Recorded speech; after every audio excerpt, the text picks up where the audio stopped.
of Us Part 2's protagonists, Abby, and the monstrous Rat King is particularly rooted in the horror genre. The biggest infected players have encountered in the franchise, the Rat King is introduced at a time when Abby is at one of her lowest points in the story, having become disillusioned with her found family and growing more concerned for individuals rather than the factions currently at war. She's now desperate to help save the life of someone she once may have considered an enemy. This creature puts her, and the player by proxy, through their paces in an unforgettable sequence. IGN spoke with 6 members of the development team about the Rat King's creation, and how meticulous care, teamwork, and a unified vision created something so terrifying, yet so deeply cathartic. This is Art of the Level.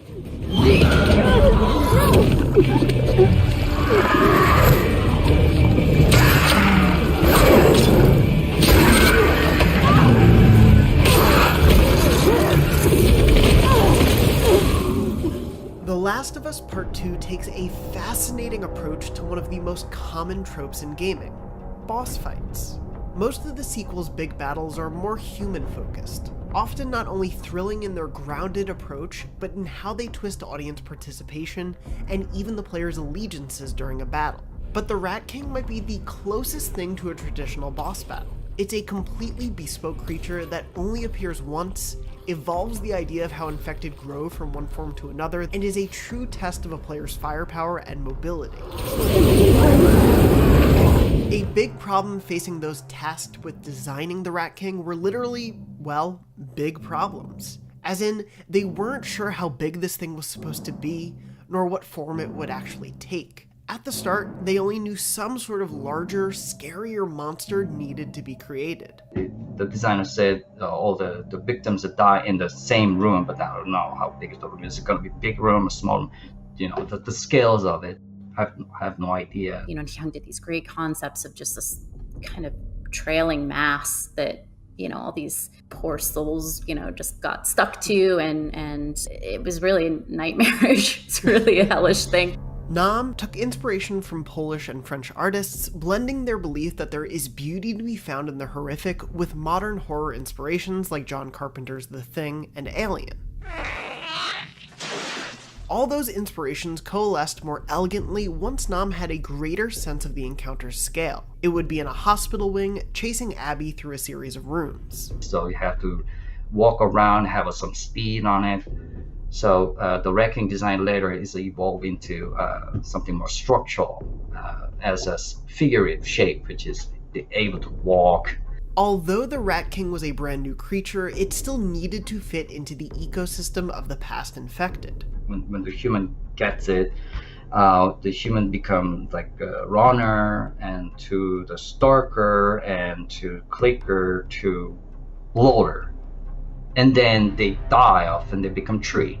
But then we have to try to find what's in between, like clicker, in between clicker and bloater stage. So they kind of combo together and they become like something else. Or it's like bloater stage to the tree. Trying to figure out where in the chronology of decay to set the monster became a problem for Nam.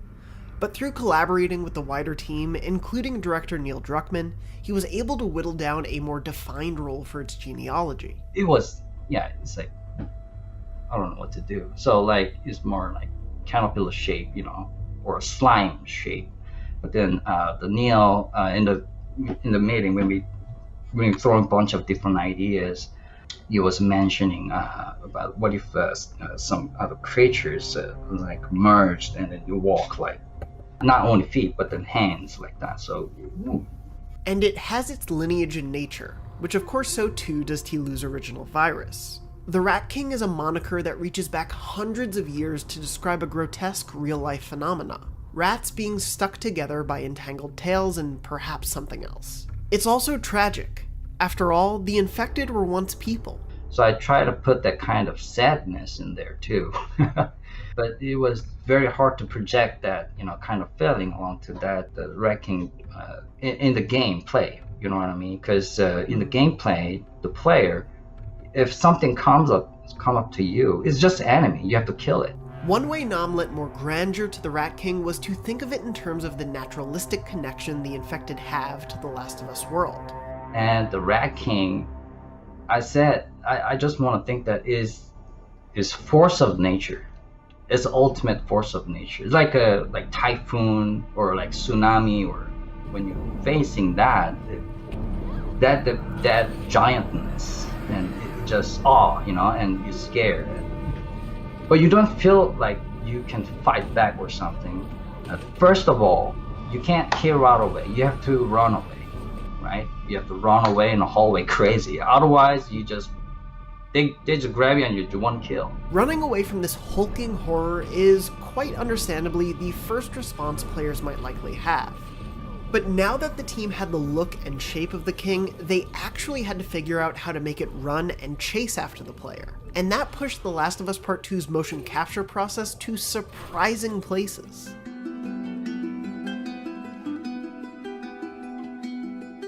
So the bones of the Rat King were decided upon. It would essentially be two infected with all their recognizable parts, making up a larger amorphous whole that could stand on its own. But actually getting it to stand up was a unique challenge when it came to the motion capture process. It was just incredibly challenging, and it brought our computers to a halt sometimes because it was so dense and so heavy. There was so many things to it. Before they could even get to animating this behemoth, the Naughty Dog team needed to come up with a clever way to capture what would essentially boil down to two actors having to act as one, but also two, given that the Rat King comprised a bloater and a super stalker. So our first test case was, we went a little bit more literal. Like, we literally got a large actor to play the bloater, a smaller actor down as the super stalker, and then the smallest actor we could find that literally was hanging off the shoulder upside down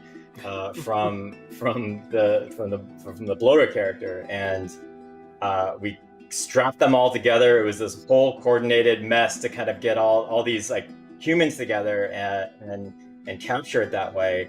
And it was a fun experiment, but the result is that it was way too slow and cumbersome to really move around the volume the way that we wanted this character to be. They were just trying to like not drop the person on their head and just kind of like work their way around the room. The second test case didn't fare much better.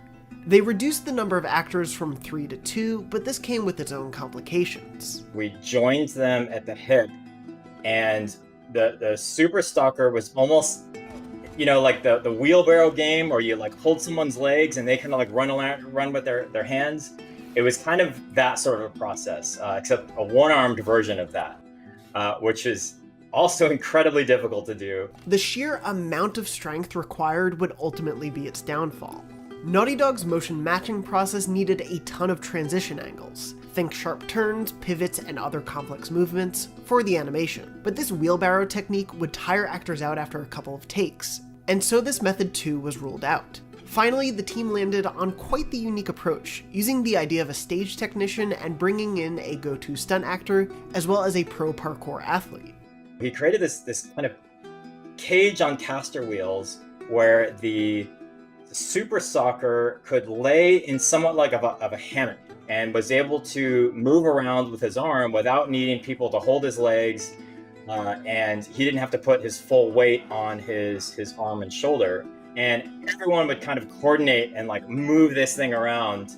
Through this unconventional capture, the animation got what they needed to bring the Rat King to imposing life, and it was all in service to the original inspiration, the desire to create something truly unsettling. The first like real inspiration for how this creature could move and what this could be in the environment was a piece of concept art by one of our artists, Sebastian, and he created this just incredible piece that, it looked like a frame from a movie that was of this shadowy creature. You almost just saw the silhouette and just kind of like the rim light of this thing bursting out of a door, kind of like rounding a corner, and the whole scene was really dark. The concept art evokes a pretty classic horror rule. What an audience imagines is always much more terrifying than what an artist could conjure.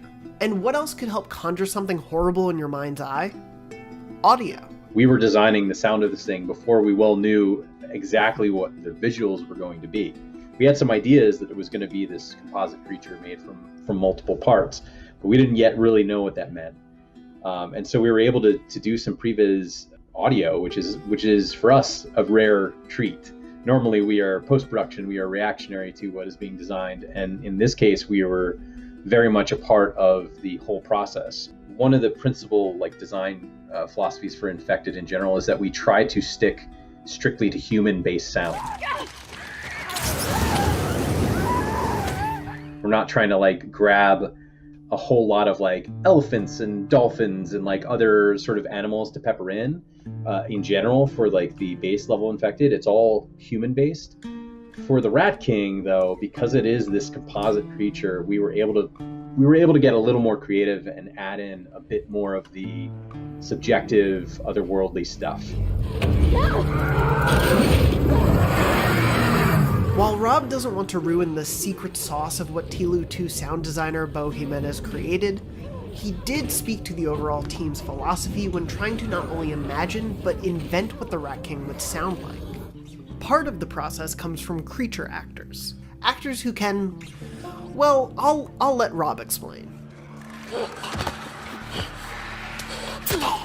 Folks who have very unique abilities to generate disgusting and awful sounding monsters just with their own voices and their own anatomy is a pretty special thing. Kellen Goff is one in particular that comes to mind. He can make these guttural utterances that no human should be able to make.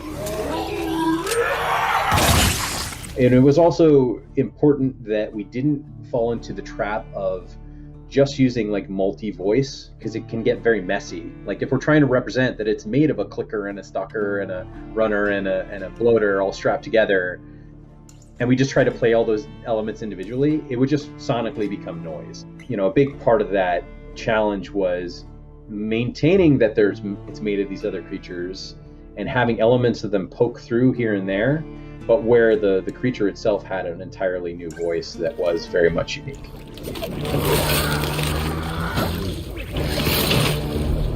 Before the Rat King comes bursting forth into Abby's life via an ambulance doorway, there are clues all around the abandoned, decrepit hospital wing that something ominous is on its way. You have this trauma center that's been locked away for decades with all these humans kind of living and growing and festering in there. And that is what gave birth to this Rat King. They all just kind of melded together in this tight space. And you just hear clues of it, as you first walk past that trauma door. And then later, as you turn the power on and it opens up that lock, and the creature that you've woken up escapes, you don't see it. There's a couple times where you are pre-combat and you're supposed to be following the trail of the Rat King, and just making sure that people are aligned with Abby, thinking it makes sense that I'm following this horrific trail, which surely ends in some horrifying monster. Making sure that people just sort of understand why they're doing that. We had to do a lot to build up. You've already cleared the rest of the hospital. There's no medical supplies elsewhere. The ambulance is your last best option, and that's been justified sufficiently with Nora talking about it, Abby thinking about it, finding that door earlier. So there's a lot of steps to getting people to understand why they're doing what they're doing and be aligned with Abby. You need power. But that wasn't always the way Abby's pre-Rat King encounter went. As the level was still being devised, one of its earliest iterations had the Rat King following the player. But that was at a time when the hospital itself was a much larger section of the game. We had versions where the Rat King wasn't always sort of trapped just in a closet. We had versions where it was trapped in a larger area and it was just turning on the power that opened a door, and that's what allowed it to escape. And in some of those versions we played with, actually, when the lights first turn on, seeing it move past and seeing its silhouette briefly. All of those things ended up being, I think, just a little bit too much. Though it may be somewhat surprising when it comes to the most ostentatious enemy in The Last of Us Part 2, small, specific choices make all the difference in this scenario's development. All of this excruciatingly tense buildup explodes in a moment of horrible catharsis, when the Rat King bursts through the wall of an ambulance Abby is rummaging through. The player knows now that Abby is in an enclosed space with very few exits, and the Rat King's ferocious hello is immediately disorienting, which was, of course, on purpose.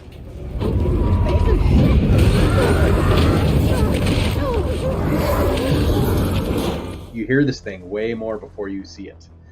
And the timing and the beat structure there was all influenced by the audio. So much of the timing of that animation was very much affected by coordinating with the audio. And so, I had done a pass, given it to Bo, and he did a pass, and we just kind of like stretched it and gave it more time because we wanted that reveal to just be this slow audio only reveal, as like before you see what this thing is, before anyone knows what's happening, to have Abby have enough time to get what she needs and then slowly kind of like hear this sun settling thing come closer and closer, and we've got this incredible spatial audio that you can hear going across the background, and then you finally see the reveal. That holy hell sense of disorienting terror doesn't end at the reveal. Abby's and the player's panic segues into the next part of the Rat King sequence, a chase through a bit of the abandoned hospital wing. Abby's fight or flight instinct kicks in, and let's be honest, no one in Abby's position would want to fight such a horrifying monster.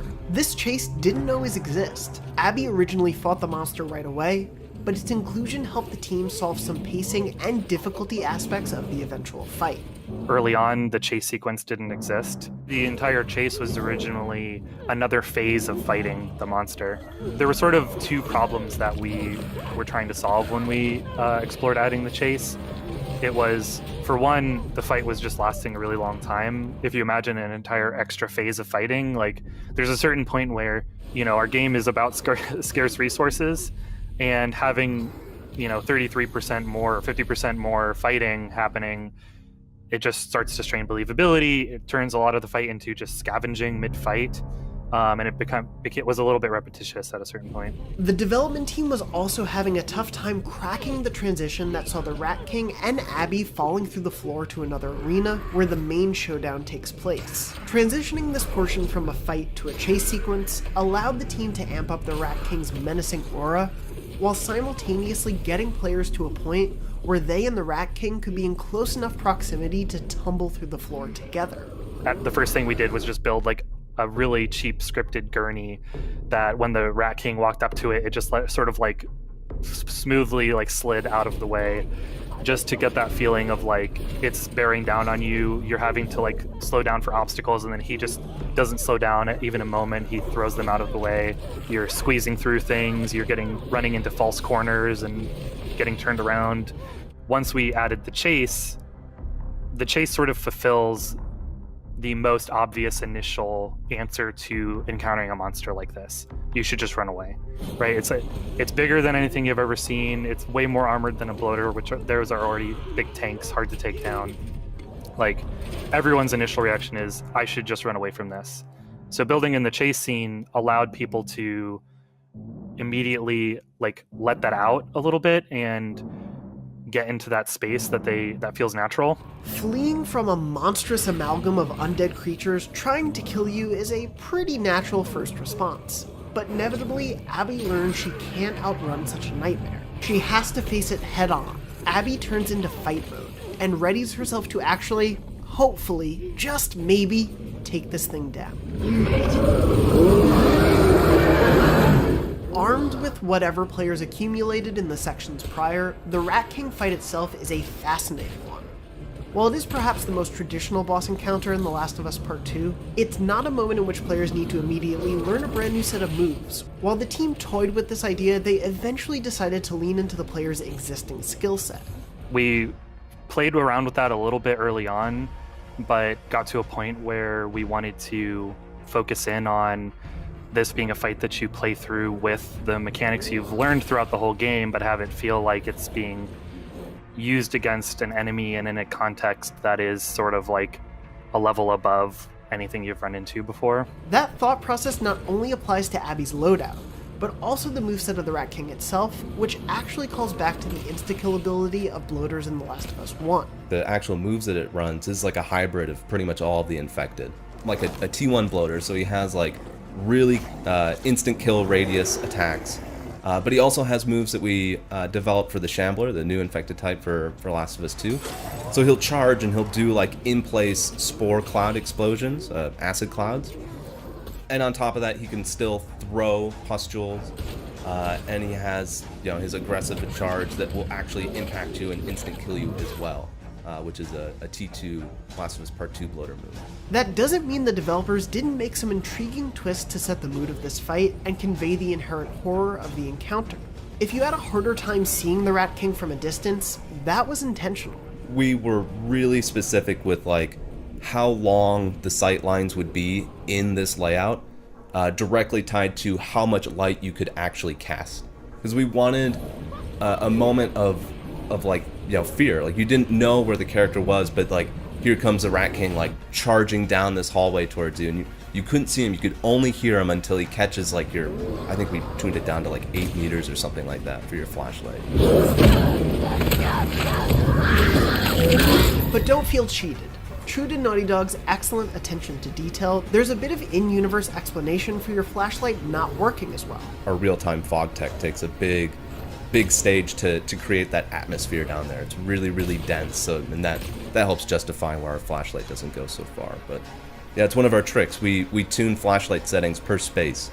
So like, you know, you could walk into a different room and boom, your flashlight's just not as good anymore. But of course, doing your best to whittle away a foe you can't always see well, who will corner you in seemingly tough dead ends, is just the first part of the fight. The Rat King has one surprise up its slimy sleeves that no other infected does. Probably the biggest thing that makes it stand apart is the fact that it splits apart halfway through the fight. That split created one of the more interesting sets of design challenges for the team. Firstly, how to convincingly make this creature separate from the body without disobeying the laws of physics already established in this universe.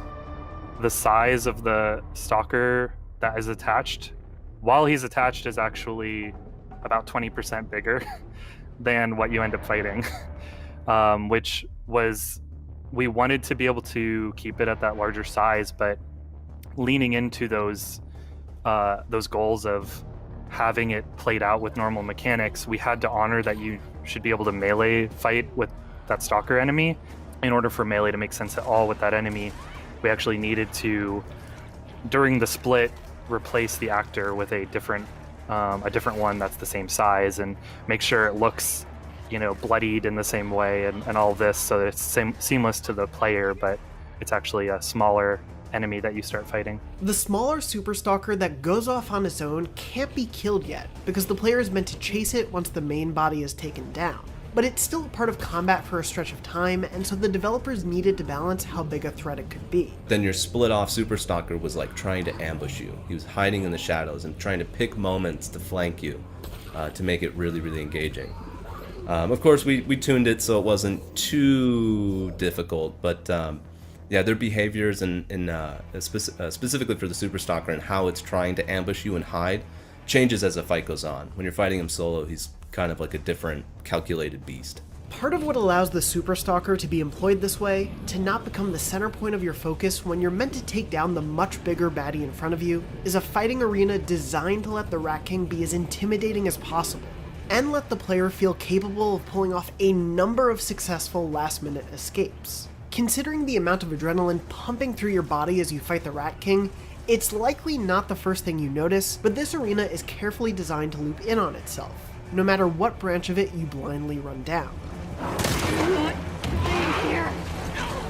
A lot of the intention of this space was with very specific sightlines, so long sightlines. We have that like large corridor going down, but then pretty much every branch that you decide to go into acts as its own loop.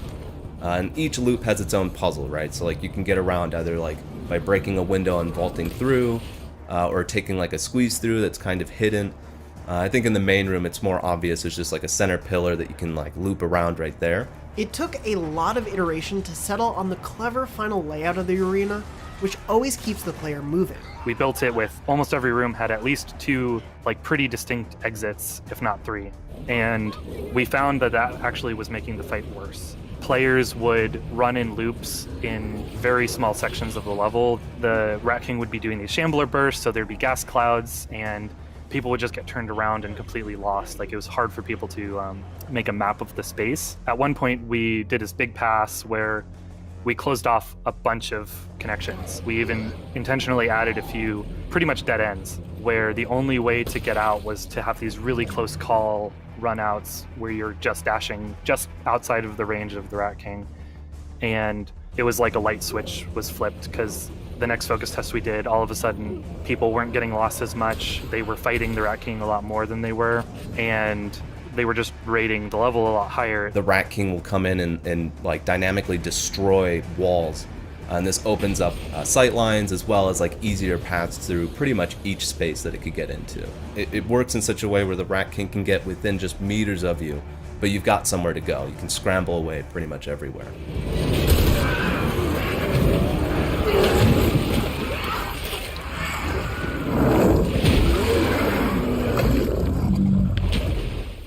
The end result is a breathless but cathartic fight for Abby. The Rat King is this new, seemingly unstoppable foe, but by the time you actually fight it, Naughty Dog has given you all the mechanical knowledge to actually take it down. And even if Abby's world soon returns to something much more human as the rest of The Last of Us Part 2's story plays out, the Rat King sticks with you. As the team reflected on crafting this particularly harrowing sequence of the sequel, many of them spoke to how it represents so much more than just a unique boss fight, even if some of that layered intention came out organically while developing it, rather than being a stated mission from the start.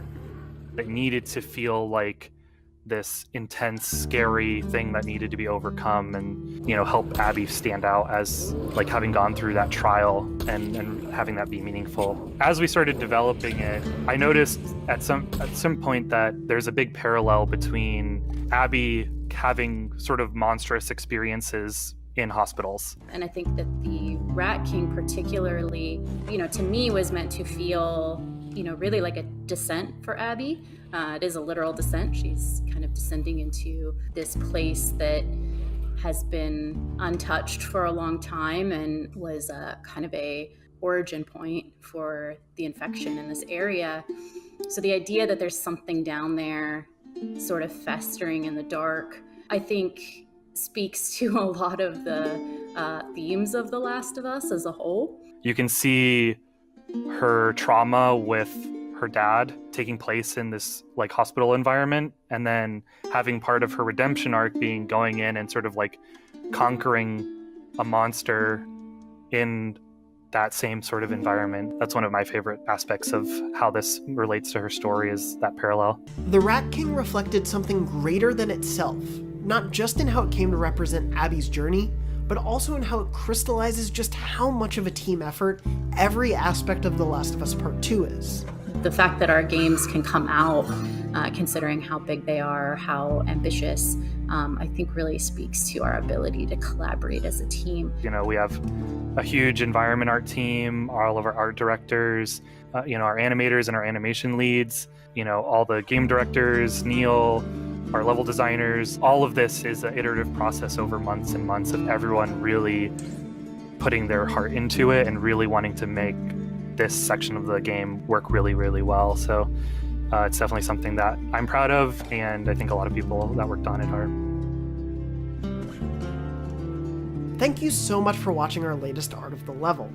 Let us know what games and levels you would like to see us dive into next, and for another look at a memorable PlayStation moment, be sure to watch our Art of the Level on Ghost of Tsushima's opening credit scene.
Jump. Kaloy chunga Philip Meapur. Mea J? Tupaya muna inawak. Iti yang azo ikuhu ni angage. Angashi, nota din niya napet.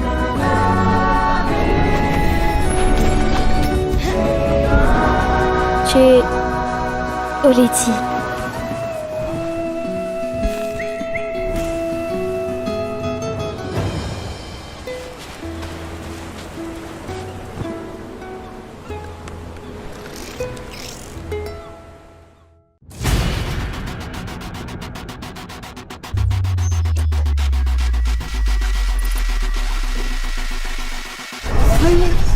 The Quarry is Supermassive Games' spiritual successor to Until Dawn, a brand new 10-hour horror game unconnected to its not-so-distant cousin the Dark Pictures anthology series. It heavily evokes classic teen horrors, sticking close to the path that made Until Dawn so successful. Also, like Until Dawn, this path branches off in various different directions, twisting and turning along the way until you reach one of its 186 unique ending variations. From the 3 hours I spent with its first 3 acts, I was constantly reminded of what made Until Dawn so enjoyable and fresh when it was first released. While The Quarry may not be treading as much new ground, it definitely got its hooks into me with its gorgeous cinematic presentation and overall affection for the horror movies it's so clearly in love with.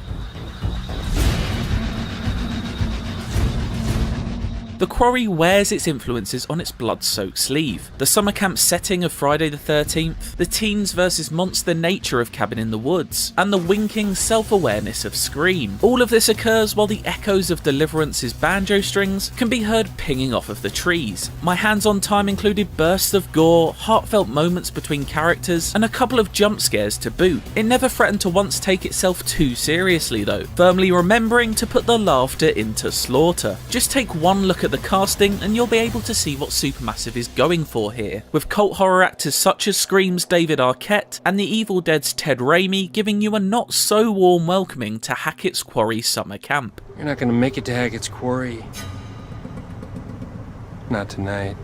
After an unsettling and ultimately gruesome prologue, Act 1 of The Quarry begins on the very last day of camp. The kids have all gone home and only the counsellors and Arquette's Mr. Hackett remain. You switch between controlling 9 different camp counsellors as they spend the next couple of hours preparing for one final big blowout party in the evening before heading home. What can go wrong? Well, inevitably a lot. I won't spoil the shocks here, but rest assured there's more than one threat to be wary of in The Quarry. I've seen glimpses of spooky supernatural stuff, snarling beasts of some sort, and a creature I have no idea how to describe that popped up right at the end of my playtime. Plus of course the most dangerous game, man. It is hunting season after all. It's hard to not take notice of the stunning cinematography when playing The Quarry, which is without a doubt a graphical and artistic step up over Until Dawn. It's like a goddamn Bob Ross. It employs the age-old Renaissance art chiaroscuro technique, which uses high contrasting areas of light and dark to allow for unexpected surprises to burst out of heavily shadowed areas. You'll have seen this in all kinds of horror cinema, from old classics such as The Cabinet of Dr. Caligari to modern films like 2017's It. The technique is used perfectly in the prologue, when a wholly creepy cop played by Raimi appears from the darkness to startle a couple bathed in the comforting light of their car. Oh my god, my heart just exploded.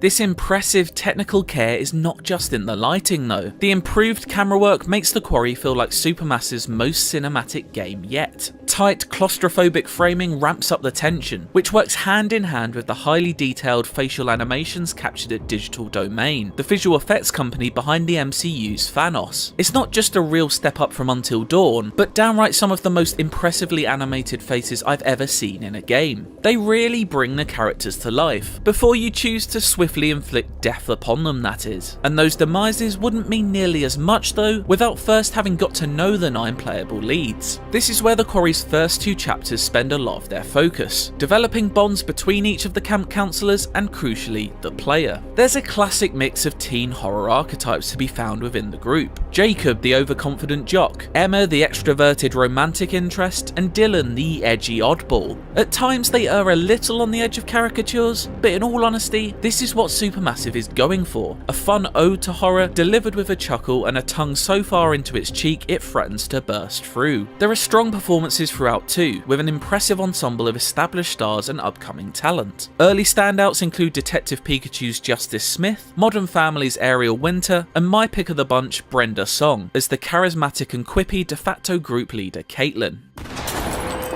Nice shot. Getting all of these playable characters right is crucial in a game like this, but the joy is that even if you don't get along with them, you can take pleasure in serving them with as delicious a death as you desire. While all the choices I made during the opening couple of acts didn't lead to any deaths, I was assured by director Will Biles that there are many to see. Choice really is the name of the game though. Play it sensibly and you could leave Hackett's Quarry with all 9 of your characters alive. But if you ask me, where's the fun in that? For those familiar with Until Dawn, the gameplay experience isn't hiding any surprises of its own. Sections of exploration to gather clues are punctuated with conversations and dialogue choices that can both subtly and overtly alter the story. In tense situations, quick-time events will sometimes pop up, but these are often less of a test of reactions than they are another choice to be made. Maybe you just want to deliberately let someone smack their head on a tree to see what happens. As ever, the Quarry will react accordingly. It seems that there really are no wrong decisions to be made, only the ones that feel the most enjoyable or beneficial to the story for you at that moment. So far, the best have been choices that seemed inconsequential but will inevitably lead to someone's demise hours down the road. For example, I chose to climb down a ladder early on for nothing of significance to happen, apart from being notified that the ladder is now close to falling off of the wall. I apologise in advance to whoever I've accidentally killed by doing this.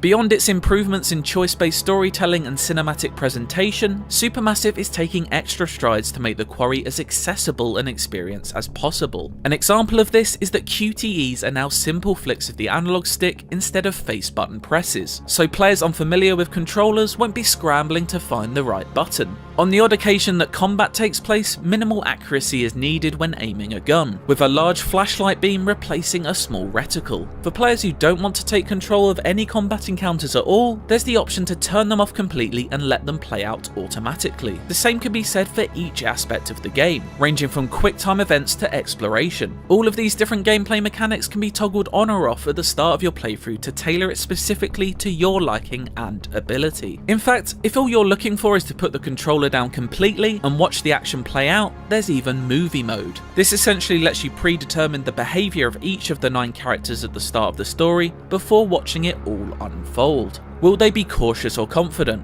Polite or standoffish? The possibilities are numerous, and we'll go into these systems in further detail later this month as part of IGN First. 3 hours with the Quarry gave me exactly what I expected from a spiritual successor to Until Dawn, for better and worse. Mechanically, it's not moved on a bunch in the 7 years it's been since Rami Malek first freaked us all out. This is still very much an interactive movie, and Supermassive makes no apologies about that. The love for decades of horror movies is on show for all to see, and the basic but effective gameplay of frequent tough decisions is perfect for the genre. You may be only making one significant button press every few minutes, but they each hold a huge amount of weight. It's still hard to know what the repercussions will be, either immediately or 6 hours down the line. It's that slow building of tension and sudden release of excitement that makes for a great horror movie, and it's a promising sign that the Quarry is heading in the right direction. For more on the Quarry, check out gameplay of the prologue in full, and stay tuned all throughout April for more on the game.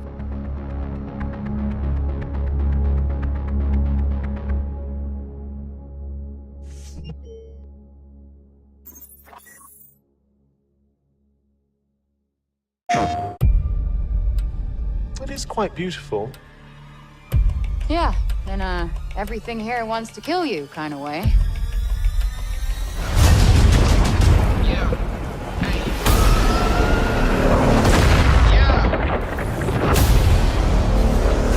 You know I'm a world changer.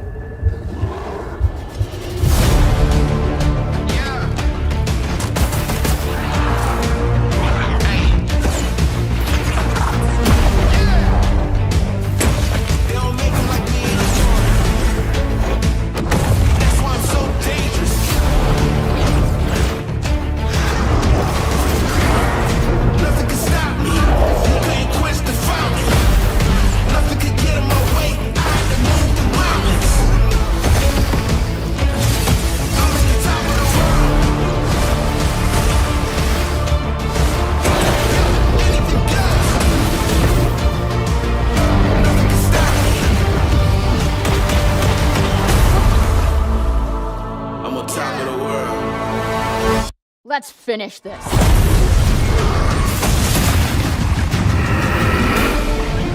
You better buckle up. On a whole nother dimension.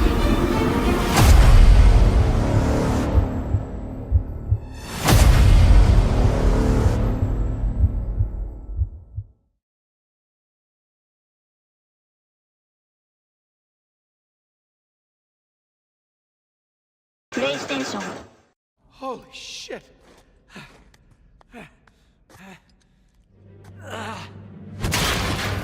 Nathan Drake has survived his fair share of spectacular action sequences. But from outrunning collapsing skyscrapers to cargo hopping thousands of feet in the air, arguably Nathan's most complex and powerful set piece came during the midpoint of Uncharted 4: A Thief's End. This particular chase blends so many gameplay ideas, terrain, and complex scene switching without missing a beat. It's a dance of dodges and jumps, chaotic but artfully tuned explosions, and just the right amount of banter that never lets the momentum stop. Do you want to drive? Oh, you're doing just fine. On the back of the dark challenging The Last of Us, Uncharted 4 reminded us of just how well the studio can translate the blockbuster action of a summer popcorn flick into interactive form. This chase sequence is Naughty Dog at its most audacious, pushing itself to grow in scope while never losing sight of its characters, and it results in a game and franchise high. To find out more about how the sequence came together, IGN spoke to 2 Naughty Dog developers about the wider studio's approach to action, how it challenged itself with this particular sequence, and some of the incredible tricks it used to make an already massive undertaking feel that much more grand. This is Art of the Level.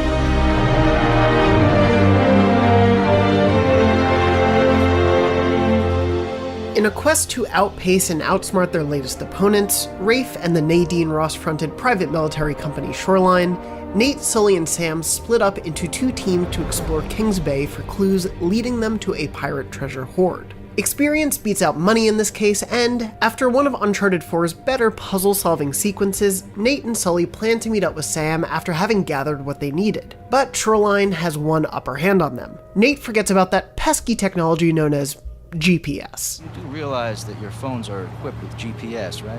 Having realized Rafe tracked him and his cohorts down, Nate and Sully begin their escape, at first stealthily, but very quickly in expectedly dramatic fashion, as they hope to meet up with Sam and outrun their competition. And thus begins a surprisingly lengthy but never boring race/platforming brawl/chase rooted in 2 pillars of Uncharted's action ethos. Purposefully related to the characters and story it finds itself in, and purposefully cool, fun, and surprising for the player. Hold on! What do you think I've been doing? We've kind of laid out the story structure. We know where the highs and lows are, and in particular, this particular sequence was sort of the midpoint, if you will.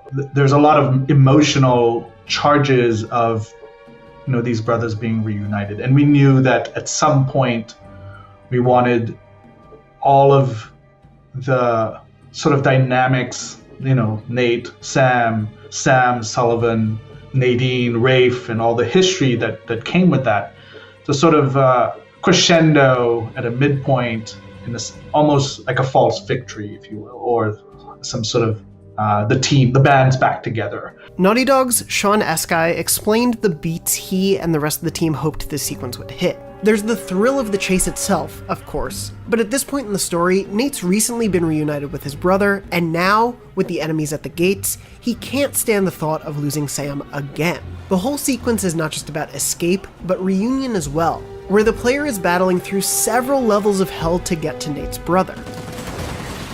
The entire sort of chase sequence there is about that turmoil. Like I see it as part of the turmoil, and that's kind of what dictates like how much odds we want to put in front of Nate, how many obstacles we want to put in front of him. That sort of is symbolic of that turbulence inside. So that's kind of how we fuse the gameplay with narrative. We're looking for opportunities to say, what's the worst thing that could happen to our character on the stick that matches his emotional state or even punctuates it in some way. That's not to say the developers didn't intend for this chase to be cool as hell. They did, as Naughty Dog's Kurt Marganow explained. Every set piece that we do kind of has a different purpose.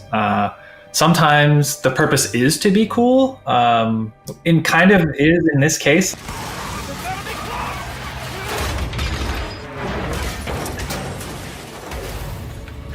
The beat boards, when we do our levels, have this kind of notation of like little circles and squares of like beats of gameplay. It's like, oh, we're gonna do like puzzle stuff here, and then we're gonna do this, and kind of understand that the location we're in. This sequence certainly excels as that adrenaline-pumping high point. Much of it done in surprising ways we'll explain later. But just as Naughty Dog enthralls you with what's on the forefront of Drake's mind, getting back to his brother, it's just as concerned with series staple Elena. We wanted this to be the peak of the adventure, the highest high, probably of the whole game, where Nate is fully forgotten about Elena, completely wrapped up in everything, has like fully bonded with Sam, and then we want to pull that all out from under you when Elena shows up. Treasure is as good as ours.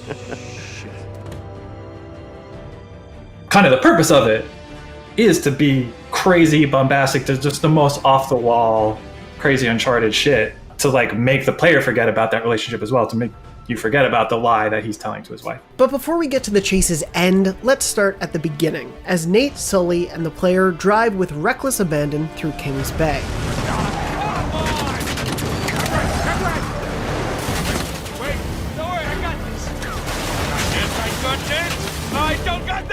The first section of the Madagascar chase may seem fairly simple at first. The player, as Nate, is driving to Sam's location to save him while also trying to avoid the firepower of Shoreline. But having the player in the driver's seat immediately posed some problems for Naughty Dog. How do we even drive a car in a way that is like a chase, like a movie chase, that's exciting? Because in a movie, you can do whatever the hell you want. You can point the camera at whatever.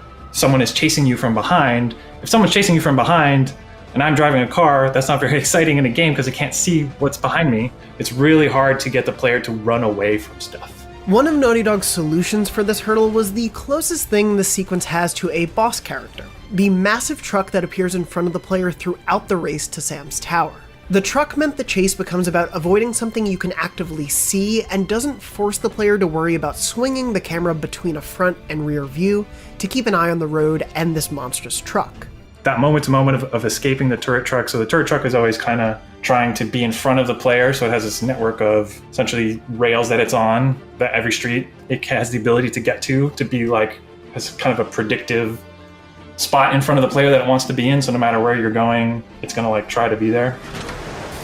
Like the monster from It Follows, inevitably the truck seems to find you. And it took some bespoke tech to make sure the truck, and it's just a single truck, not a series of strategically placed clones, would always remain a pest for the player. We didn't want to fake it. We wanted to be as real as possible, where essentially you can tell the truck, go to this point in the world, and it'll be like, okay, I'm going to path to get there. And it's going to go really fast to try to get there sometimes. So we changed the speed a lot, because it is trying to be in an ideal position. Speeding up and slowing things down to lend a moment that sense of surprise is a trick Marganow said the studio often uses to make its actions satisfying for the player.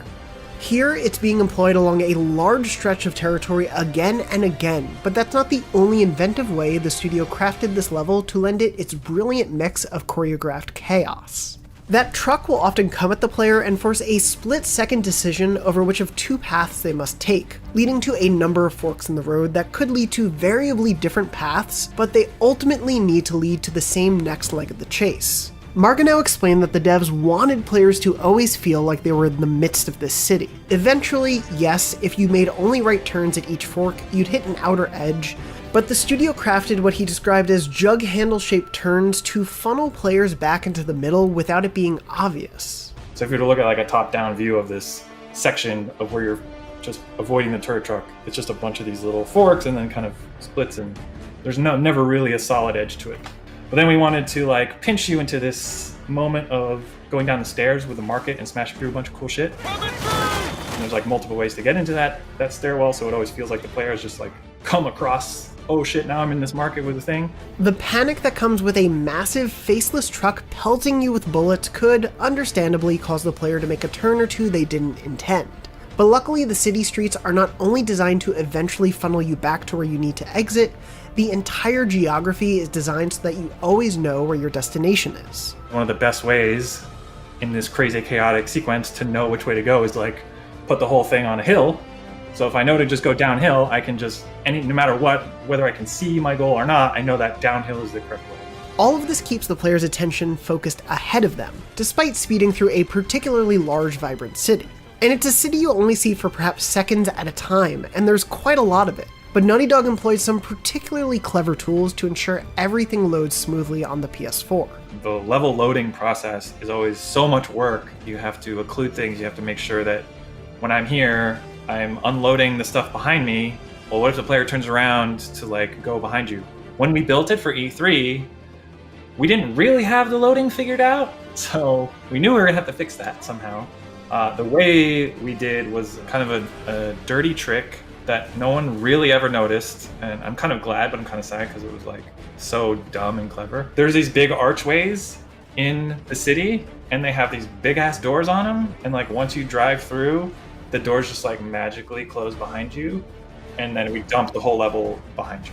The sequence is also one filled with destructible environmental touches, like street vendor carts. The developers knew players expected a certain level of destructibility after showcasing it at E3, but there was a problem. Whenever you crash into something and those little pieces physicalize, and it's using the physics, using memory essentially to do that, like runtime memory. So you can actually game it where you can infinitely drive around there, which means you can infinitely break stuff and all the physicalized pieces. So we had to do a bunch of like very economical things, but we didn't want to sacrifice like how much stuff was there. We'd already shown this at E3, like we want this destructibility of the world to be that realized, so we just like had to find a way. Physicalized, in short, means to imbue those elements with physics so that they react appropriately and spectacularly when, say, a truck comes smashing into them. The problem here was that too many items were being rendered as physicalized past the point where it matters. A demolished fruit stand streets behind served no purpose and would just eat up memory. To avoid this without restricting player freedom, the developers engineered ways to manage memory by turning the physicalization on and off again as players neared objects. We can essentially detect like that it has settled, like that the pieces have laid on the ground enough, and then like turns it back off again. So they're still there on the ground solid, but then if you get close again, it turns it back on. So there's kind of this like constant thing to make sure that no like large amount of stuff was ever using too much memory at any time. This might seem like a small thing. After all, how much attention does a player pay to a smashed up fence or cart in the midst of a high-speed chase, unless you're stopping in photo mode, of course. But it speaks to Naughty Dog's fervent attention to detail, and the way the studio has grown from game to game and generation to generation.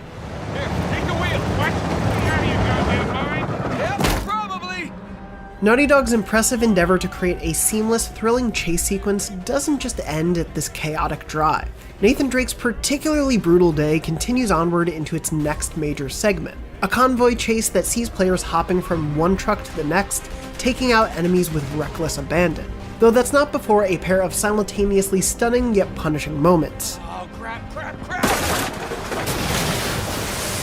Nate and Sully part ways as the former makes a rope-swinging leap that sends him hurtling through scaffolding and sliding through the mud as he pulls his way onto an enemy vehicle. While a less intensive moment for the player, it's by no means less impressive as Naughty Dog ensures everything works in context with a moment of lucky adventurer timing. And this is probably a moment that most people don't even see, but like as you're kind of approaching that moment, you see the truck like hits a highway sign and like the crane like breaks and kind of swings out over in a very serendipitous way for the player to see the opportunity to use your rope mechanic that you've been trained on. Drake's been relying on rope swinging since his early days, but A Thief's End improves its usefulness in a way that has only continued to evolve in future Naughty Dog games. Yes, we're still not over The Last of Us Part 2's rope physics either.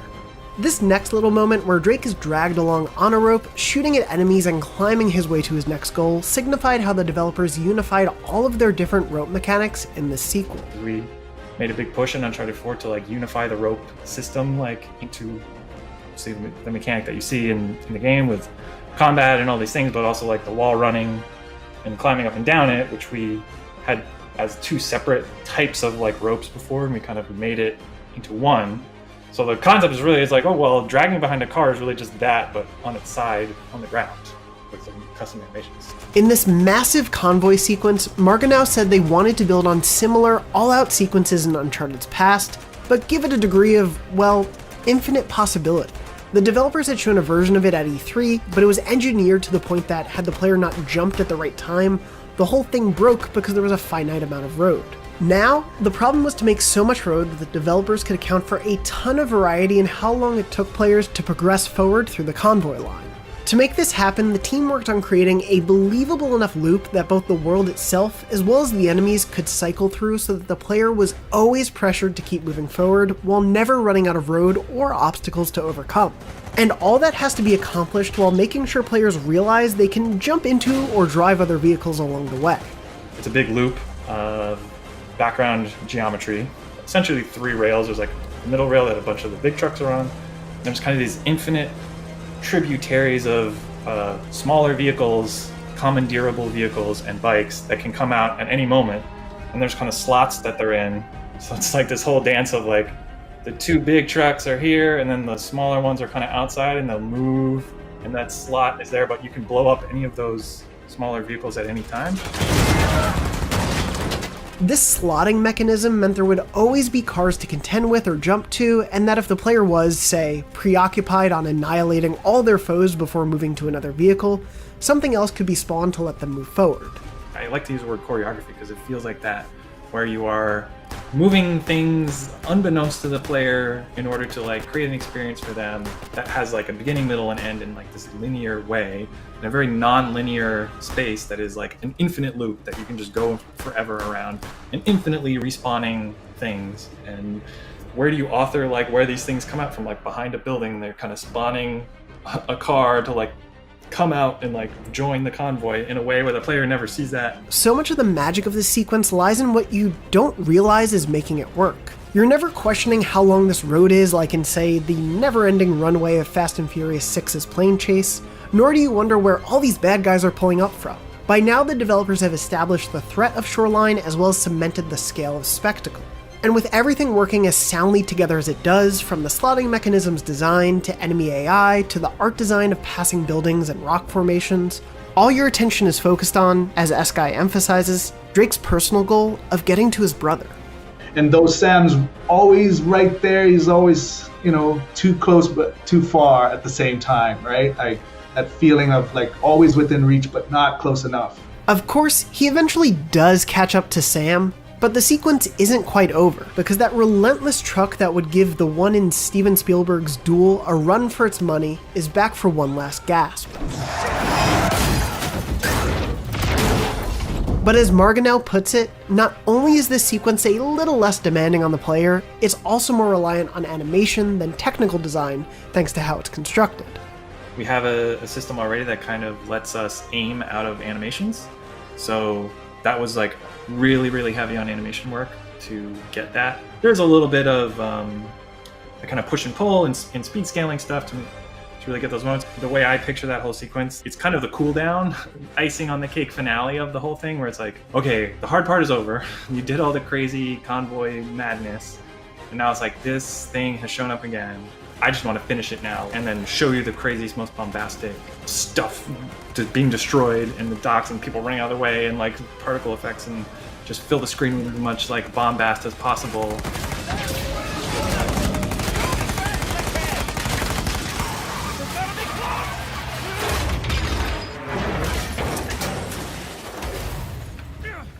Taking down the truck is a moment of triumph. You've survived everything Shoreline and Naughty Dog has thrown at you over the last 10 minutes or so, and it ends in one of Uncharted 4's most iconic images, where Nate and Sam stand in that mixture of victory and relief with the underlying excitement to continue on to the next leg of their adventure. And then, it all comes crashing down when Nate is confronted by one understandably pissed off person, Elena. It was one of those sequences that it was kind of a hinge point in the story, like the high before the fall, right? The false victory, if you will. Like we're riding high. We got the, we know where Libertalia is. We know how to get there, and there's this feeling that, okay, they're gonna make it. It's gonna be great. And they're walking into the room, and it's just, the eyes go wide and it's like, Elena's there, right? So it's kind of the back to reality moment. There's a feeling of wholeness again from Nate. and then that conflicting with the extended family, Sullivan, and the new family, Elena, right? Like, and those dynamics are now at odds, where Sullivan sees through Sam's sort of deceit or intent, and doesn't know how do you warn someone that you consider sort of a son, but isn't a son, about someone who's a brother, right? For Nate, it's like, how do you make a choice between your brother and Elena, your wife, right? Like, it's all about this very conflictive situation. Even small staging decisions, as Eskai notes, can ground a massive action scene in Uncharted's characters. Like the way Nate jumps from Sully to Sam in the scope of the larger chase, to Sully now being minimized in the scene that follows. It's a powerful blend of the highs that Naughty Dog's blockbuster action can deliver, and the emotional gut punches that its storytelling can do just as well. And it's one players will get to re-experience, or perhaps see for the first time, when the Legacy of Thieves collection is released on the PS5. Marganow explained that the PS5 allowed for some past visual limitations to be removed. A sequence like the chase will still play as it previously did, of course, but the next-gen leap allowed the devs to start to mess around with one of the PS5's marquee features, its haptics. We wrote a whole new way, like when you're driving the vehicle, there's like a bunch of different systems in place in the vehicle itself. Every tire is modeled, and how much it is gripping or slipping on the ground is modeled and then reflected like in stereo on the controller in haptics. You can kind of feel what every tire is doing just from holding a controller. That's just the start of Naughty Dog's work on the latest PlayStation console, but it's not difficult to see what even the studio's earlier PS4 work like A Thief's End represents by revisiting this sequence. It's a daring blend of storytelling, wildly creative technical solutions that deliver thrilling action, and a surprisingly lengthy but always cohesive moment. Even 5 years later, it remains a tremendous example of the scale and detail at which Naughty Dog can craft its adventures. Just as impressive as a new generation begins as it was near the early days of the last one. Let's get out of here. Thank you so much for watching Art of the Level. For more on Naughty Dog's work, be sure to check out our breakdown of The Last of Us Part 2's memorable Rat King fight. And check out all of our Art of the Levels for developer commentary and critical insight into some of gaming's best levels.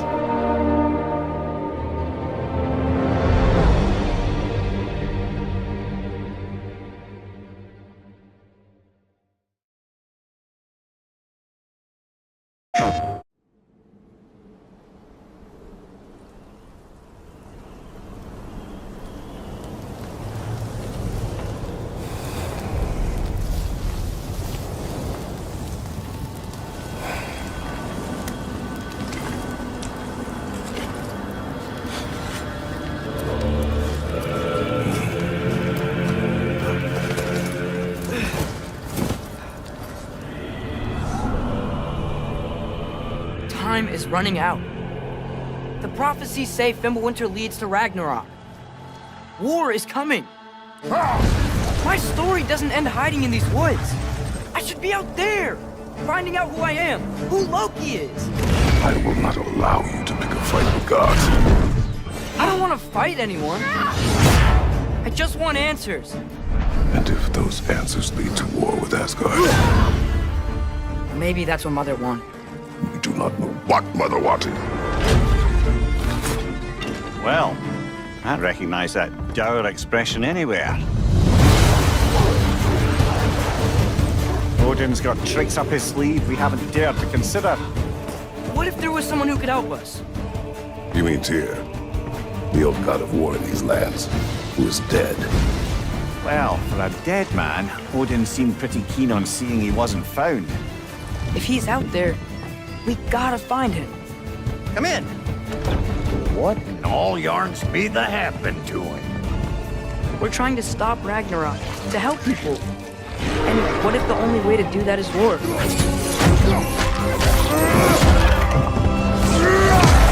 War is not the only way. Stop thinking like a father for a moment and start thinking like a general. No! You seem like a calm and reasonable person. Are you a calm and reasonable person?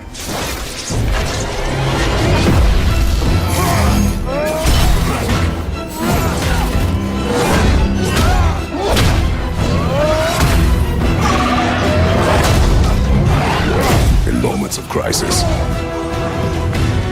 panic does nothing. Harness it. Let it serve you.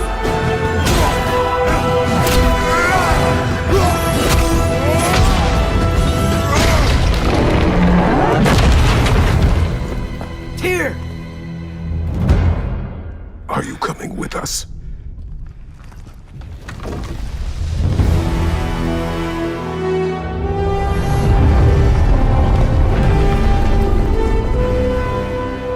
You'll get your answers soon enough. Well, some of them.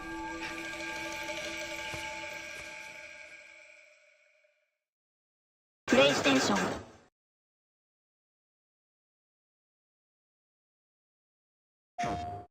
Hey everyone, my name's Glenn Andrew Brown and I worked on the music team for Returnal. I'm going to be showing you behind the scenes of some of the music systems that we at PlayStation Studios created for the newly released Ascension DLC. For those of you who are already familiar with the game, this is a totally new biome and world for you to explore. There's new maps, new narrative sections, a new boss, and lots of combat. So without further ado, welcome to the music of the Tower of Sisyphus.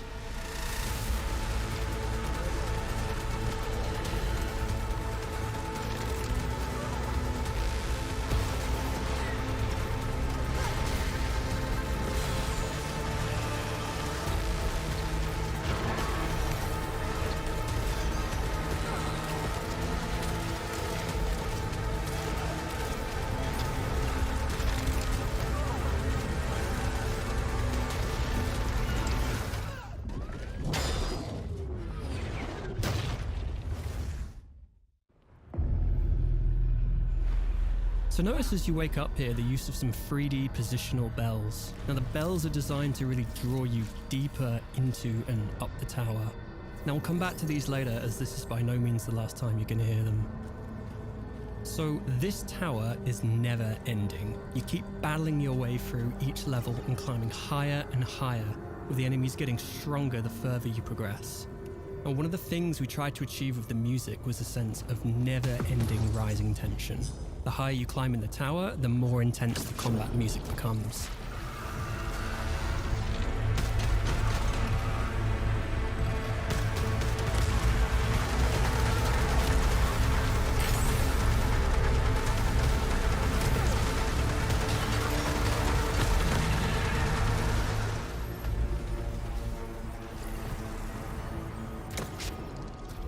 One of the key systems we implemented was to have all of the music move up a semitone each time you progress higher in the tower. This means that all combat and explore music was composed, edited, and implemented in all 12 musical keys.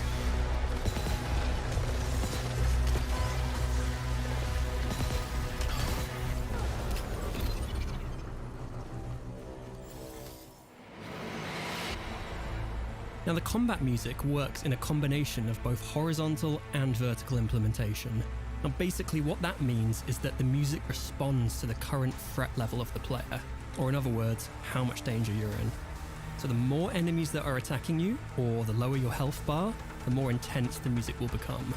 The more instruments get added and the intensity increases. You can also hear here how the music moves up a key each time the player rises by a level in the tower.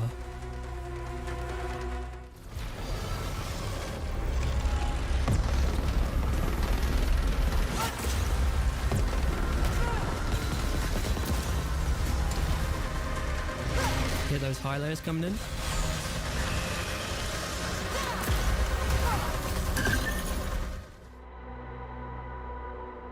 We applied exactly the same principles of the combat music to the explore music. You can hear here how the music transposes up a key every time you move up in the tower.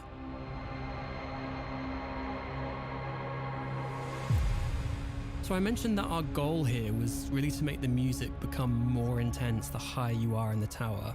As well as changing musical keys, we also composed tons of layers and variations so that the music itself becomes more abstract and airy the higher you climb.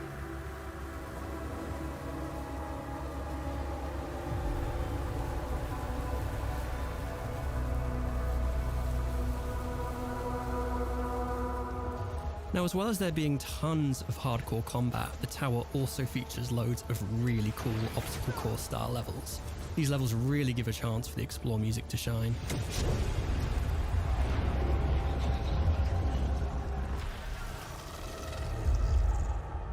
Now, if you've achieved Returnal Jedi Master status and somehow progressed high enough, you will eventually reach the tower's boss.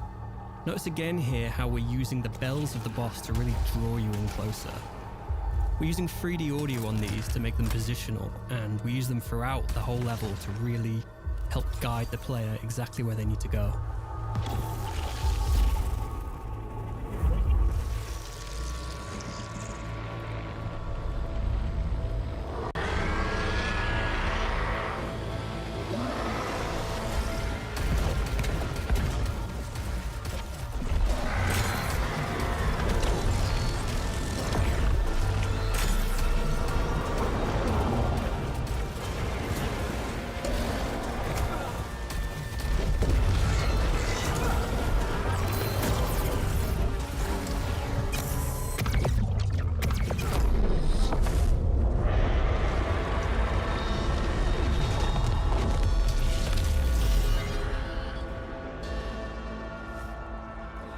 Now there's so much more to the tower than just endless carnage. There's a whole new narrative sequence which beautifully builds on the ending of the main game.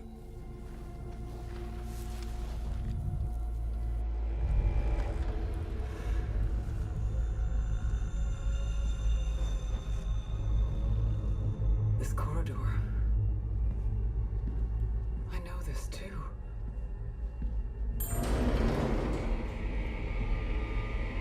Broken. Restored. Empty.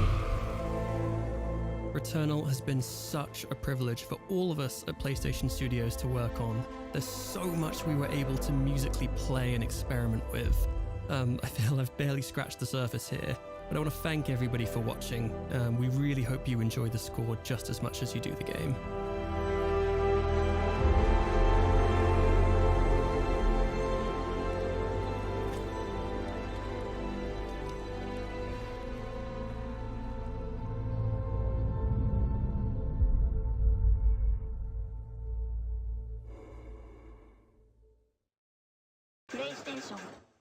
Homages and references to movies and video games are nothing out of the ordinary. It's common for developers to hide little Easter eggs to let the audience go, I understood that reference. but Sifu's first level, The Squats, goes beyond just simple homage. Yes, it's a level born entirely out of love of Asian martial arts cinema, but that love and the audience's connection to obvious cinematic callouts allows developer Slowclap to create something memorable in its own right.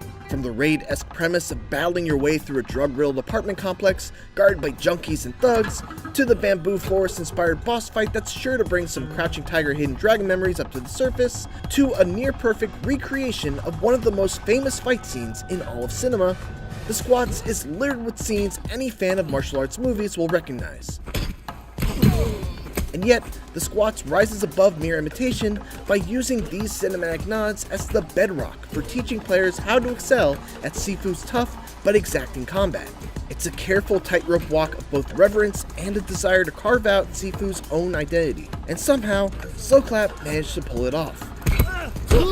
To find out how they managed to nail this balance, we talked with Slowclap co-founder and creative director Jordan Leoni, along with game and combat designer Theo Caselli, who managed to shed some light on both the challenges of the Squat's development, along with the secrets behind its homages. This is Art of the Level. Okay, let's do this. Drop your weapon. The Squats is preceded by a tutorial level that teaches you the ins and outs of Sifu's combat. But since you control an essentially invincible character in that narratively important prelude, this level is your first real test in Sifu. It's a proving ground that essentially says, okay, great, you think you know how to fight? Now, these guys are actually going to kill you. And kill you, they very likely will. Even though the Squats is positioned as a fairly easy level in comparison to later stages, it's certainly no pushover. You might survive its first couple of encounters by just mashing the light attack button, but eventually, enemies will start powering through your attacks to land one of their own, surround you and toss projectile from out of your view, and the boss basically demands that you have a firm grasp on Sifu's defensive techniques. But we'll get to that later. What makes the Squats such a great first level actually has a lot to do with the fact that it takes place after the prologue. Because the prologue got all of the basic tutorializing out of the way, you know what buttons do what, how some of your unique abilities work, etc. The Squats can teach the player practically as opposed to pedantically. Here's an example. As you're climbing up the apartment complex staircases of the Squat's first building, you'll run into a guy hanging out next to a railing with a bottle next to your feet. When you throw the bottle at the guy, it stunts him. Now, the tutorial taught you that you can use a directional throw on stunned enemies, but it doesn't reveal that throws are contextually based on the environment. The placement of enemy, railing, and bottle in this example is teaching you early on that you can throw a bottle to stun enemies near railings and then toss them over for an instant kill. And if you didn't pick up on that immediately, you get another shot because the placement is repeated again on the next floor up. And if you didn't pick up on it after that, that's fine too. Not just because you might soon die and get to re-experience the staircase all over again, but because this trick isn't something that's required knowledge in Sifu. It is, however, a powerful piece of information to have that will end subsequent fights faster and reduce the chances of you taking damage if you know what to look for, ultimately leading to an enemy death. That intention of design without making it feel too over-explanatory is key to what makes the level work, and what the developers hope to accomplish, as Caselli notes. Even if the player played the prologue, it did not really feel the impact importance of the combat in the game, because you know when he's playing Yang, he's invincible, he's rolling through the enemies, while in the first level, it's the first time that you really have to, deal with the consequences of death. So we really didn't want to do especially challenging level. We want the player to, feel the pressure of mobs of enemies rushing at him and having to deal with, aging each time he dies. So the level was not really oriented to be really difficult, but more, introduce slowly but surely the player to what's coming. The Squats accomplishes this goal wonderfully. While difficulty is subjective, the fact is, it only gets harder from there, and the Squats does a great job of easing players into that difficulty one step at a time through some really clever means. And one of those means is pulling in some cinematically inspired sequences. Leave these people alone. Oh, we got ourselves a real-life white knight here. Oldboy is a classic 2003 Korean action movie with one of the most famous fight scenes in all of cinema. It's a brilliant single-shot brawl through a crowded corridor, notable not only for its gritty, realistic, and brutal choreography, but also because of the way it flattens the action onto a 2D linear plane. The developers of Soul Clap were obviously fans of this scene because, not too long into the Squats, you're greeted with this. Pretty uncanny, right? But what's especially notable about the Oldboy homage in Sifu is how it's not just a throwaway reference tossed in there as one of those aforementioned "I understood that reference" moments. Again, much of the Squats is all about easing players into Sifu's difficulty curve. And what better way to do that than to have the first fight against a crowd of more than 2 to 3 enemies at once be one in which enemies only come from one direction. Slow Clap smartly adapted an iconic movie fight and made it their own so that they could not only pay homage, but also design a combat encounter specifically to ingratiate players to the challenge of fighting a bunch of enemies all at once. Future fights will have you contend with enemies that may be off camera or run up behind you, but here, the whole fight is always in full view, so you can focus on your combos and timing. It's worth noting too that in the actual Oldboy scene, Dae-Soo fights off many more thugs than what the player actually is expected to fight through at such an early point in the game. For fun, let's see what it would look like if it did have 20 enemies packed into this corridor, as we hear Caselli again elaborate on their approach to homages.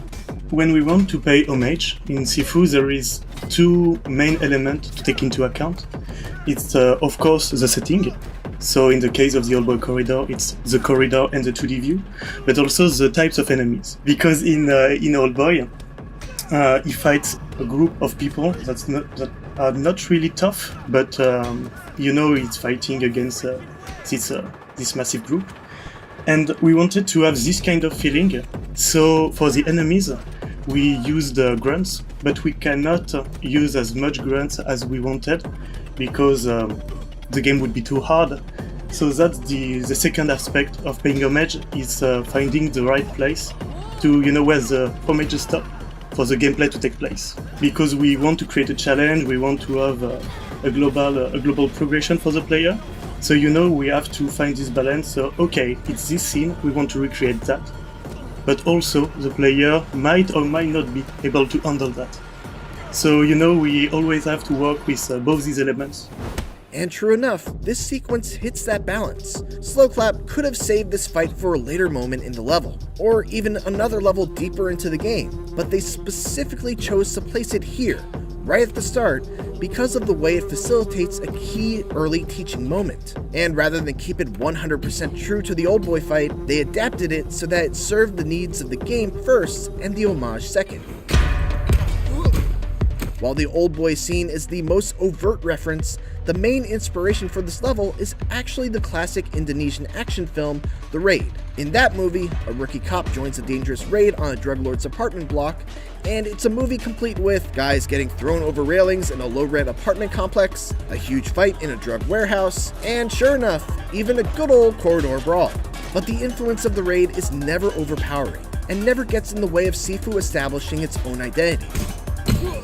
And going back to that corridor, while the switch from 3D to 2D seems pretty seamless, it actually brought a couple of unique challenges that Slowclap had to deal with. One thing that was quite difficult was to hide the right wall at the perfect timing, so the player cannot see what is behind when the camera shifts. We needed to hide a lot of objects at a good moment, and also take the control of the camera so the player cannot see what happened. To illustrate what Leani is talking about, here's a look at the room that's just before the corridor fight. In order to switch the scene to a 2D perspective, the camera must go in this space in order to give a full view of the action. So the developers had to essentially hide this whole room once the player entered the corridor. Open it! Open up! The change in perspective couldn't mean a change in the responsiveness of Sifu's combat, which normally utilizes dynamic camera angles that zoom in to really emphasize the impacts of each blow. Without these evocative tools at their disposal in this moment, Slowclap worked hard to really nail home the audio, visual, and rumble effects of every hit in order to make sure that the feel of combat still remained as hard-hitting in 2D as it did in 3D. With the Old Boy Corridor as the first true test of your crowd control abilities, the Squats continues to ramp up the scale of its battles, introducing you to new facets of its combat with each encounter. In the rooftop section that follows shortly after, you'll likely come face to face with your first elite enemy that regains its health when you try to use a finishing move on it. Right after that, you'll have to deal with your first heavy enemy. Next, 2 special elites guarding a shrine and a key that unlocks the level's shortcut. And it culminates in this big fight in the warehouse that is essentially the level's big sink or swim moment. It's worth noting that even with the shortcut that lets you bypass most of the level, you can't skip past this fight. What I love so much about this warehouse fight is that if you just treat it like a straight up fight, then yeah, it's difficult. Enemies surround you from all sides, they'll throw bottles from off screen, and there are plenty of weapons to go around. But it's also a wide open space with plenty of ways to use the environment to your advantage. You can vault over tables to keep the hordes of enemies split up, you could run up the stairs and funnel enemies so that they can only approach from one direction, or you could go even further up the catwalk and lure enemies over so you can toss them off the edge. It not only builds upon every environmental and combat rule that you've learned so far, but it's also an incredible teaching area on its own. The more you play, the more you're able to see what works, what doesn't, and eventually carve a path that allows you to get through the encounter without any deaths. And really, that's what Sifu's all about, and it's encapsulated in this one fight. Of course, this encounter just tests your ability to handle a gang of thugs all at once. The final test of the Squats inverts that idea by pitting you against a single foe. And it's the level's most deadly challenge yet.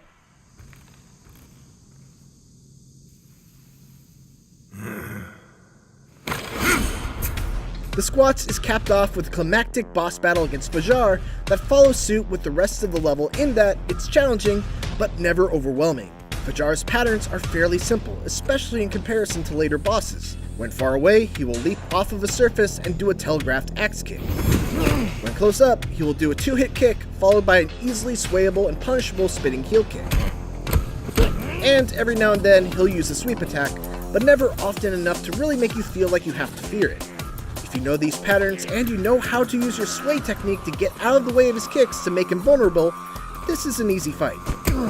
But when you first arrive at this boss fight, you haven't had the importance of these defensive techniques drilled into you yet. Fajar acts as that drill. Come on! Attacking him straight on doesn't work as he will block most of your strikes and deal more damage to you than you to him. Blocking doesn't work very well because his kicks deal massive structure damage, and just dodging will get you out of the way of his attacks, but won't give you the counterattack opportunity. If you want to get through this fight without dying, you have to learn how to sway high attacks. His second phase adds a few more attacks to his arsenal, but they still largely follow suit in that, as long as you utilize your sway technique to get out of the way of his attacks, he will always present a large opening for you to punish him. And that's really what this fight is all about, teaching you about the importance of swaying as a defensive technique. Because if you don't know how to use that technique to avoid attacks like the ones Fajar hits you with, you are going to struggle immensely in what's to come. And naturally, as Caselli notes, the developers really want you to learn from this battle. It's the first real time in the game where the player will have to have some kind of plan to deal with his enemy. That's very important in Sifu because later on in the game, when we will introduce advanced archetypes or other bosses, the player will need to recognize patterns and will need to have some kind of a plan to deal with that. I have spent 8 long years preparing for this. Sifu's bosses aren't just memorable for their fights, they also tend to leave an emotional impact as well. One of the concepts explored in Sifu is Wuda, essentially a form of martial morality, and it's one of the reasons why in every boss fight of Sifu, there's a hidden method of sparing them. Fajar is no exception, but why would anyone want to spare this monstrous drug lord who played a hand in the murder of your father? Well, for one, you get a special talisman that helps unlock a secret ending. But one of the great things about Sifu also is that it makes an effort to humanize each of its bosses. In Fajar's case, there's a mysterious room that remains locked all the way until just about the very end of the game, when you're able to find a key to this room inside Yang's sanctuary. Upon investigation, you learn that Fajar is actually terminally ill, and that Yang's the one who's been taking care of him. The two share a very close bond. In each level there is something kept by the boss, which gives more intel about who the boss is. And for Fajar it was really to give more humanity to this boss. He is quite alone during his life, he don't trust anybody except Yang. And this one was to give him back his humanity. Among all the bosses in the game, Fajar is the least redeemable, and is still a monster even despite knowing of his condition and his relationship with Yang. But like everything else in the Squats, this revelation eases you into the thought that maybe these men and women you're hunting down aren't initially what you think they are. Maybe there's more to the murder of the main character's father than was initially let on. That hidden layer is, in essence, Slowclap's approach to his homages as well. The Squats is so much more than just that level with the old boy fight.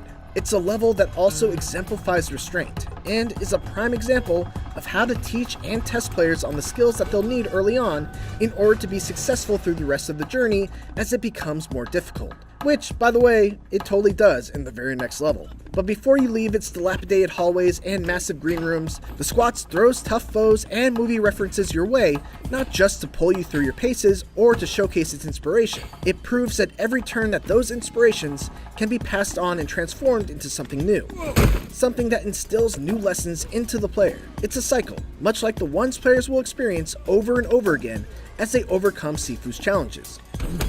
But if you're open to learning from each new step, you'll become a master in no time. Thanks for watching this installment of Art of the Level.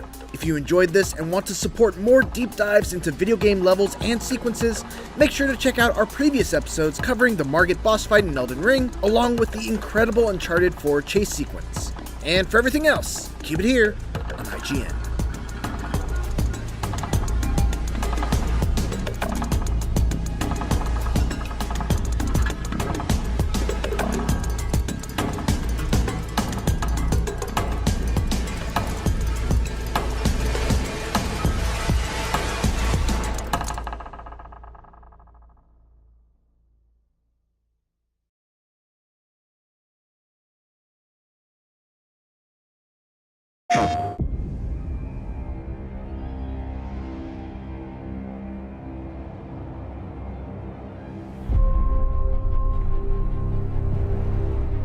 Magic, both beautiful and powerful, binds together our long history. That common bond we share is the legacy of Hogwarts.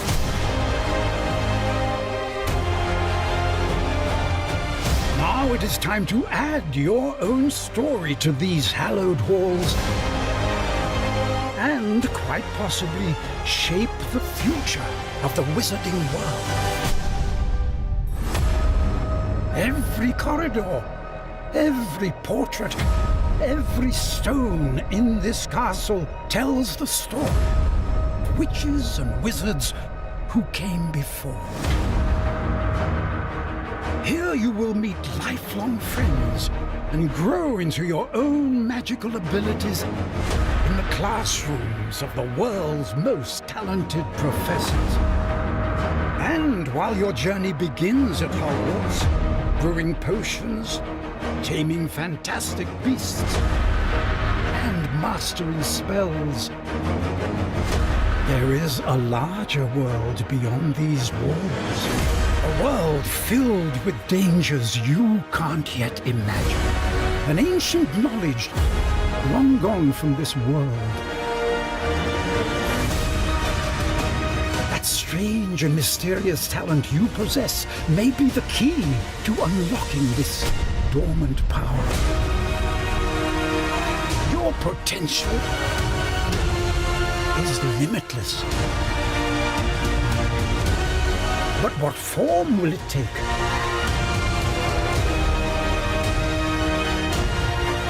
The journey ahead will reveal what you stand for.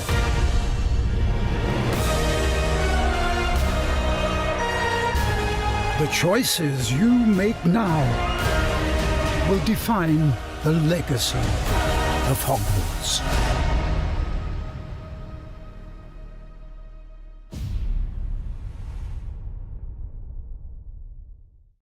PlayStation.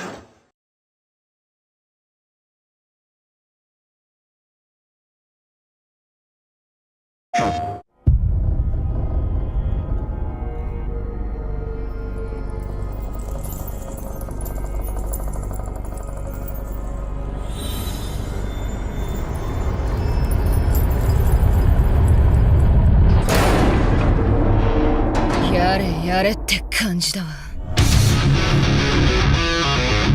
ここで決着をつける。オラオラオラオラオラオラ。クラチル、ぶっ飛びな。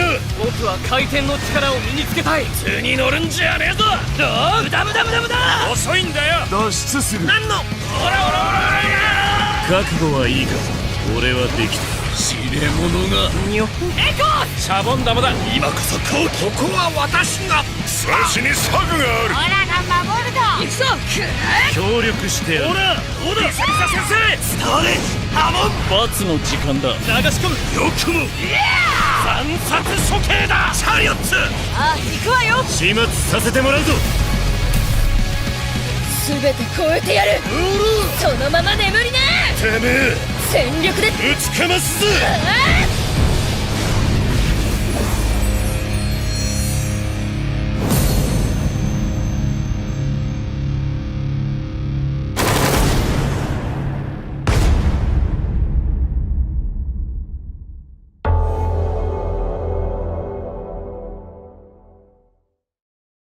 PlayStation.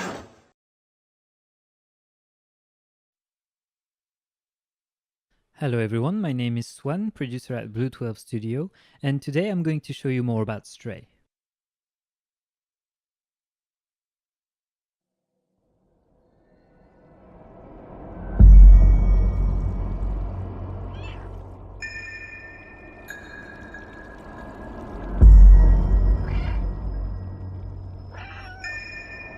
In Stray, you play as a cat who has fallen inside a mysterious and forgotten city.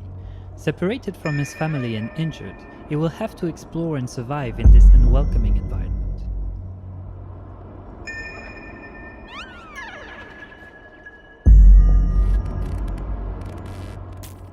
From the cat's unique point of view, players must navigate their way through the dangers of this unfriendly place, and use the cat's skills to solve puzzles and uncover mysteries along the way.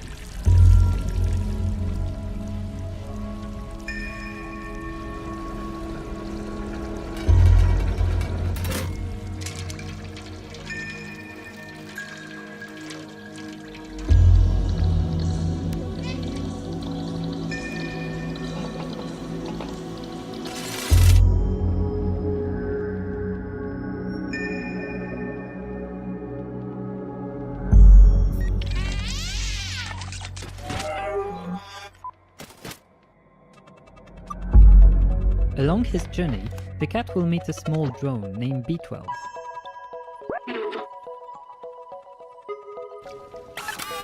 Using the drone's ability to interact with objects in the world and communicate with the strange inhabitants of this secluded place, together they will work to learn more about the secrets of this forgotten community of human-like machines.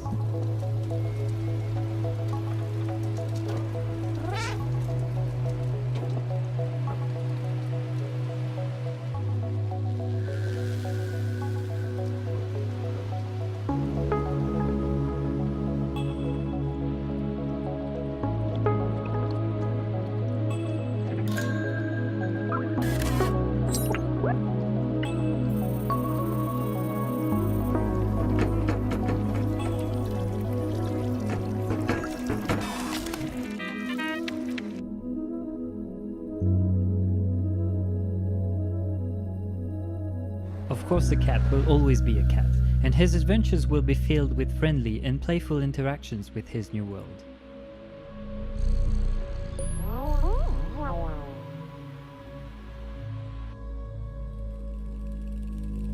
But these machines are not the only inhabitants of the city, and some encounters will not be as friendly or safe.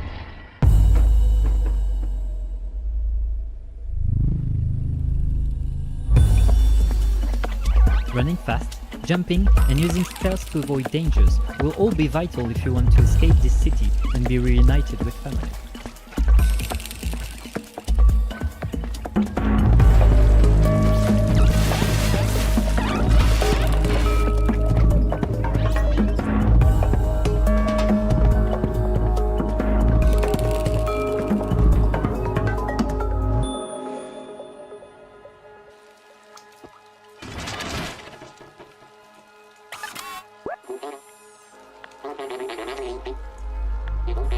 Unless you find a way to defend yourself, and the prey might become the hunter.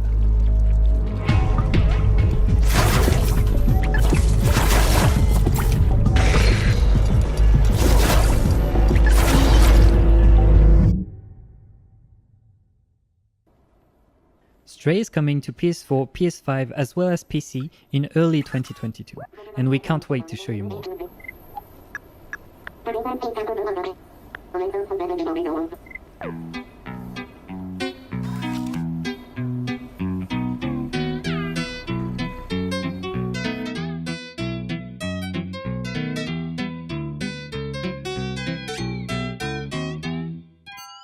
Today, From Software is best known for birthing and leading the charge of the Soulsborne genre, a portmanteau named after its Bloodborne and Dark Souls series. But the longer history of the company reveals a more checkered past, a timeline populated by minor hits at best, alongside curious novelties, intriguing failures, and more than a few outright duds. In some ways, From Software emerged out of nowhere in 2011 with the release of the original Dark Souls, the studio's first genuine smash hit. Suddenly, almost overnight, millions of PS3 and Xbox 360 owners around the world were playing a From Software game, likely for the very first time. But to the more dedicated observer, the overnight success of Dark Souls, a streak that continues to this day with the magnificent Elden Ring, was an arduous journey 25 years in the making. Was the success of Dark Souls the culmination of 2.5 decades of honing their craft, or was it mere fluke, a case of the stars aligning and From Software accidentally being in the right place at the right time? フロムソフトウェアはですね、考え方として、時流に、流されずにですね、我々が作りたいものって、もちろん自分たちで価値のあるものっていうものを生み出していきたいというのが。 Join us as we rekindle the past, sit down to rest at the present, and summon the future of From Software.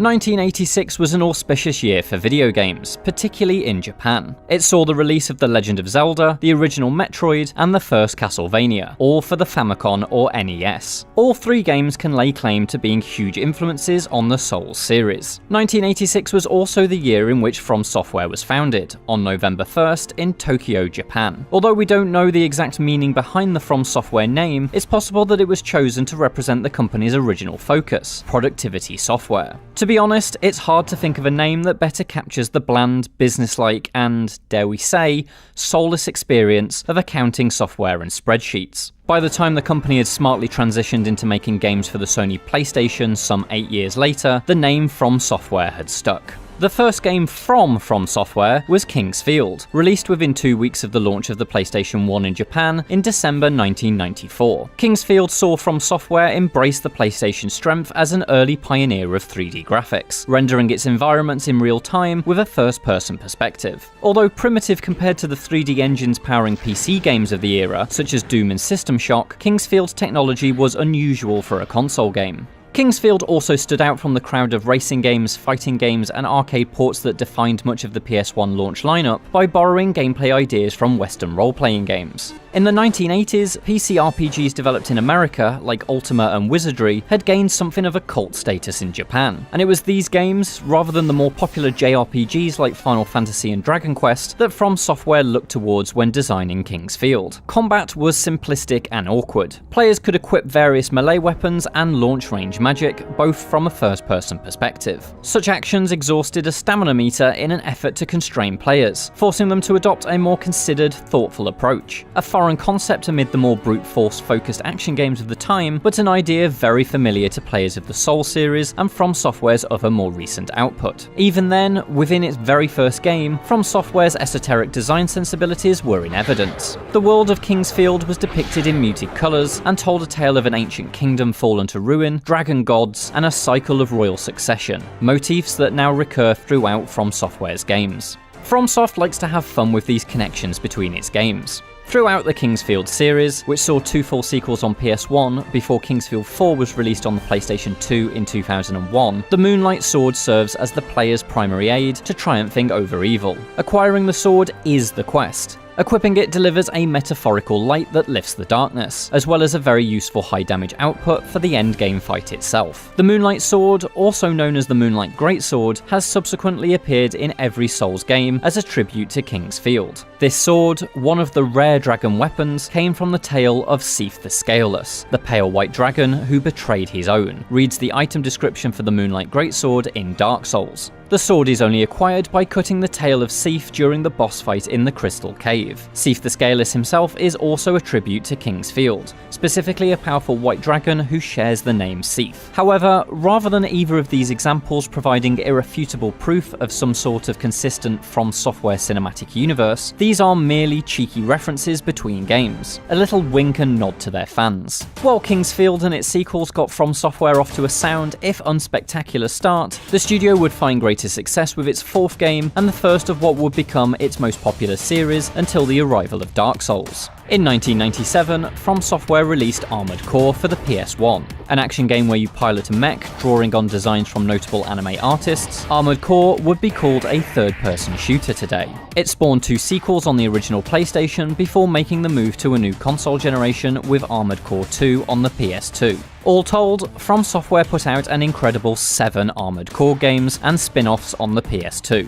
In terms of quality, it was very much a case of diminishing returns, but at the same time, the Armored Core series demonstrated From Software's capacity to serve a hungry, if niche audience, and cemented its reputation as a developer who worked outside the mainstream, seemingly immune to prevailing industry trends.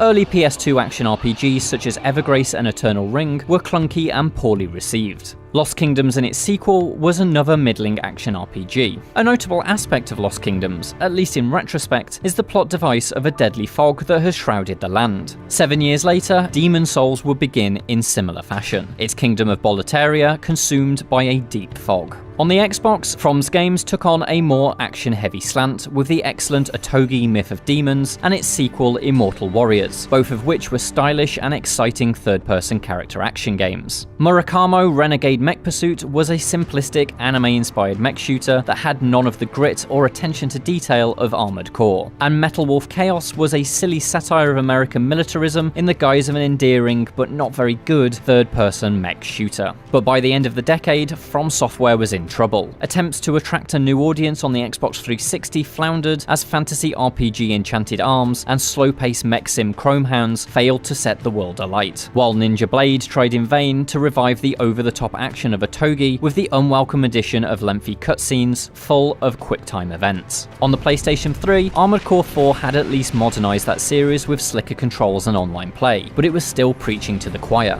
However, in February 2009, From Software released Demon Souls, and look, for a while, nothing changed.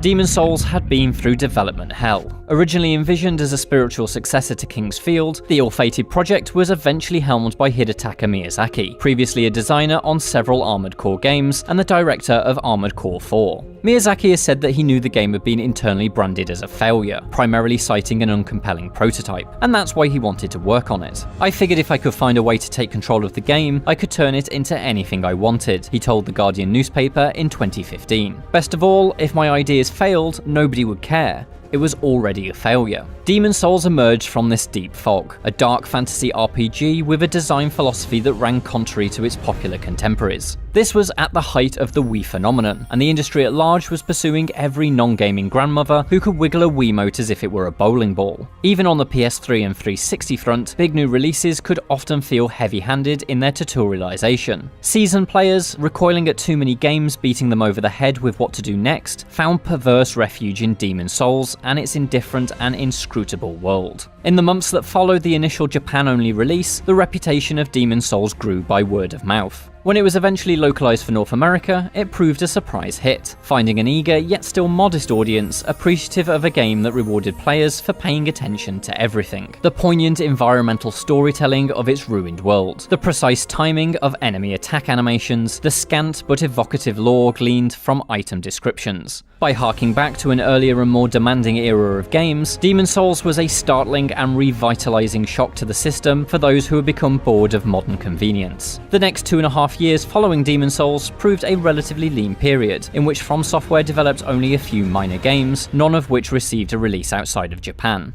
Then, in September 2011, From Software and Bandai Namco launched Dark Souls. If Demon Souls was the template, then Dark Souls was the finely honed work of a master craftsman. With the transition from Demons to Dark Souls, FromSoft followed a clear path of progression, extending the game's scope and ambition to attract a larger audience without sacrificing the core tenets that underpin the original success. The most daring change in Dark Souls would also prove its greatest achievement. Instead of the discrete worlds and signposted levels of Demon Souls, the Land of Lordran in Dark Souls was a truly seamless interconnected space you could, with one or two exceptions, travel the length and breadth of without hitting a loading screen. It wasn't an open world exactly, but it demonstrated how FromSoft and Miyazaki's vision for meticulously staged combat challenges could thrive when given extra space to flourish. Neither direct sequel opted to overhaul Dark Souls to the same degree. Dark Souls 2 pushed harder into RPG territory with a dazzling array of build options for your character, and a firmer grasp of integrating competitive and cooperative online play, while Dark Souls 3 adopted a more action-oriented stance, taking cues from two other Souls-adjacent games FromSoft was working on simultaneously. While nowhere near as revolutionary as the original, Dark Souls 2 and 3 still managed to avoid the studio's trend towards diminishing returns that affected earlier games like King's Field and Armored Core. But if the Souls series had begun to feel safe by its third iteration, FromSoft was busy experimenting with the Souls formula elsewhere. We are born of the blood, made men by the blood. Bloodborne, released in 2015, in between Dark Souls 2 and 3, saw FromSoft step out from behind the safety of its shield and go wildly on the offensive. By all but removing the player's ability to block attacks, Bloodborne doubled down on a specific mode of playing a Souls game, rapidly dodging the enemy's attacks and furiously countering with your own. Sekiro Shadows Die Twice, released in 2019, 3 years after Dark Souls 3, streamlined yet more of the RPG stats that buttress a Souls game, and focused its combat design on a relentless and rewarding parry system. Yet despite the step away from RPG towards action exhibited by both games, they still carry that methodical FromSoft DNA. Bloodborne and Sekiro, just like Dark Souls, Demon Souls, Armored Core and King's Field before them, emphasize a degree of deliberation in their design. Whether it's monitoring your stamina consumption mid-combo or switching weapons to a more advantageous damage type, everything possesses a granularity that adds the kind of friction to the action that Souls players crave. Those little extra steps players must take care to prepare for if they're planning to overcome the next obstacle. It's what FromSoft does best, and what so few other studios consider, and it's what we have been finding in Elden Ring. Stand before the Elden Ring and become the Elden Lord.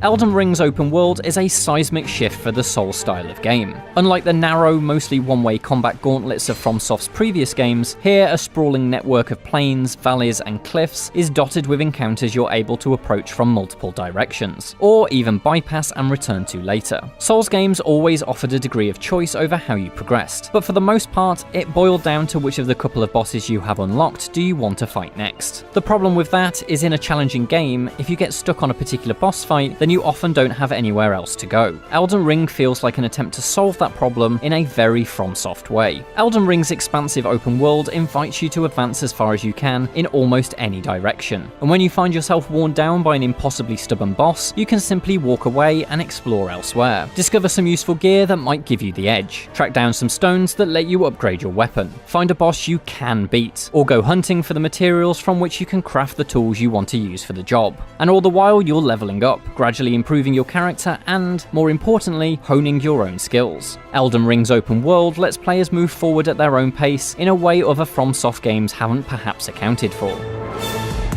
For nearly 3 decades now, From Software has forged its own path. In many ways, it feels like it has been content to do its own thing, making the kinds of games it wants to make without seemingly much consideration for wider industry trends. Only now, the wider industry is following them. Now that Elden Ring is finally here, the eyes of the whole video game world will be looking at From Software. What they see will be surprising, delightful, and uniquely From Software. For more on From Software and Elden Ring, check out our review, or our guide to surviving the daunting open world that is Elden Ring's Lands Between. And for everything else, stick with IGN.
What is that?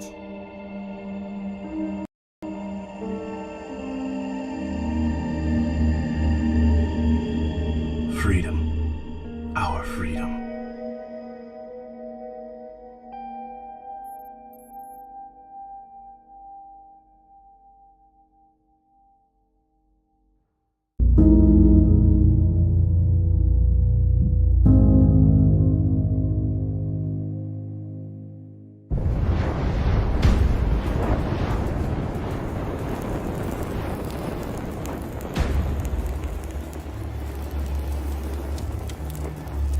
You all know the target.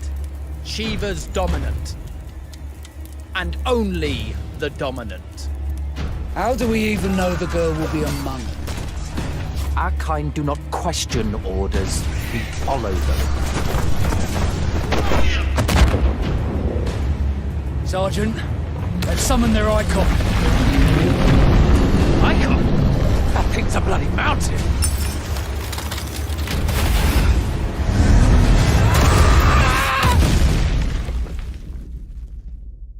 Our foe will not relinquish their mother crystal easily. This will be a bitter fight.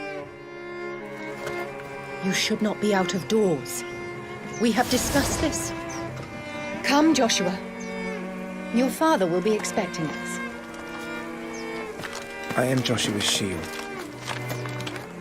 I'm sworn to protect him.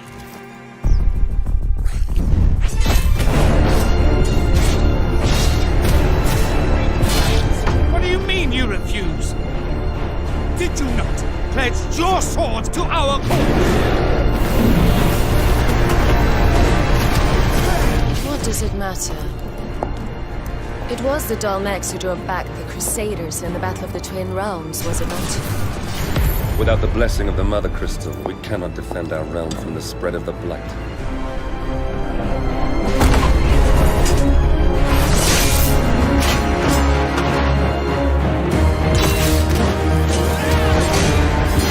So, they sent in the Dragoons. Imperial Vipers. Do they really mean to invade us?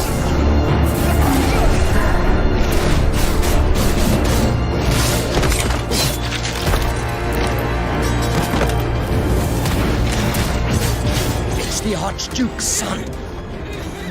Phoenix. Joshua! Stop this!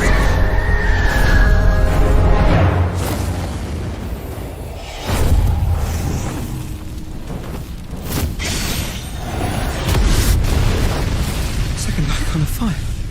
But that's impossible.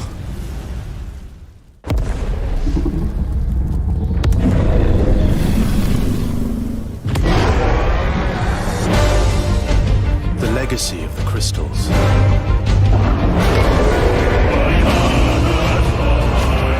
Has shaped our history.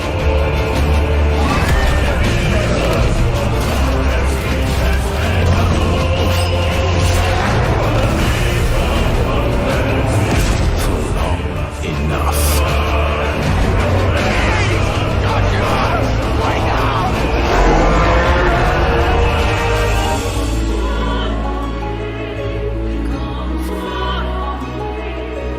I'll kill you.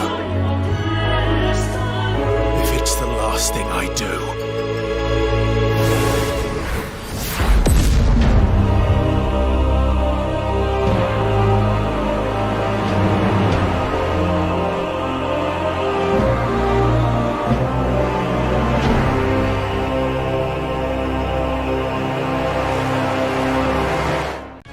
Tactics RPGs are the meat and potatoes in the diet of video games. Not always flashy and exciting at first glance, but one of the most satisfying meals to sink your teeth into.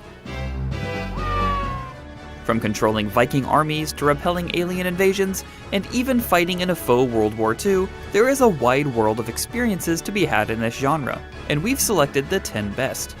Here's our list of the top 10 tactics RPGs of all time.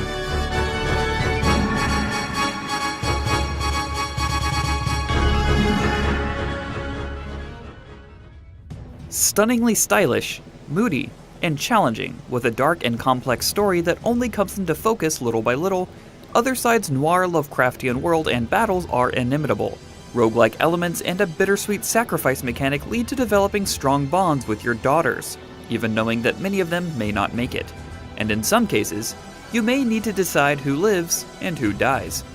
Enemy behavior is deterministic, but the diversity of foes and the situations you face them in makes each map a satisfying tangle to unfurl. The terrifying bosses show this off best of all.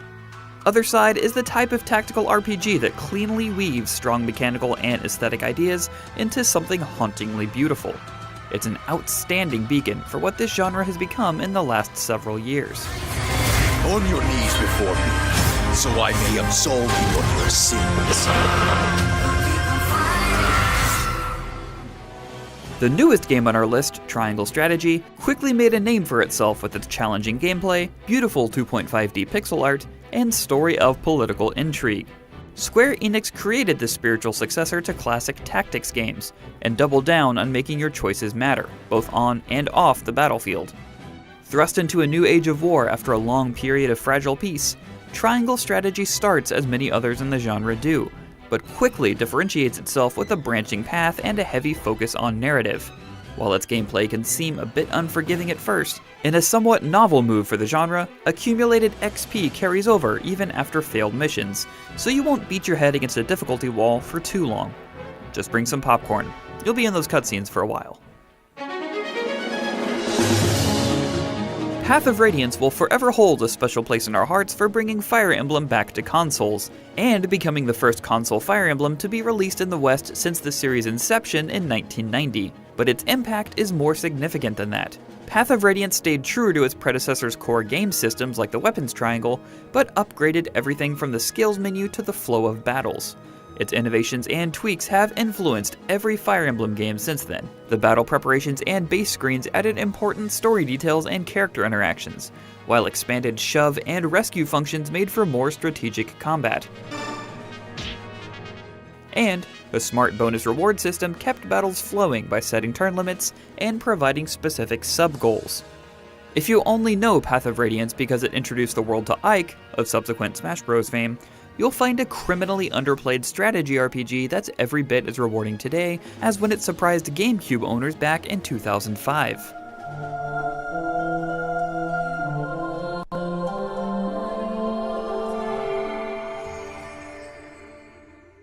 The Banner Saga is representing its entire series on this list in a way few other games are. The entire trilogy works as one beautiful whole, adding weight and importance to every hard choice and branching path you pick up along the frostbitten road.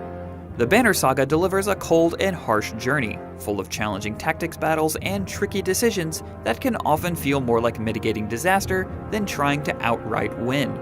The Banner Saga also distinguishes itself with its Norse setting and incredible aesthetic, both in its visual artistry and in its fantastic music. Its world is as punishing as it is stunning, and the tactical choices you're given matter not only in the moment of ensuring you make it to the next fight, but also in the grand tapestry that is the series' overarching story in the games that follow. While all three entries in the Banner Saga are fantastic tactical RPGs, we ultimately went with the first game as deserving a spot on this list. The three games are so interconnected, and that interconnectivity is why the franchise as a whole deserves to be recognized, that starting anywhere but the beginning would be a disservice to the work developer Stoic Studio has done.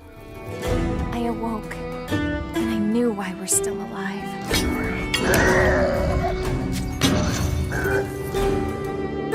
Because we choose to be. The concept of Valkyria Chronicles is a strange thing to describe. It's a turn-based tactics game full of thoughtful decisions, but you also have to dodge enemy fire in real time while you move your troops into position and actually aim down the sights before firing. It has a heavy story that isn't afraid to address the darkest parts of World War II, but that story is told in an alternate reality full of magic and JRPG melodrama as well. Its battles are full of engaging puzzles to solve, and it's a real treat to grow closer to your squad both on and off the battlefield. And while Valkyria Chronicles 4 may have improved and refined its combat in meaningful ways, the original's excellent story still helps it stand out to this day. I'll do whatever it takes to protect the people of this town. Even going to war, I'll do it. The long-running Disgaea series is known for its incredible level of depth, quirky anti-hero characters, and terrific anime art style. For nearly 20 years, the series has remained consistently entertaining, so narrowing it down to which entry deserved a spot on this list was no easy task. For the most part, each sequel retained what was great about the previous entry and added its own new tricks and twists. That's why we settled on Disgaea 5, probably the pinnacle of the series, and Disgaea 6 is generally considered to be a misstep. With systems upon systems upon systems to master, and an entire randomized dungeon to fight your way through inside every item in the game, Disgaea 5 is a tactical RPG you can play for years. It's the biggest and best looking in the series.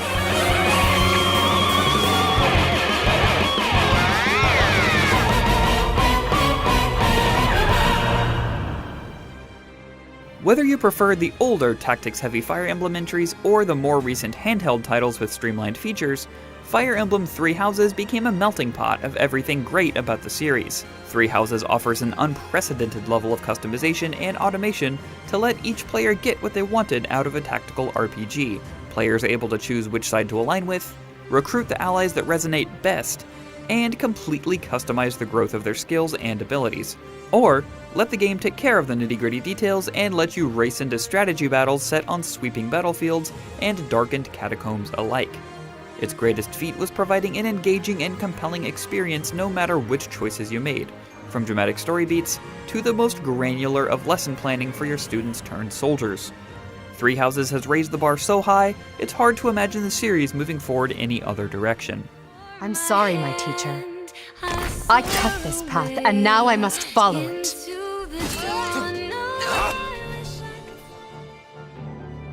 Tactics Ogre, despite being the predecessor to the more popular Final Fantasy Tactics, has never gained the traction in the West that fans think it deserves. This second game in the Ogre Battle series originally debuted on Super Famicom in Japan, and the PSP remake makes a few changes to the original, including lowering the difficulty and adding the Chariot Tarot system that lets you rewind battles to a specific point to try a different strategy, which is a godsend, as battles are tough and can take quite a while. The remastered score lends gravitas to the fantasy setting, and character art and dialogue are still top-notch, if very classically flavored.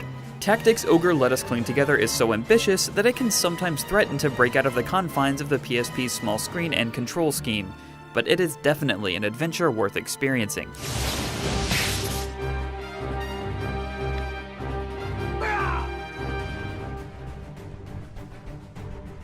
Knowing that every turn could be the last for your favorite soldier if your plans go awry, gives XCOM 2 War of the Chosen's underdog battle to overthrow an alien occupation of Earth incredible tension and atmosphere. It builds on the streamlined, but still deep tactical combat and cover systems of its predecessor, letting you create custom squads of specialized soldiers whose abilities can synergize to demolish even the hardest of targets before they can get off a shot. Of course, the fact that even a 99% chance to hit isn't a sure thing means you always need a backup plan, and its randomized map layouts give it an element of unpredictability, with its expansion adding 3 adaptable chosen boss characters and special recruitable soldier classes. XCOM 2 becomes a virtually bottomless pit of thrilling tactical challenge.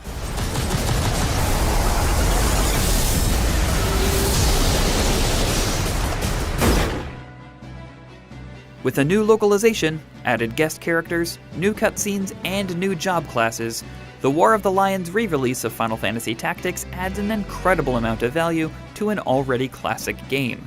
Final Fantasy Tactics' rich story, fantastic music, and deep gameplay thrives in a portable format, and the setting of Ivalice, created in 1997, is still in use for new Final Fantasy titles today, 25 years later.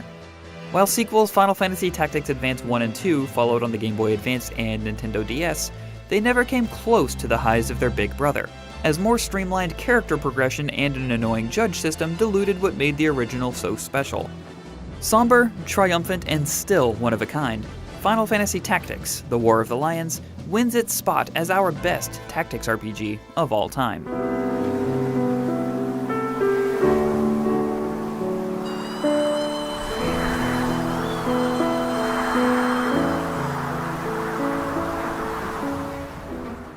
And that's our list of the top 10 tactics RPGs of all time. What games do you think belong on the list? Make sure to let us know in the comments below, and while you're here, be sure to check out our top 10 Wii U games. For everything else gaming, you're already in the right place. IGN.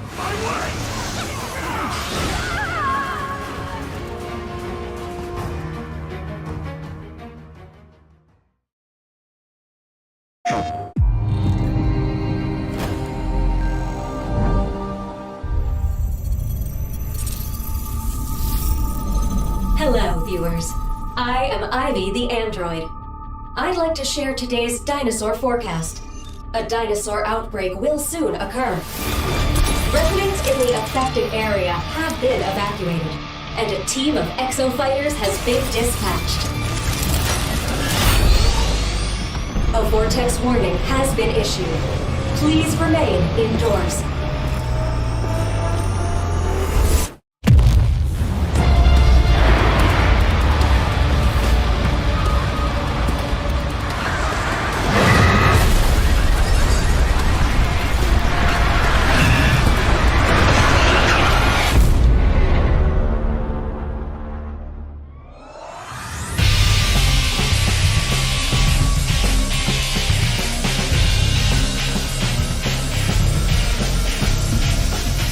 I'm making sense of this situation.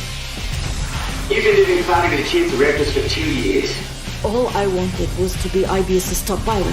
IBS's latest dinosaur forecasts and exosuit technology were able to keep human casualties to 0.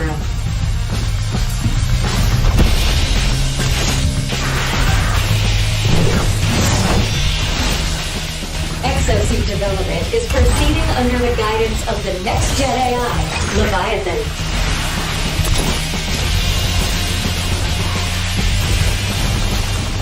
Meanwhile, IBS continues to recruit candidates to become new exo-fighters, humanity's greatest hope.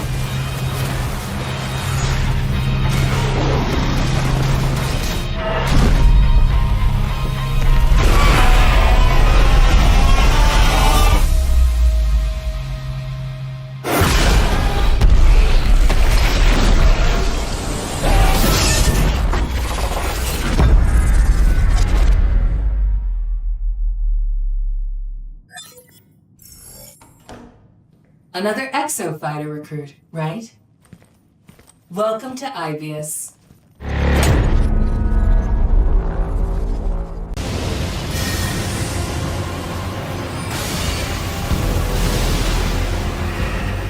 It's been just over a year since PlayStation 5 hit store shelves. Well, digital store shelves at least. And Sony has once again found success by not only ushering in a steady stream of quality exclusives, but also by being a great place for third parties to thrive. For this list, we wanted to stick with games that have received a proper PS5 release. You won't find any titles that need to be played through backward compatibility here. The games that made it onto the list either needed to launch on PlayStation 5 at the time of release, or receive a proper PS5 re-release. So, without further delay, here are the 10 best PS5 games that you can play right now.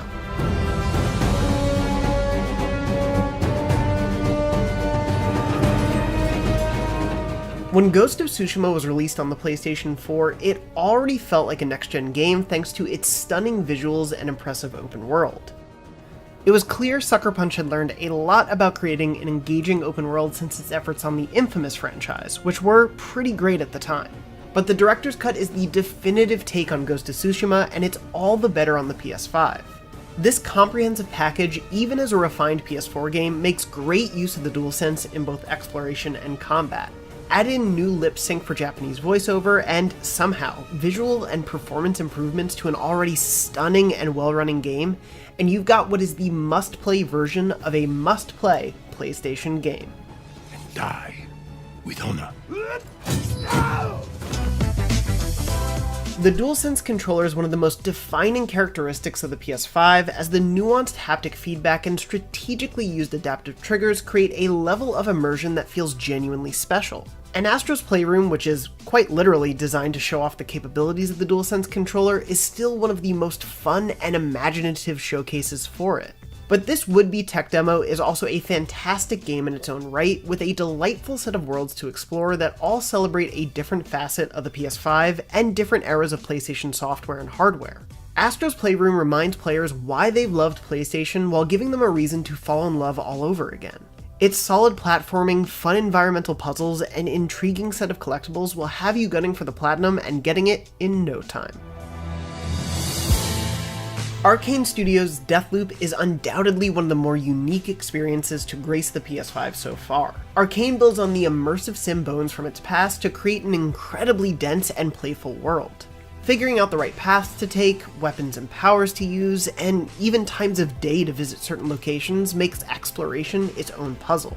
And Arcane's beautiful Saul Bass-inspired world is filled with peculiar oddities to pick up on and exploit to complete your objectives. In a time where time loops are the feature du jour in gaming, Deathloop is one of the most unique and satisfying to navigate, making knowledge its own reward on top of a suite of amazing powers. And don't even get us started on its stunning soundtrack.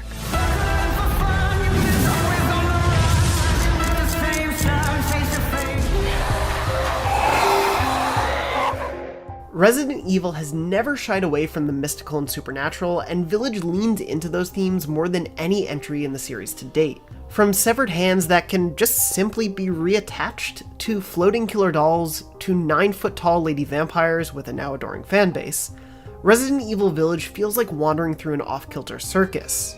In one fell swoop, it gave us what will go on to become one of the most recognizable Resi villains ever, Lady Demetress, while still respecting the main antagonist story that began in Resident Evil 7. It also brings the series back to its Metroidvania roots in impressive fashion, requiring you to revisit areas several times throughout your playthrough, but with new tools at your disposal to explore them. It's by far the most fantastical the series has ever gotten, and it remains to be seen whether or not Resident Evil will ever return to its more straightforward zombie roots, or, at this point, if we'd even want it to, considering how fun, frightening, and ferocious Resident Evil Village is.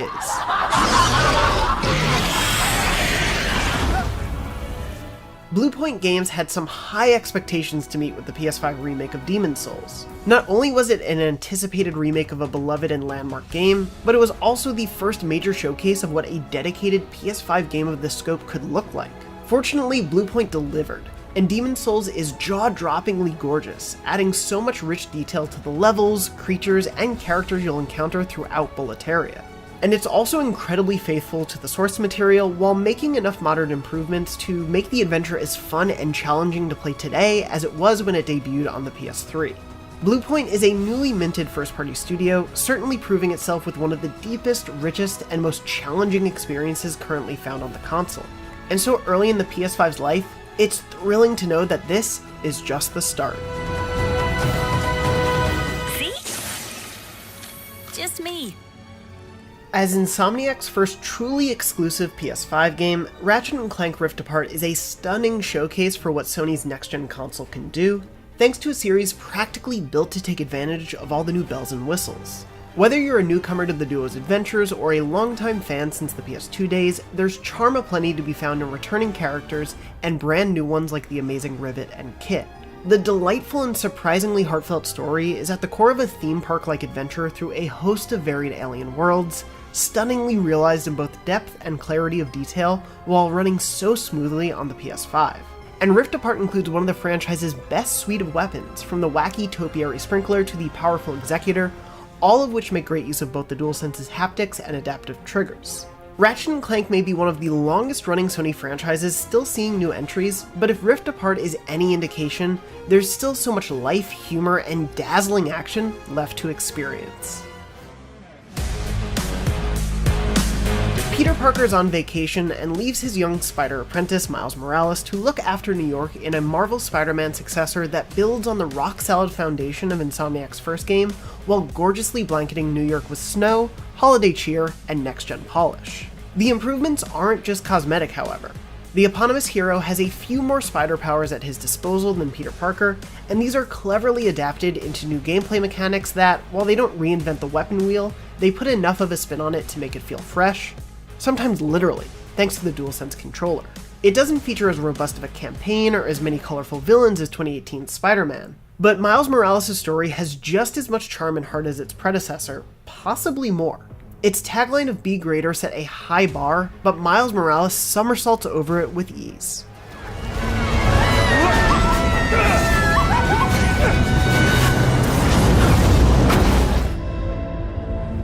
Returnal is a trailblazer of sorts. Roguelikes have long been one of the most popular genres on the indie scene, with games like Spelunky 2, Dead Cells, Enter the Gungeon, and has a few more spider powers at his disposal than Peter Parker, and these are cleverly adapted into new gameplay mechanics that, while they don't reinvent the weapon wheel, they put enough of a spin on it to make it feel fresh, sometimes literally, thanks to the DualSense controller. It doesn't feature as robust of a campaign or as many colorful villains as 2018's Spider-Man, but Miles Morales' story has just as much charm and heart as its predecessor, possibly more. Its tagline of "Be Greater" set a high bar, but Miles Morales somersaults over it with ease.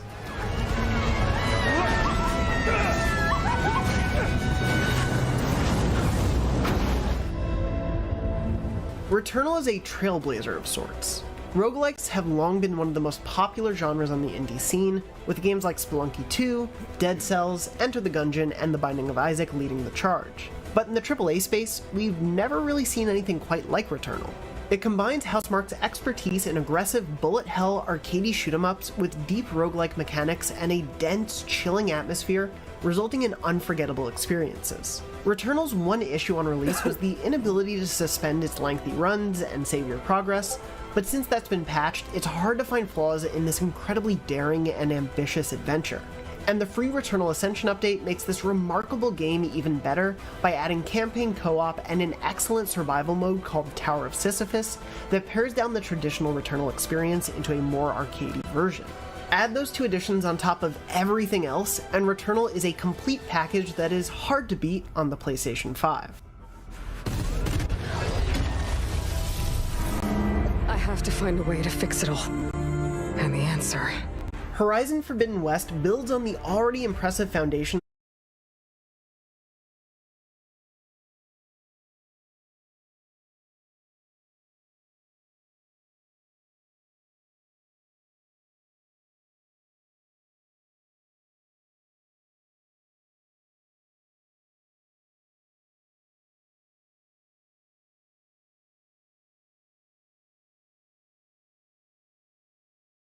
sense of exploration here, and loads of completely involving world building to uncover as well for those wanting to learn more.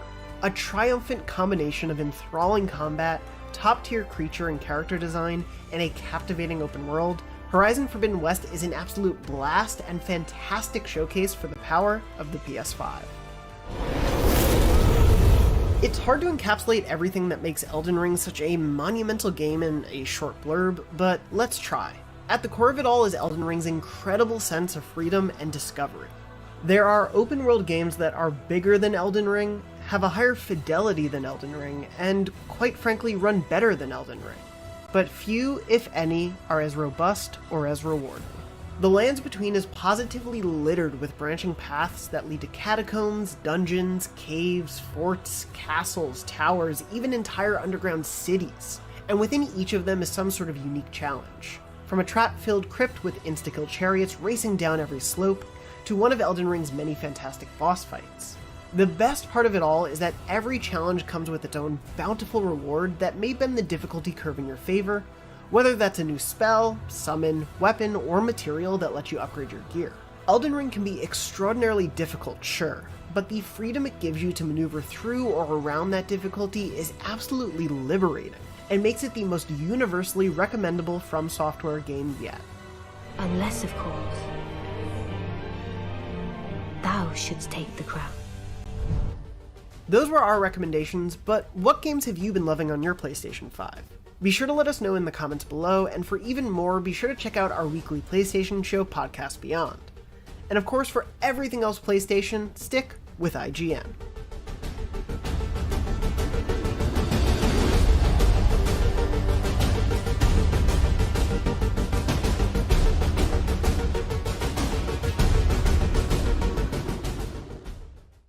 IGN sat down with U.S. Army Fire Control Specialist and gamer Staff Sergeant Calente Williams to get their perspective on God of War Ragnarok and their unique take on the challenges that await Kratos in this latest installment. Presented by the U.S. Army. What's up, everyone? I'm Staff Sergeant Williams. I'm a 13 Juliet Field Artillery Tactical Data Specialist. I'm the brains of the Field Artillery. I work together with Forward Observers and the 13 Bravo Cannon Crewmen, just like how Kratos and Atreus work together in God of War. Kratos got the extra fur on this time. know what I like about this drip that he has? You know, it's the leather. You know what I'm saying? And then the fur that's going around the shoulders and neck. Like that's something I would rock if I was Kratos. And if I could grow a beard like him too, that'd be pretty sick. Brock and Sindri, they have a great relationship. I mean, I have a lot of brothers, like a lot. So we bicker kind of like how those two do. You seem like a calm and reasonable person.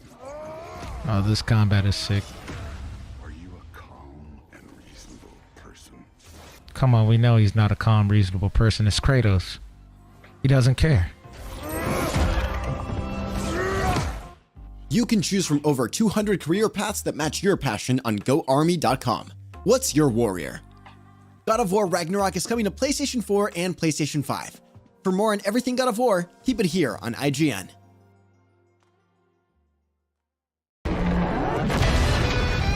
IGN's Summer of Gaming. The summer of fun video game events is here, and today it's PlayStation's time to shine. The company behind Horizon, God of War, Spider-Man, and the immensely popular PlayStation 5 has a brand new presentation to share, and you've got a front row seat for it. Tune in right now for our PlayStation Showcase Countdown show, followed by the full PlayStation Summer Showcase Live and our detailed post-show, where IGN's PlayStation experts will break down all of the biggest announcements. It's all part of IGN's Summer of Gaming, and it all starts right now.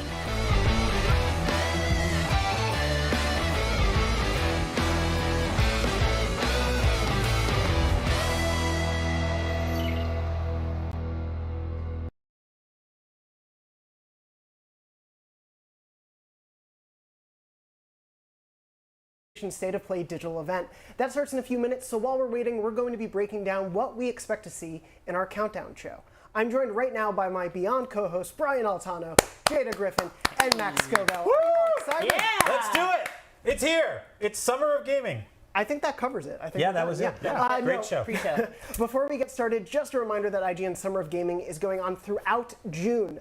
There's so much going on. We're really going to be ramping up next week with Netflix's Geeked Week, IGN's own Expo, plus the Xbox and Bethesda Showcase. And there's a ton more going on besides just that. But today is all about PlayStation. We're almost 2 years into the PS5's life cycle, and so far the hottest game around is actually trying to buy a PS5 or a Series X. Sony came out swinging with first-party exclusives at launch and released quite a few new games since then, but there aren't really any confirmed release dates for the rest of 2022. The only thing we know for sure will be shown today is Horizon Call of the Mountain for PSVR2. We'll talk about that in a little more, but first I think we need to address the big one, God of War Ragnarok. Everyone wants to see it. Everyone's hoping it shows up here, even though we didn't hear about it. They haven't said first party will be here. Do you all think we're going to get a release date for this? Absolutely. I think I think it has to happen today. I shaved my head in anticipation for solidarity with for Kratos. This moment. Yeah. I also became a father a couple years ago just for good luck for this game. That's how you're a real God of War fan. Yeah, you guys are all fake God of War fans. I'm doing the tattoo in the head next. No, this is the game we have to find out about today. This is their biggest first-party title of the year. All signs point to us finding out about something of this game very, very soon because we don't know yet. It seems every major first party has delayed their big flagship title for this year until next year. All eyes are on God of War. It's got to deliver, and I think it's going to be this fall. I appreciate the enthusiasm. I don't know if I'm right there with you if it'll be here today. What? I know, I'm sorry. But Max, what do you think? Are you expecting it? I'm cautiously optimistic, but again, I think we just saw, Xbox had to delay their 2 big fall games, and we've seen some very rough fall launches around huge games that people are really looking forward to, and I think some people have learned lessons from that, and they're really cautious about announcing a date that won't be hit because it's demoralizing when a date gets announced, everyone goes, yeah, and then they go, sorry, it's actually going to be 3 weeks after that. And you go, okay, fine. They're like, sorry, it's going to be 6 months after that. Our bad. So I hope we get a date, but also if we don't, I can live with it. Yeah, to your point, there's definitely been a few PlayStation games where it's like they announced the date and then it was like, 1 more month. Just give us one more month. So I can understand them wanting to wait until they're like 100% sure. But Jada, how are you feeling? Yeah. Do you think we're going to get it? I think I'm in the same boat with Max. Okay. I think we're going to get it. It's a potential to get it today. I'm not expecting to get it. Yeah. But we did get the PlayStation Plus of games for June, and God of War was in it. So how cool would it be at the end of the show to just see the Ragnarok icon and the date pop up? That's all you need. We had the merchandise leak recently, too. Yeah, there were some socks that came out. It was rated in Korea, so it has to be coming. Hey, look, if you can't play God of War in September, at least you could buy some socks. All right. As we all know, with the promotional merchandise tied-in that happened with Halo Infinite several years ago, that ended up being about 2 years early. Yeah. That always means that the release date's around the corner and that it's spot on, right? You've got to hope for it. Yeah, we'll see. Before we get to some other games, though, I guess just quick, right around the table, put a release date on it. I don't care what day of the week that is. Just get, because we don't have a calendar in front of us. Okay.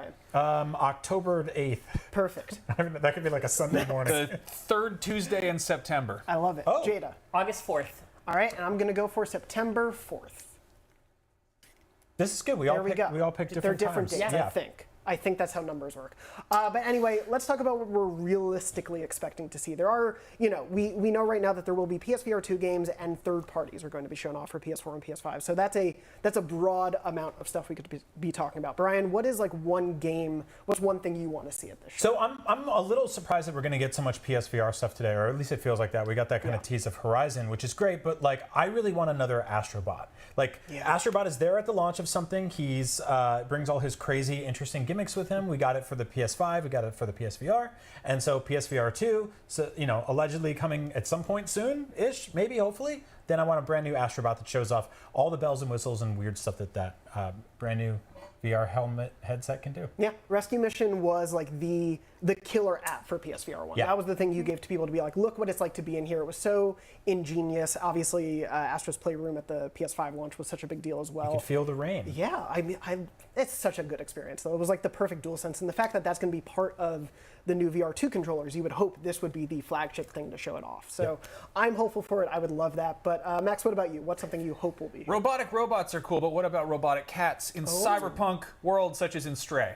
That little cat game that got shown off ages ago. I mean, it's one of those like incredible looking indie games where you're like, I'm not going to play this for 8 years, am I? And I really hope that 8 years is coming to an end, or maybe it's less than that. But it'd be nice to see some more of that, and maybe, I don't know, get a release window or something like that. Yeah, there was a like tease of indie games coming to PlayStation a week or two ago that I think said summer for this one. So we are close. This is the summer of gaming. So we can only hope that it appears in the summer of gaming. I'm just a sucker for any game where you play as animals that actually behave like animals and don't put on thief costumes or wear jean shorts. That's like a regular cat in a not so regular environment. It's really cool. Don't rule out jean short DLC for this game just yet, because it could happen. So. I do think we see it wearing like a backpack at some points. In That's some not of the gameplay, clothing. But okay, fair enough. You can wear a backpack and get arrested for indecent exposure. I didn't know you were so up on the laws like that. Didn't think that's where this would be going here today, but sure, let's do it. Beyond. Yeah, that is what happens in the pre-show. No, I think, Stray is one of those indies we've seen at a few Sony showcases right now. It's a console exclusive for PS4, PS5, also coming to PC. So I think that's like a sure bet of one people just want to see. We want to know more what it's like to feel like a cat in a game. Yeah. Jada, what about you? What's one you hope to see? I'm going to go with the big one, Street Fighter 6. We got that very, very brief teaser a couple months back, and it was just reuse pecs, and I want to see more of the pecs. What more do you need? I want to see more characters. I want to see a fight. I want to see a fight today. That's what I want. A street fight? I want to see the street. I want to see the street. Yeah. The street. One or the other. Yes. Maybe both. Yeah. I wonder if they're going to redesign that logo that people figured out was. I want to see more of the 6. That was a cool, Yeah, it was very, numbers. Yeah. Once again, we're going back to numbers. We want more numbers. We want more numbers. Yes. Love numbers here at IGN. Check out our top 10s and top 100s. It's our number one favorite thing. No, I mean, that feels like a safe one, especially with PlayStation. Obviously, Street Fighter V was such a big deal on PlayStation as well. Is there anything where I assume you want gameplay? You don't want another cinematic review. No, I want to see a fight. I want to see somebody's special. I want to see a combo. I want to see something. I want to see whatever the new mechanic that they're bringing to Street Fighter 6. I think Blanca's special. Yeah, let's see Blanca's special. I think he is special. Oh, Blanca is very special. I mean, you've seen the movie, right? They're all special. You've seen the Street Fighter yeah. movie, like Street Fighter. He was very special in that movie. That was a special movie indeed. I haven't seen that movie, so I'll take your word for it. But yeah, no, this one feels like one of the big hanging questions, especially because we just saw such a small cinematic trailer. We're like, well, we'll see in the future. Those always feel like, well, probably at a summer event we'll see it. And this one feels like a perfect opportunity for that. For me, another one that I really hope to see is continuing along the indie train of games we've seen at State of Plays, Little Devil Inside.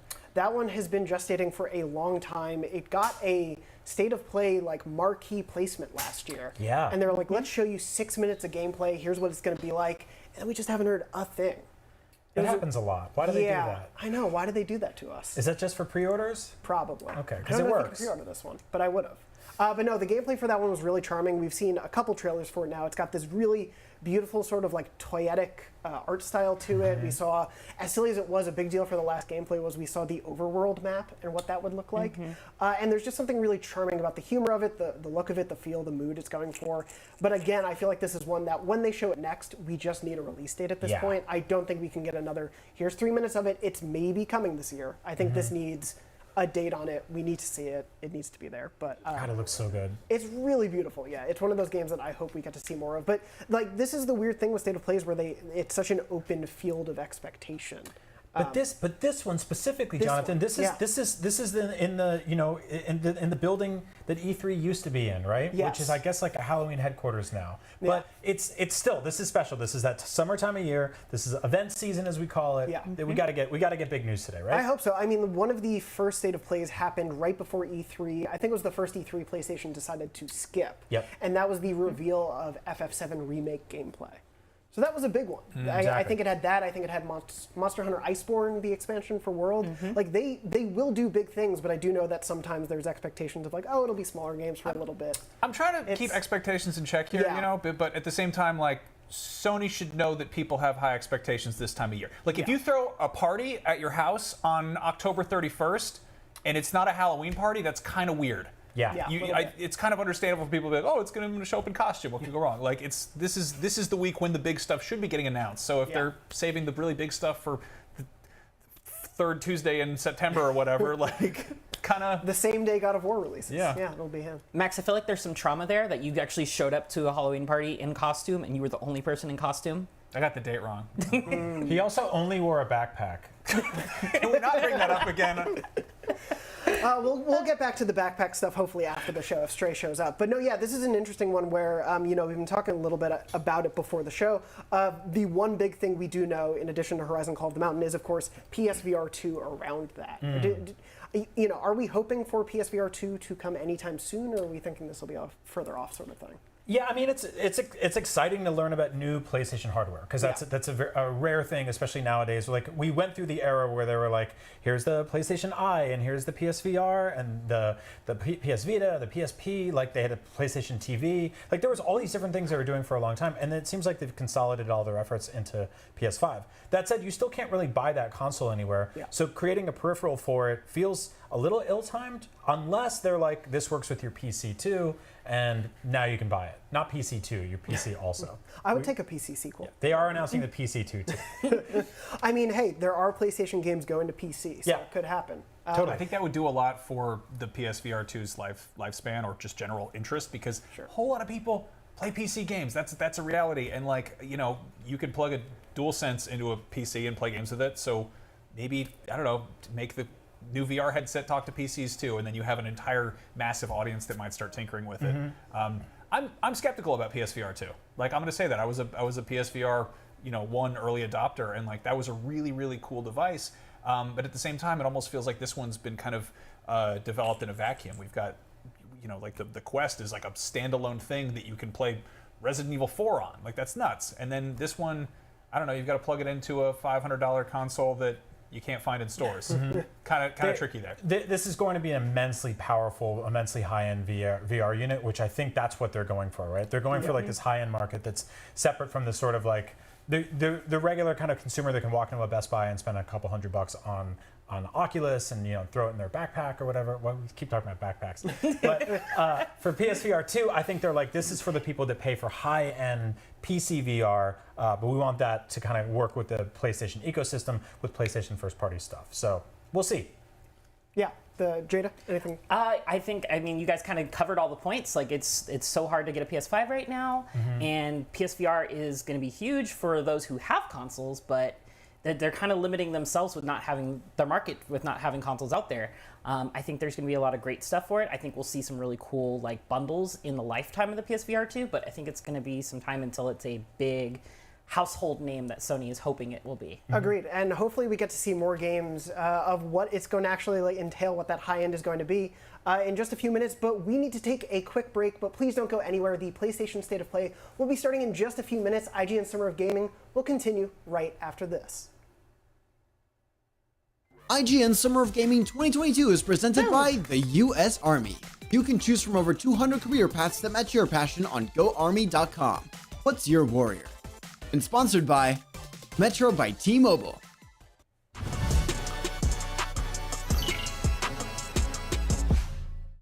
Not only is IGN the world's biggest media brand for games and entertainment, but we also have a team of some of the world's biggest fans of your favorite franchises. From breaking news and exclusives, never-before-seen looks at movies and games, to reviews, let's plays, and live streams, IGN brings you all the coverage you need, no matter where you are. Whether you're on IGN.com, the IGN app, YouTube, Facebook, or Snapchat, we've always got you covered. IGN, the #1 source for all games and entertainment fans worldwide. In a world with non-stop news about Marvel, DC, Star Wars, you need a show with accurate reporting, hard-hitting commentary, and me, Akeem Lawanson, host of IGN's news show, The Fix Entertainment. Whether it's the latest superhero scoop, film fiasco, or anime announcement, I'll be here covering all the breaking movie, TV, and streaming news that matters most to you. Make sure to catch The Fix Entertainment on IGN for your fix of entertainment news. Let's drop it. If you're not following IGN on social media, what are you waiting for? We're constantly updating our feeds to bring you the latest news, gameplay, custom original content, the best user-generated videos and art, memes, and a whole lot more. Be part of the conversation throughout the year. Follow IGN on Instagram, Twitter, Facebook, TikTok, and Snapchat.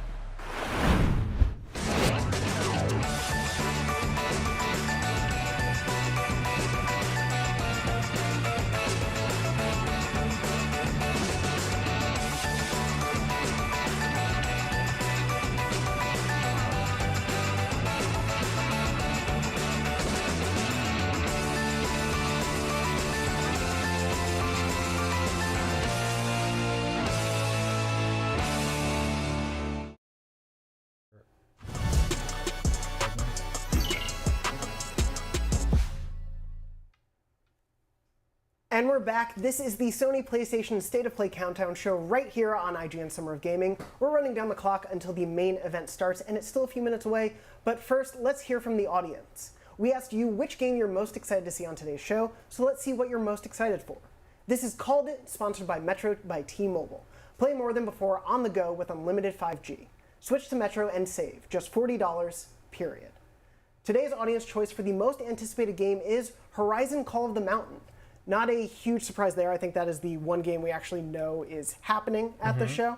I am excited to see more Horizon. I think it is a great candidate for VR because of the scope and scale of the robots in that world. But what about you? I think this is actually a pretty surprising poll because we were talking about, like, oh, I don't know how long it's going to take to find its footing with PS VR2 and its audience and stuff like that. But the audience is really excited for it, despite the fact that we just got a Horizon game just a few months ago.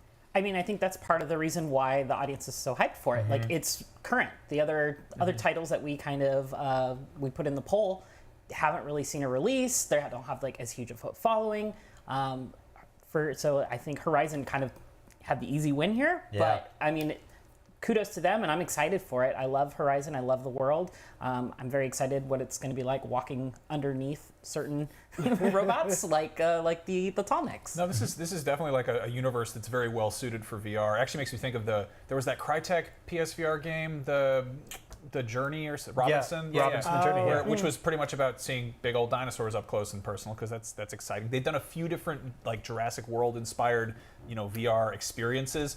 What I really hope is that people aren't expecting this to be the same scale or level of experience or immersion, but like action as standard Horizon, because I think this is going to be, I mean, maybe if it is a full-blown game, I think it's going to be more narrative focused, and it's probably a lot harder to chip off armor pieces of a dinosaur in VR than it is when you're playing it more conventionally. I don't know. I mean, I get pretty into VR. When I used to play Super Hot, I used to roll around like when I was trying to dodge bullets. I would literally hit the ground. It was Stop, drop, and roll. That reminds me of the first Wii reveal trailer where they showed people like hiding behind their couches while using the Wiimote. So maybe you'll be able to do that with Horizon. And Jada, with the power of PSVR 2, you will only get wrapped up in one cable and not several. It's going to be so great. I was like tripping over both cables. Yeah.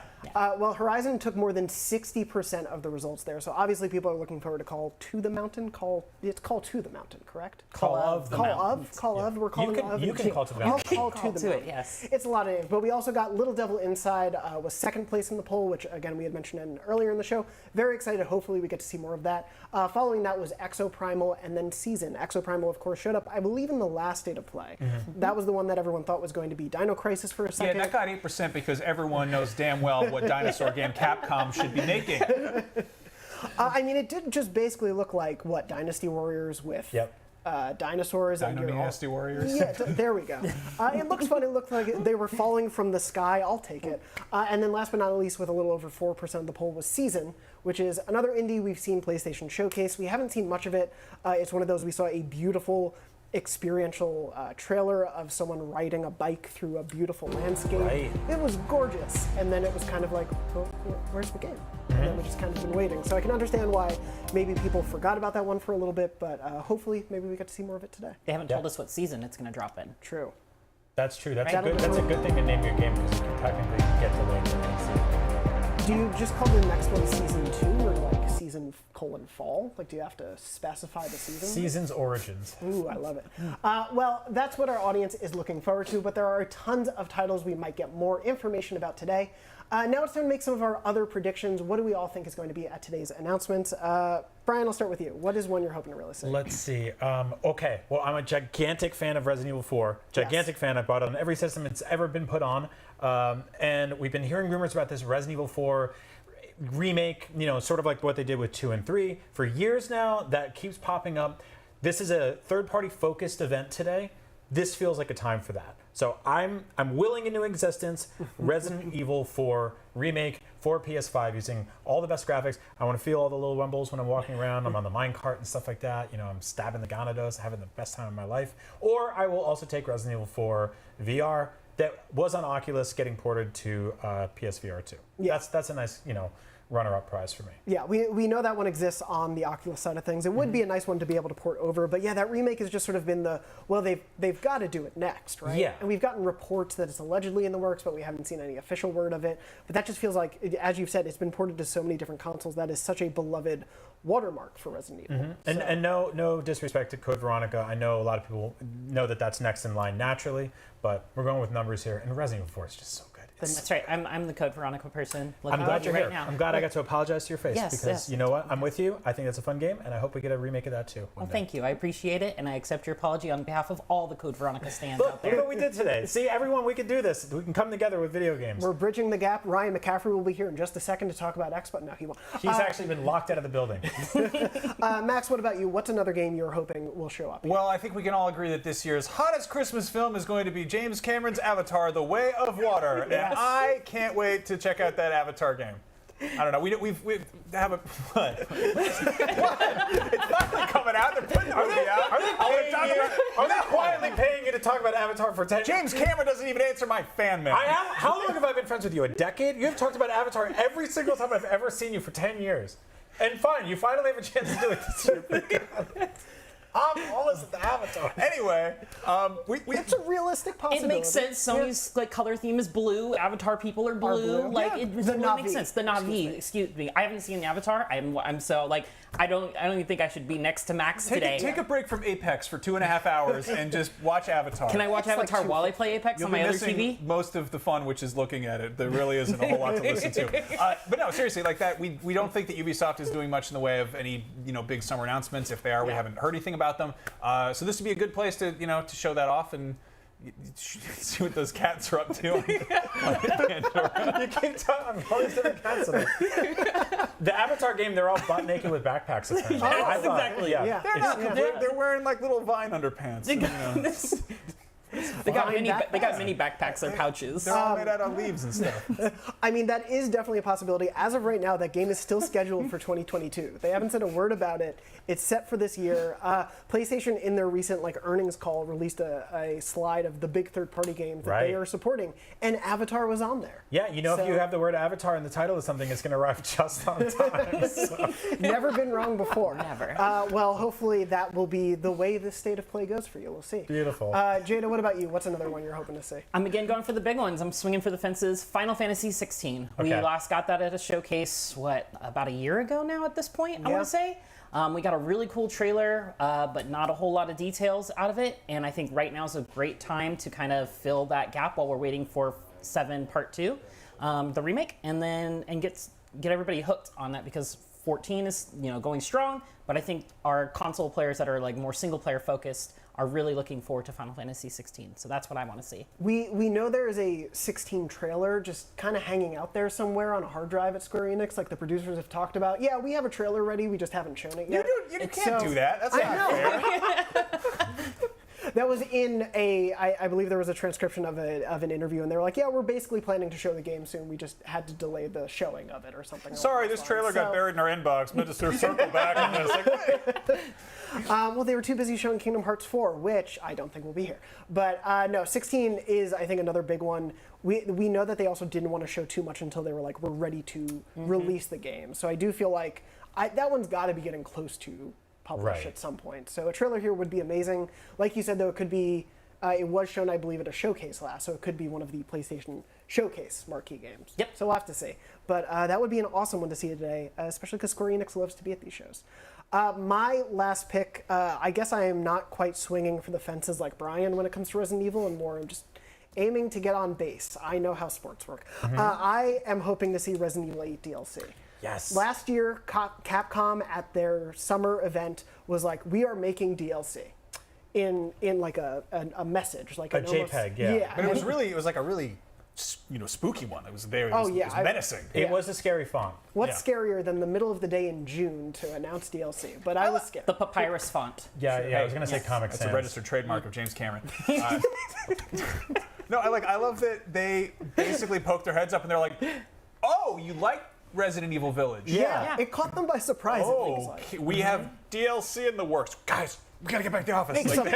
Where's the vampire lady? It was an immensely popular game, right? It was huge. I feel that's one of the things, especially with Resident Evil. It's like they can revive anyone. They could put the DLC wherever they want. I think a lot of people want it to have some focus on Lady Dimitrescu. That feels like she was such an icon for that game. It has become so a figurehead of what 8 was for people that it would be cool to perhaps play as her in VR from that tall perspective, maybe. That would be very interesting. I've always wondered what it's like to be tall. That sounds like a real treat. Yeah, that's a thing you wonder. Yeah.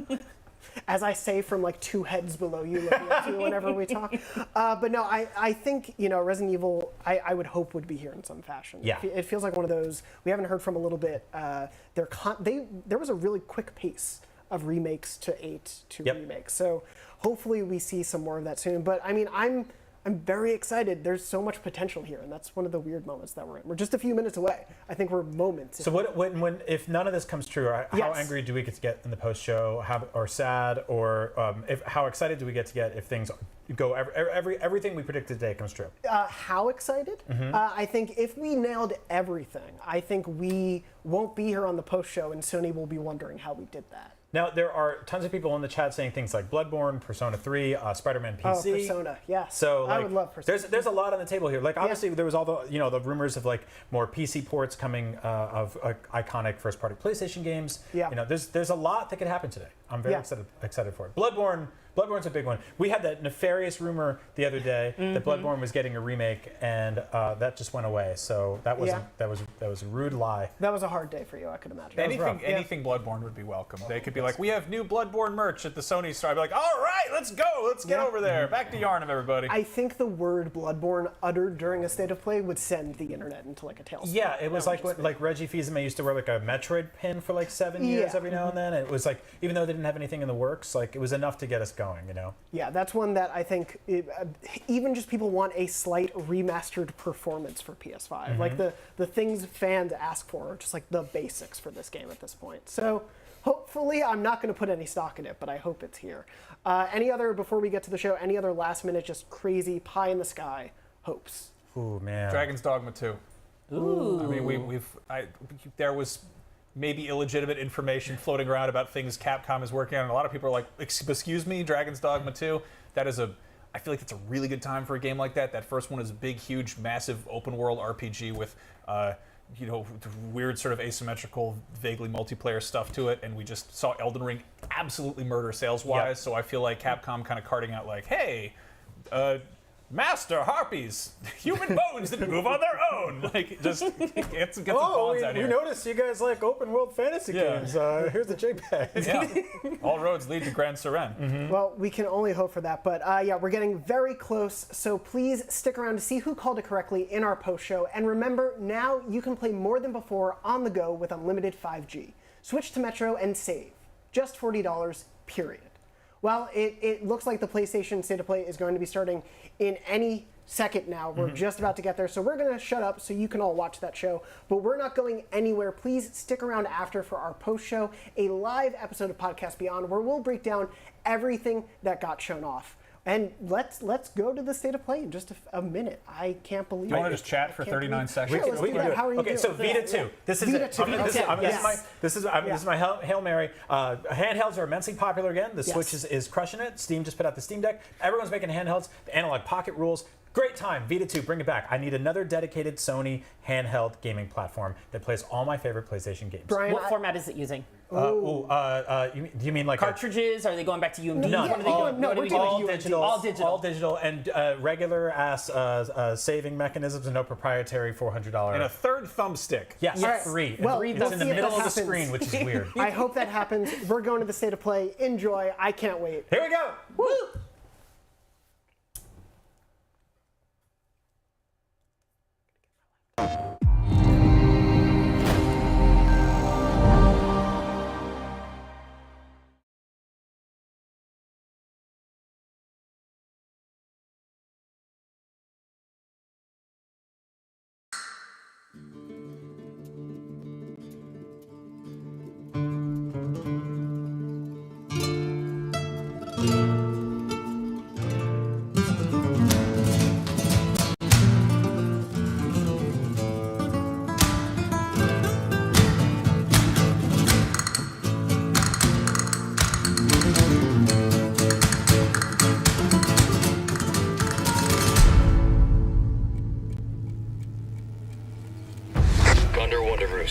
I've located Baby Eagle.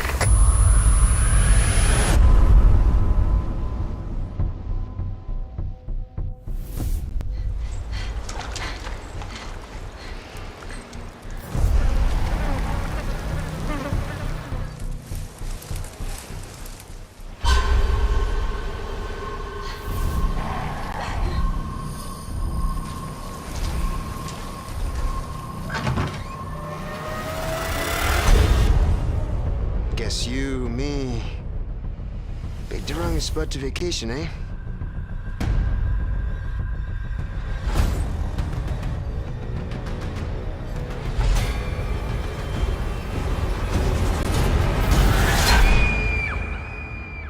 You will receive our most sacred body.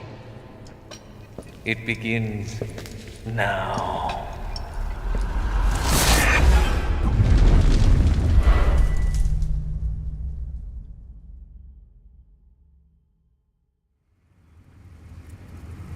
If I could just forget what happened that night. The pain. Even for a second. This time, it can be different. It has to.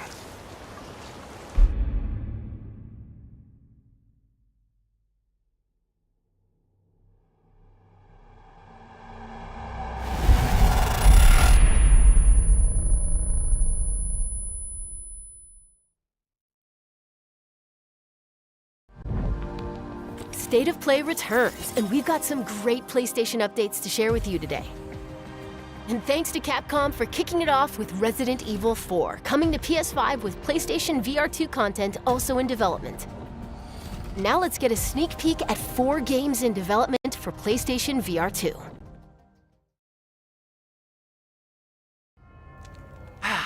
Now, let's take a look at him. Well, Ethan Winters. You escaped my little brother's idiot games, did you? Let's see how special you are. Yes, Mother. Yes, Mother.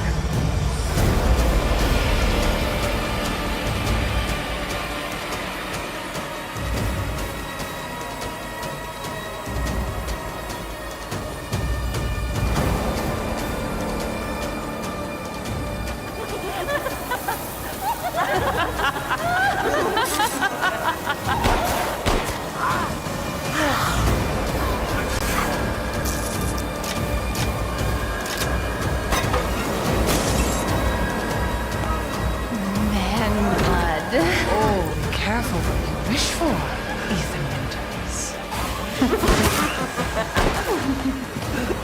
What are you doing?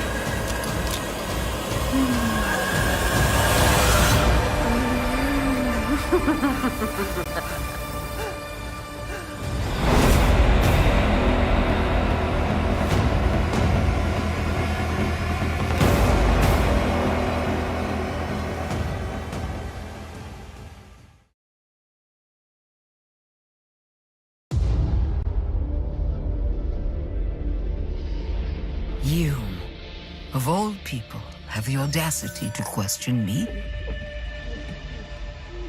You, who emerged from the putrid waters of the bayou to plunder our righteous gains and cut our throats like a demon in the night.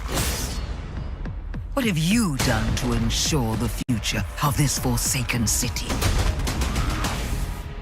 You, who have brought nothing but chaos.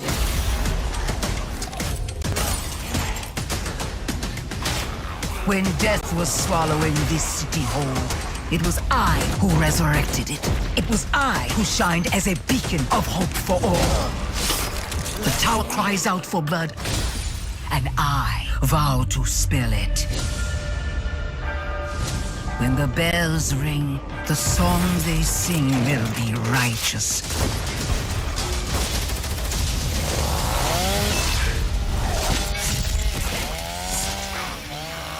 Welcome home, tourist.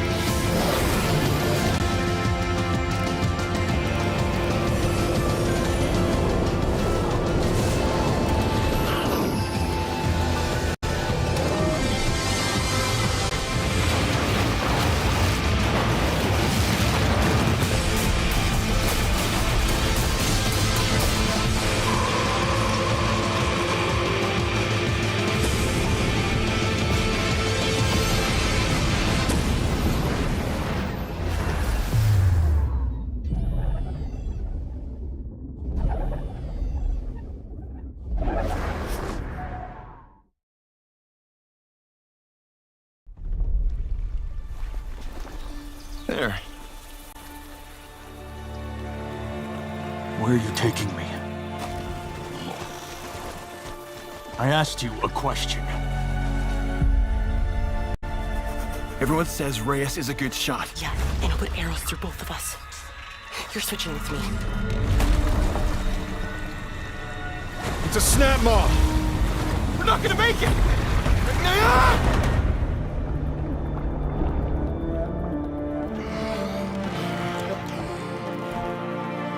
Blameless Murad had me released from prison. But why? Redemption is still possible, Reyes. Climb the mountain. Find out why the machines are attacking.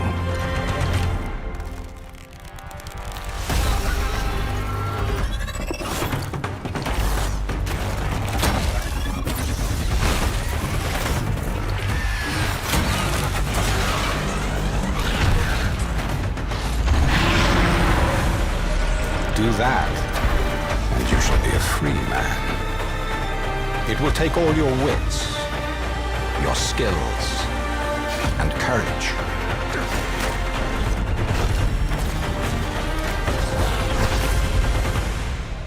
You have walked in the shadows, Reyes.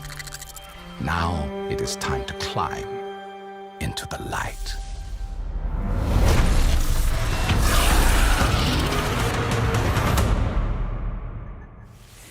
Hi, I'm Ben McCaw, Narrative Director at Guerrilla. I hope you enjoyed your first look at Horizon Call of the Mountain, coming exclusively to PlayStation VR2. We're also happy to announce that a big update to Horizon Forbidden West, including New Game Plus, will be available to download on PlayStation 4 and PlayStation 5 today.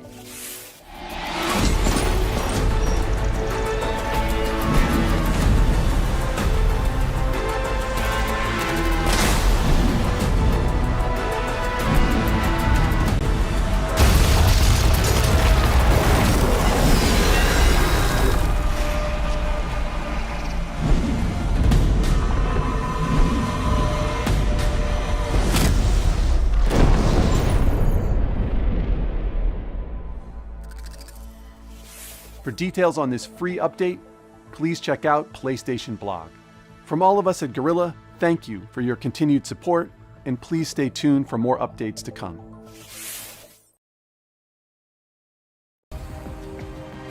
Get ready, a PlayStation fan favorite is coming to PC.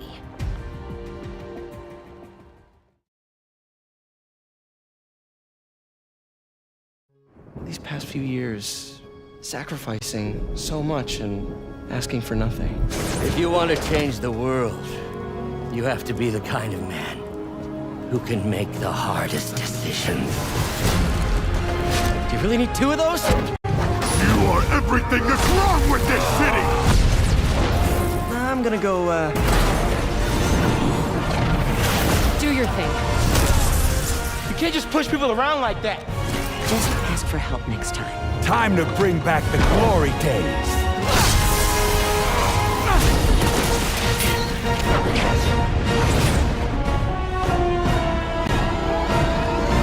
Did you just leave your clothes on the kitchen floor?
Explore a mysterious cyber city in Stray, coming to PS5 and PS4 July 19th.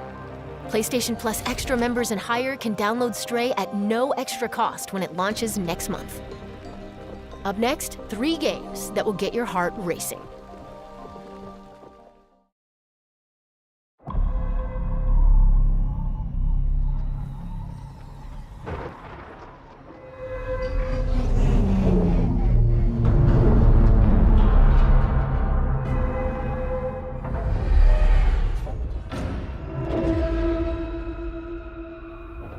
Take a look outside.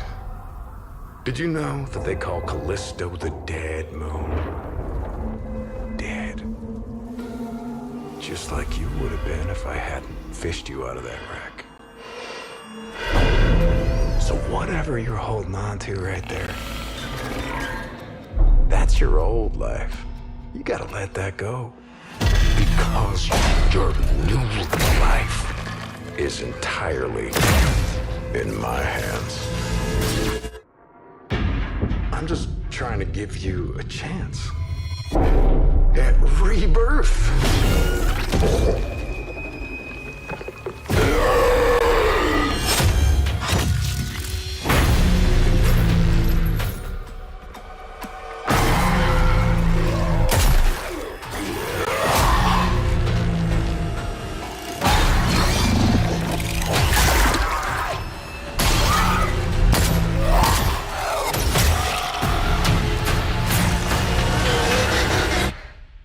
I just love that last part.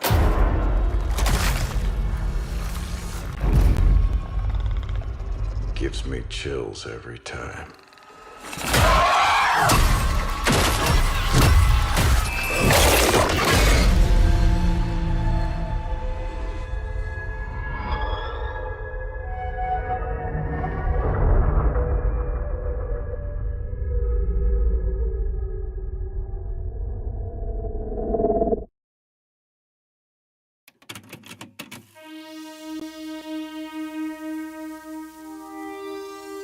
In the year 2030,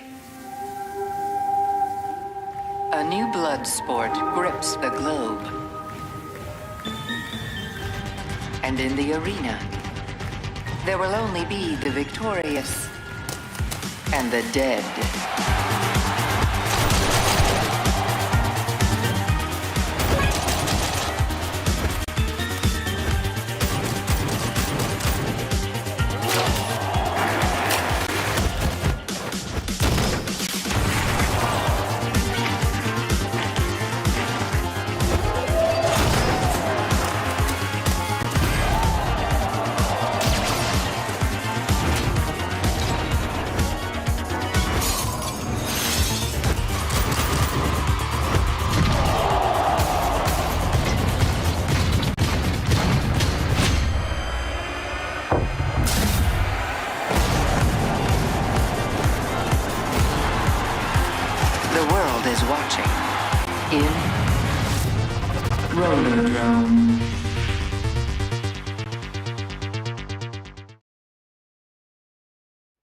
Sometimes I wonder if things will ever be normal again.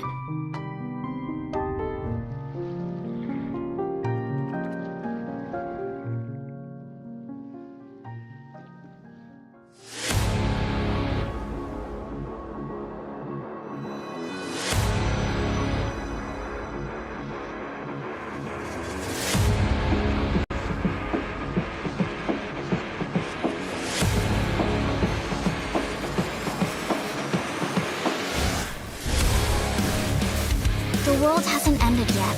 It's not hopeless. I won't let anyone else get hurt! Don't you want science in your corner?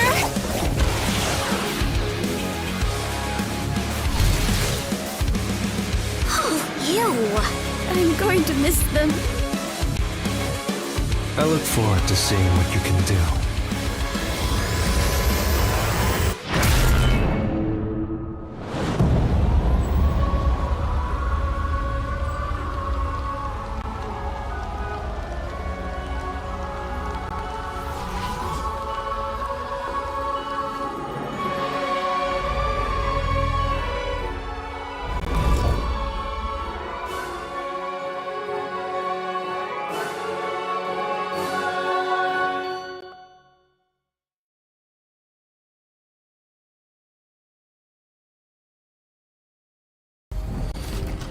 Action games and dating sims collide in Eternites, coming to PS5 and PS4 next year.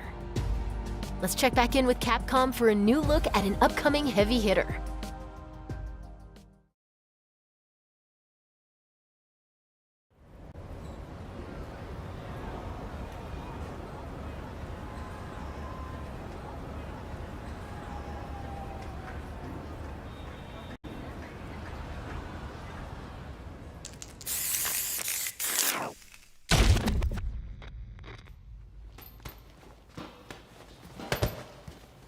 When you go looking for strength, it's not like a game.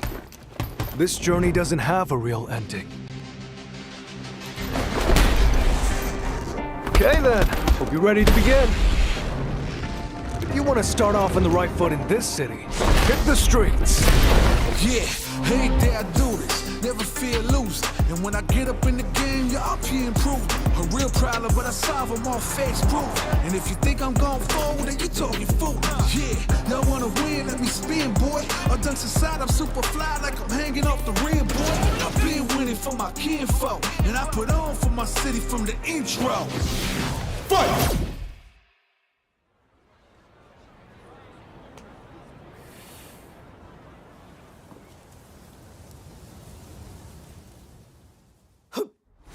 It started from the ground up, training getting wound up, channeling the inner self and moving up and down, crossing over, passing around, I'm on the time like I can keep score. 30 years I never thought it crossed before. When I get tired on my knees, I gotta dig in it deep. I feel like I'm on the block, it really has got me. Actions are with the wind, no goodbyes, and you just let it get. I'm out in the skinny, riding around in the dreaming.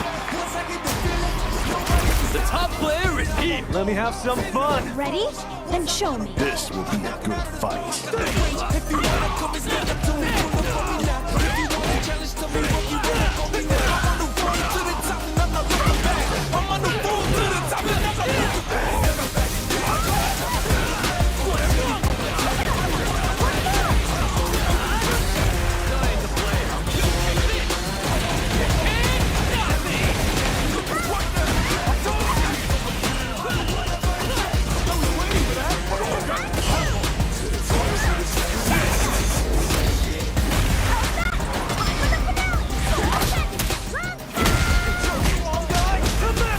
This is our destiny. My secret art.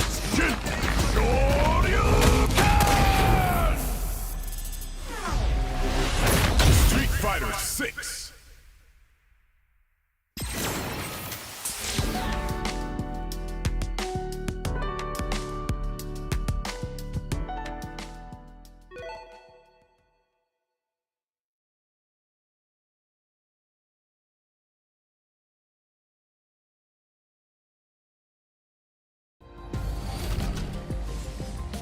That was your first look at Street Fighter 6 gameplay. Mark your calendars, it comes to PS5 and PS4 in 2023. Now it's time for 2 indie adventures arriving later this year.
She set out to record life at the end of this season. To make it real for people in the future. She asked us about living together. And we asked her about traveling alone. When the season turns, what will remain? Only what she saw, what she captured. She carries the sounds of the season with her.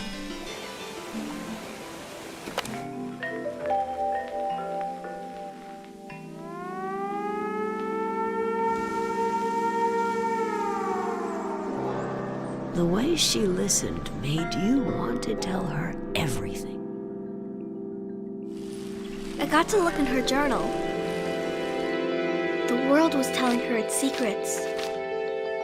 I think she even figured out what will happen to us when the season ends.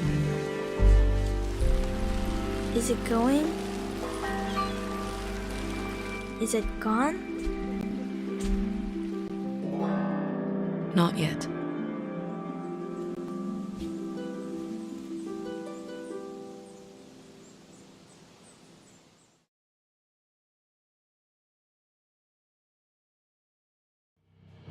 世界中のゲーマーの皆さん、こんにちは。ファイナルファンタジー16プロデューサーの吉田です。長らくお待たせいたしましたが、いよいよファイナルファンタジー16の最新情報をお届けする日がやってまいりました。最新のトレーラーとともにインタビューなども始まりますので、ぜひそちらも楽しみにお待ちください。今世界には本当に様々な困難があります。僕らゲーム開発者にはゲームを一生懸命作るということしかできません。ゲームというエンターテインメントを通じてゲーマーの皆さんが心の底から楽しめる時間を提供していきたいと思ってます。それでは最新のトレーラーをどうぞ。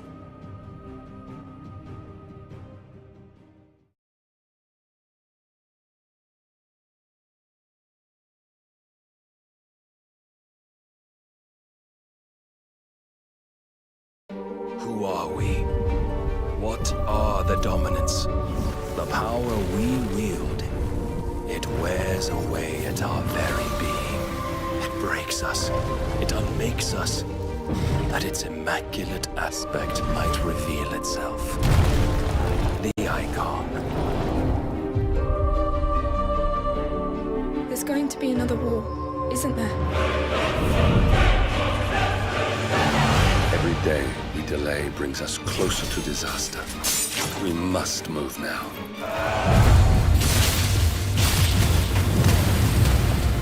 The chaos he would wreak would sweep all of Valisthea into the abyss.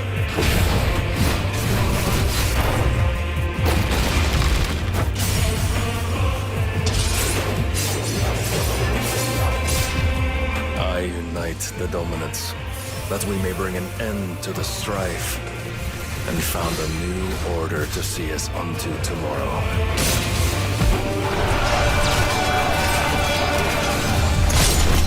If I take the field, our duel will shake the island to its foundations.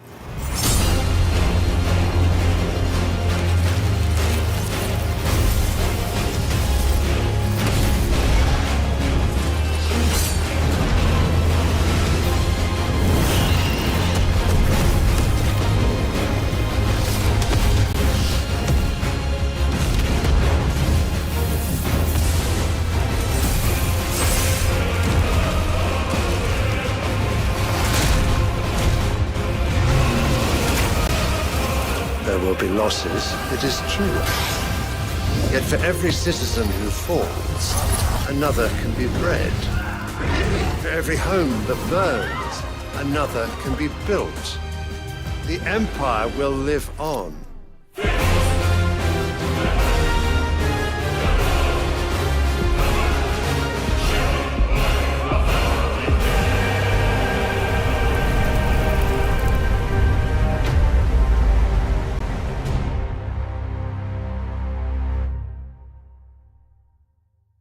Awaken, child of fate. Awaken, if free.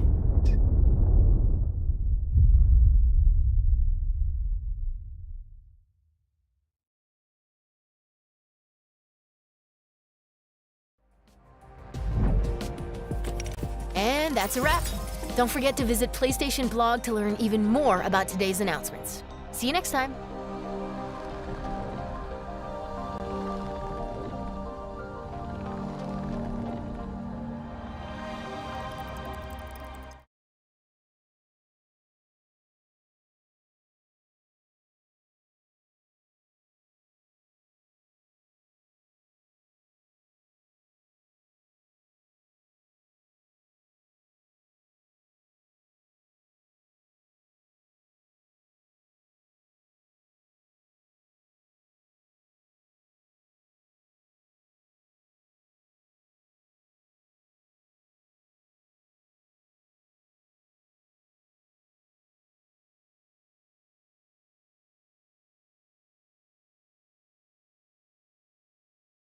reveals. We got release dates for a bunch of stuff. We got a ton of surprises. Almost everything that we predicted in the pre-show was here. We did well. Yeah. Sorry, Avatar. Sorry, Avatar. Sorry to Avatar. I'm a little bit disappointed. But no. Like, we come out, we're like, oh, it was a panel of experts. We're at IGN. We know what we're talking about. We just read the internet a lot. Like, we sometimes know secret stuff, but we can't talk about it. I don't go on there. We didn't know. We were had no idea. This was like, safe guesses. In some cases, we're like, Resident Evil 4, please. Yeah. And then I tweeted it out. I wish Resident Evil 4 Remake is a good place to start because I tweeted out. I wish everyone could have heard the scream from Ryan, the pure excitement and joy. Yeah. I feel like just one of the luckiest people in the world because like over the last few years, like two of my favorite games of all time were Legend of Zelda: Link's Awakening, which got a gorgeous remake, and Resident Evil 4, which is also getting a gorgeous remake. I freaked out. That game looks stunning. It surpassed even my wildest dreams of what I could expect from it. The scene where Leon is entering the village for the first time, the second I heard the Spanish guitars and saw the letter R, I'm like, we are in. This is it. Because that's how that game starts out. Well, no, first we were like, Red Dead? Last of Us? The other guitar game. I was like, is it called Fractions now? Is that the Last of Us multiplayer? It is so gorgeous and moody and atmospheric. The game always was. It seems like there's like new perspectives, new content here potentially. Obviously, like we've seen these games before, kind of slimmed down from their original versions. Resident Evil 4 itself is a massive game. It is one of the biggest, longest third-person story-driven games ever made. It comes from an era of video games where they were allowed to do that. I guess at the time they were just like, we're going to keep scoping this game, keep adding stuff. So, I mean, it's a huge game. I don't know if we'll get all of it in the remake. I don't want to get to that part yet where I'm popping, the balloons in my brain and losing hope. But for now, I am so excited for this. This is so beautiful, so gorgeous, and we got a release date. Yeah, I was going to say you'll know when you can pop those balloons because we know it's coming March 24th, 2023. That's right. And we'll also include VR2 support, and we can talk about that in a little bit. But yeah, I mean, just to go over, it was a lengthy trailer. Like, this was a big, expansive look at this remake, and I think to your point of, like, will it be the full game? Will it have new perspectives? We have certainly seen Capcom take some liberties in the remakes and not do necessarily beat for beat, but also stuff that is very beat for beat. So I imagine it'll be a mix of both. Yeah, and like Resident Evil 4, if you haven't played it, is one of the most like sort of visually diverse games ever made. You're in swamps, you're in forests, you're in castles. The last third of the game is basically like in a battlefield. There's just so much going on. It's so moody and spooky. It does jump scares well. It does. I mean, it to me, it reinvented the genre, survival horror in general. I'm so happy right now. This is. Whatever, you guys do the rest of the show. That's all I needed. That was so good. That's what we said. If the state of play had been just that would have been good enough. That would have been a great state of play. Summer of Gaming is off to a good start for me. That was at the top of the list for me. I'm so happy right now. That was the opening announcement. Yeah, that was pretty awesome. Max, how did you feel about that? Very happy. Yeah. I'm a very late adopter of RE4 because I hang out with him all the time. He's like, play it already. I was like, okay, fine. It's such a good game. It's so much fun, and even playing the original like really holds up incredibly well. And it's interesting to look at this because like RE, the remakes of 2 and 3, really stunning, gorgeous, brilliant games. Obviously, they had to take some liberties, cut some stuff down, but they're also just like they're breathtaking to look at. And I remember playing those and being like, how are they going to do this with 4? And the answer is a generational leap. Like, this is very clearly going to be a next-gen game, and it makes sense because there's a generational leap between 2 and 3 and 4. Yeah. Like, I think that the, PS5's, like, loading capabilities and just how it's able to kind of, spin up new worlds without having to throw you on a loading screen is going to be really huge for this. And, I mean, this is definitely visually stunning. I think it is very important to get in front of this right now. I will be shocked and aghast if this is the entirety of RE4 remade from the ground up. Like, I think there are going to be some concessions and some things that are tweaked and altered to sort of maybe not streamline it, but make it so that they can fit enough stuff in there, make it fit right. But I'm definitely not complaining. It looks phenomenal. Yeah, it looks beautiful. Jada, what did you think of it? I loved it. I love Resident Evil 4. I love the Resident Evil franchise. Like, 4 came at such a formative years for a lot of us when we were playing games. Like, it was that transition from the older Resident Evil style gameplays and we got this third-person action, and 4 just really nailed it and brought it home. The one thing I'm missing out of this trailer, though, is what you buying, stranger? Yeah, where's the merchant? We need to see that merchant. We need the merchant. He'll be the next trailer, I'm sure. That's a perfect sound up from like Total Black, and then just here's the guy. There got some red things on sale for you, stranger. Yeah. Brian, because you are the RE4 uber fan, I do have to ask, I have not played the original yet. Do you think I should before this, or just go in cold? Oh man, well, you got a year. I'd say play it, and then you'll appreciate it. I think it still holds up. It's got that pop and shot gameplay. You are not running and gunning. You stop and shoot, and so that takes a minute to calibrate to. But once you do, you realize the entire game design around that. Now, whether or not that will make it into the remake, that's one of my interesting questions. That's having a lot more dynamic gameplay was added to 2 and 3, and so we'll see what happens here. But I'm all for it. We also got to mention of some VR content coming to it. Yeah. Which is interesting because they remade the game entirely for Oculus, and now they're remaking the game entirely again for PS5 and making a VR port or sorts of what the sort of cart and horse of that is. Yeah. Because could that have been sort of a dry run to be like, which parts of this work in VR and which don't? 100%. Yeah, I think that's exactly what they were doing. It was a test run to see like what works in VR, what doesn't.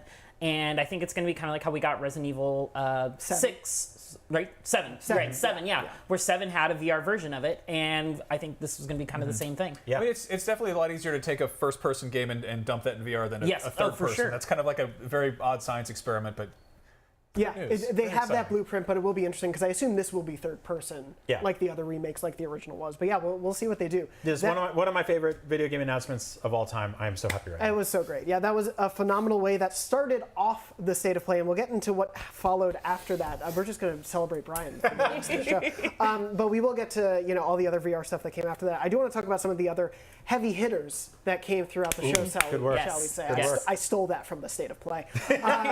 Street Fighter 6 got a full trailer. No longer do we have... Also, we got a new logo. First of all, we got a new logo, yes. Jada, what did you think of this reveal? Oh my god, it's everything I wanted to see in a Street Fighter 6 trailer. Like, the combat looks so fun, it looks fast, it's fluid. I love that they're going back to this kind of like graffiti art, watercolor type of effects on the fights. It looks like they're bringing back some form of the focus attacks from Street Fighter 4, so it looks like they're really listening to the fans who really loved 4 and had some misgivings about 5.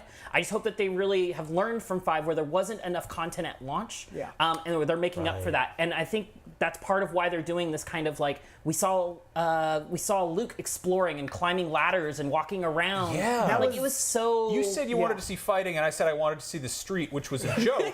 But here we go. Yeah, they're putting the street back in Street Fighter. You actually have to go down the street to do the fight. It doesn't look, it's not like open world or anything like that, but it does have these sort of like final fight, beat 'em up, almost Streets of Rage type areas, which I'm really into. That's Capcom's roots when it comes to the side-scrolling fighting games, Metro City, all that fun stuff. Like, it's so cool to see that brought into this franchise here, because I'm bad at beating people up in Street Fighter, professionally, competitively, terrible.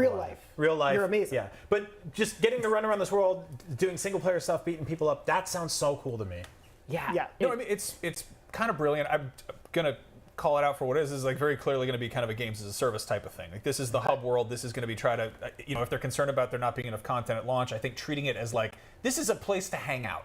Like, this isn't just a lobby where you're waiting for a fight to start. Like, you're going to be running around and doing stuff. I wonder if we're going to see like character customization a bunch, but like, that is a really kind of good way of looping in more casual players, is to have maybe not even just conventional campaigns, single player stuff, but having like having a city to run around and explore. Trimmings around. It is It's I'm so glad we're moving past this like stare at a menu screen while you're waiting to get into a match in a lobby. Let me walk around, let me change my customization, let me if I see somebody else, like, hey, let's go into a training mode and let's spar for a bit. Let's hit the lab. Another game that handled that really well, along with splashing paint around everywhere, was Splatoon. And that's kind of that hub world of like, oh, you can go over here and customize, you can talk to the DJs, you can hang out. I was like, how are you going to tie this back to Resident Evil? But no, you're totally right. And I think it is, Jada, I think you're totally on the money in terms of like, that is the thing that breaks down barriers for people who are scared by fighting games, like me. Because I go into a match and I'm like, I don't know the combos, I'm done, goodbye. And Jonathan, I'm sorry about that one time that I perfect,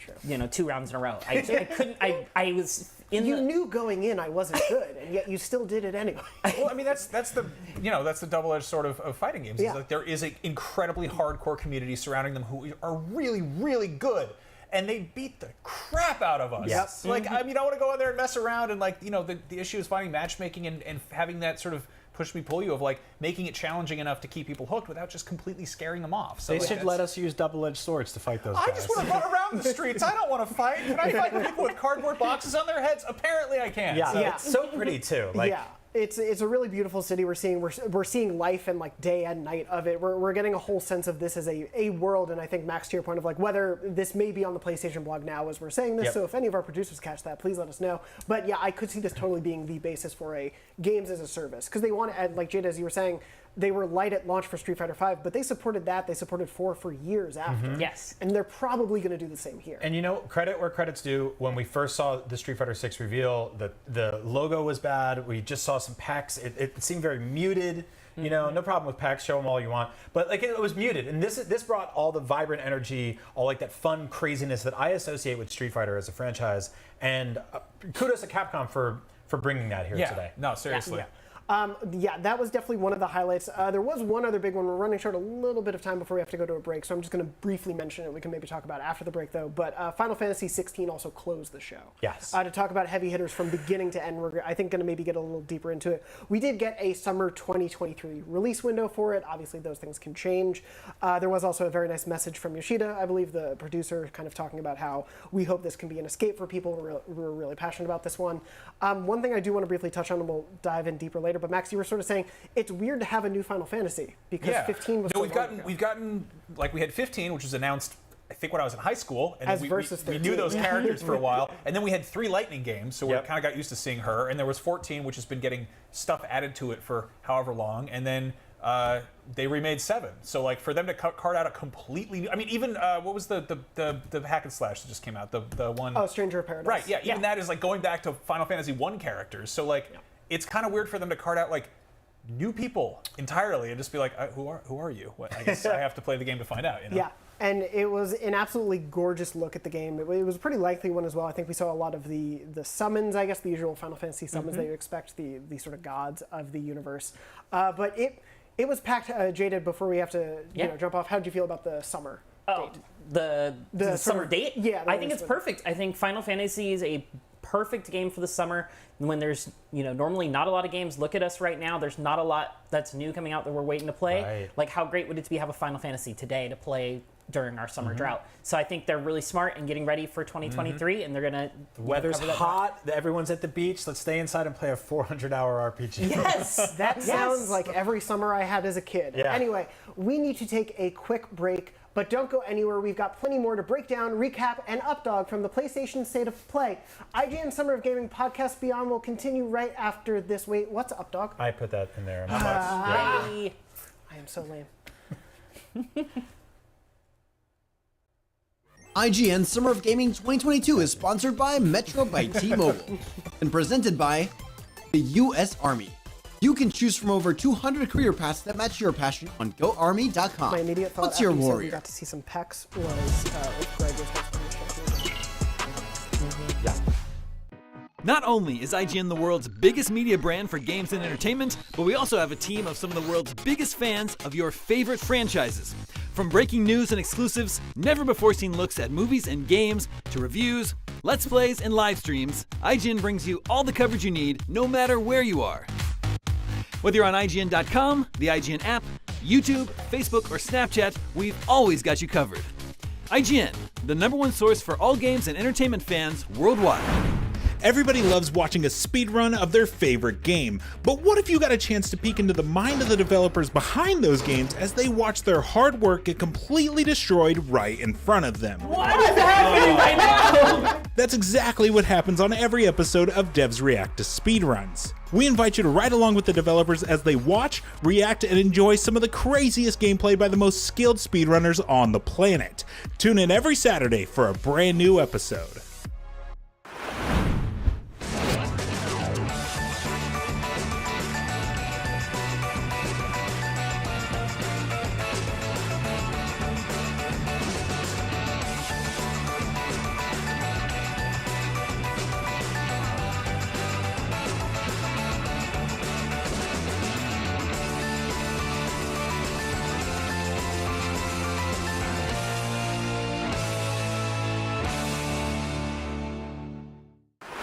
In a world with non-stop news about Marvel, DC, Star Wars, you need a show with accurate reporting, hard-hitting commentary, and me, Akeem Lawanson, host of IGN's news show, The Fix Entertainment. Whether it's the latest superhero scoop, film fiasco, or anime announcement, I'll be here covering all the breaking movie, TV, and streaming news that matters most to you. Make sure to catch The Fix Entertainment on IGN for your fix of entertainment news. Let's drop it.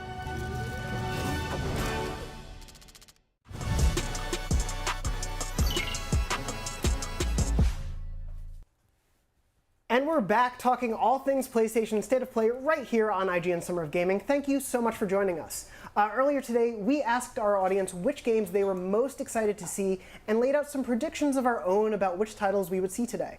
Let's take a look at how we all did. This is the Called It Recap sponsored by Metro by T-Mobile. Play more than before on the go with unlimited 5G, switch to Metro, and save. Just $40, period.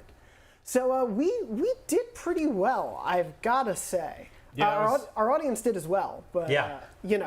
Overall, I'm pretty happy with our predictions. I mean, I screamed about Resident Evil 4 and it showed up, so I don't really even know what else to say. That's amazing. I'm not even taking credit for that. I'm just happy. Is that a lesson you want to pass on to our listeners, that they need to just scream outside for the game they want? I mean, that could have been showcase? like, maybe that was my one wish for my whole life, and I used it there. And you know what? I don't have any regrets about that.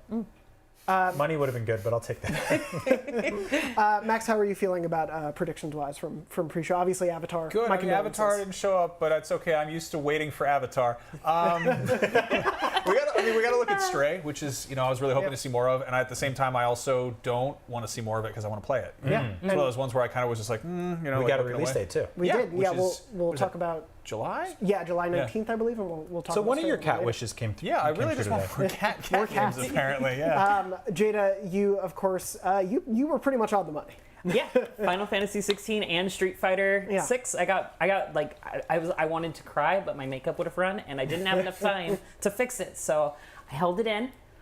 And I'm just so excited to play both of these games when they start to release. If you got two wishes, then I can still use my other one for money, and you'll all get a little bit.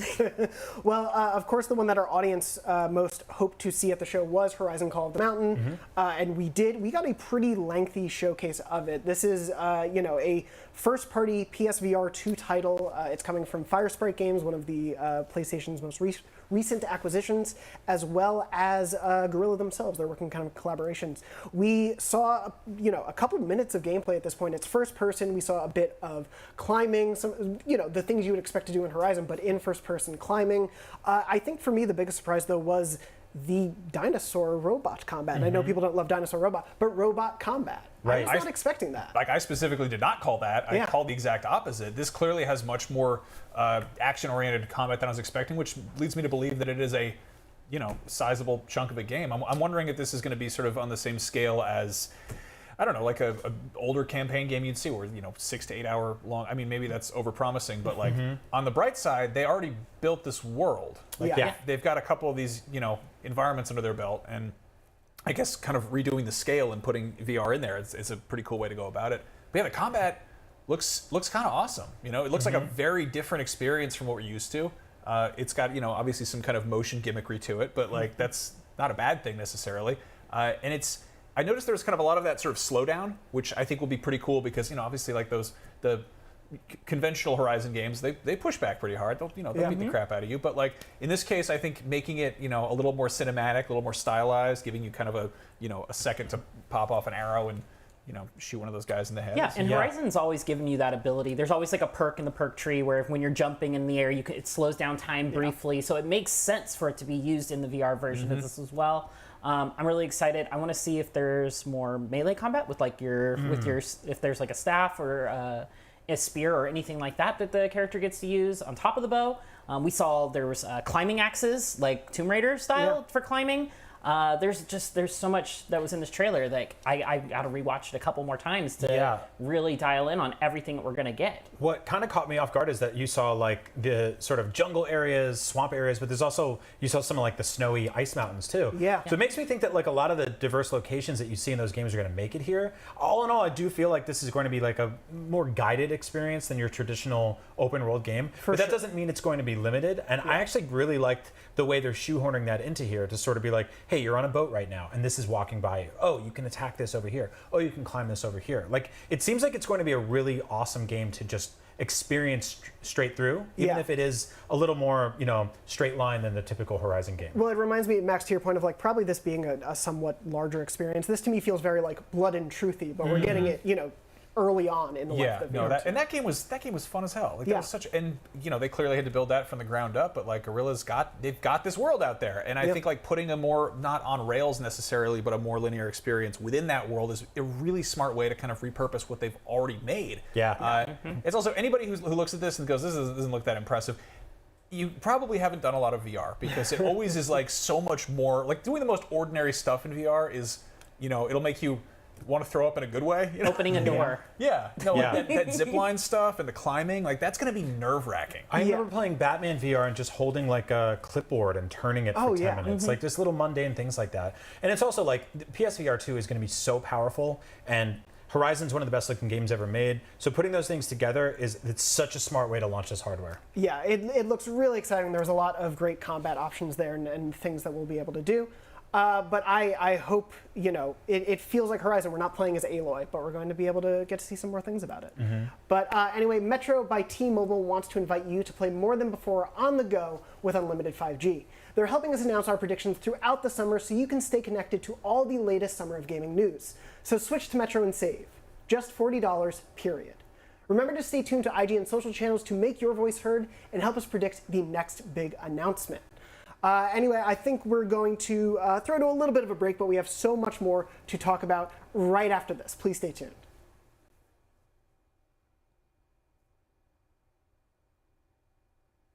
IGN Summer of Gaming 2022 is presented by the U.S. Army. You can choose from over 200 career paths that match your passion on GoArmy.com. What's your worry? And sponsored by Metro by T-Mobile. I feel like we're gonna get, Not only is IGN the world's biggest media brand for games and entertainment, but we also have a team of some of the world's biggest fans of your favorite franchises. From breaking news and exclusives, never-before-seen looks at movies and games, to reviews, let's plays, and live streams, IGN brings you all the coverage you need, no matter where you are. Whether you're on IGN.com, the IGN app, YouTube, Facebook, or Snapchat, we've always got you covered. IGN, the #1 source for all games and entertainment fans worldwide.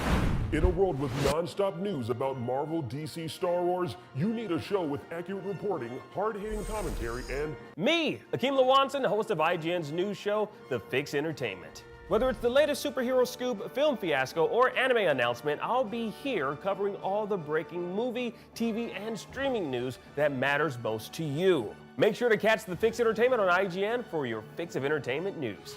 Let's drop it.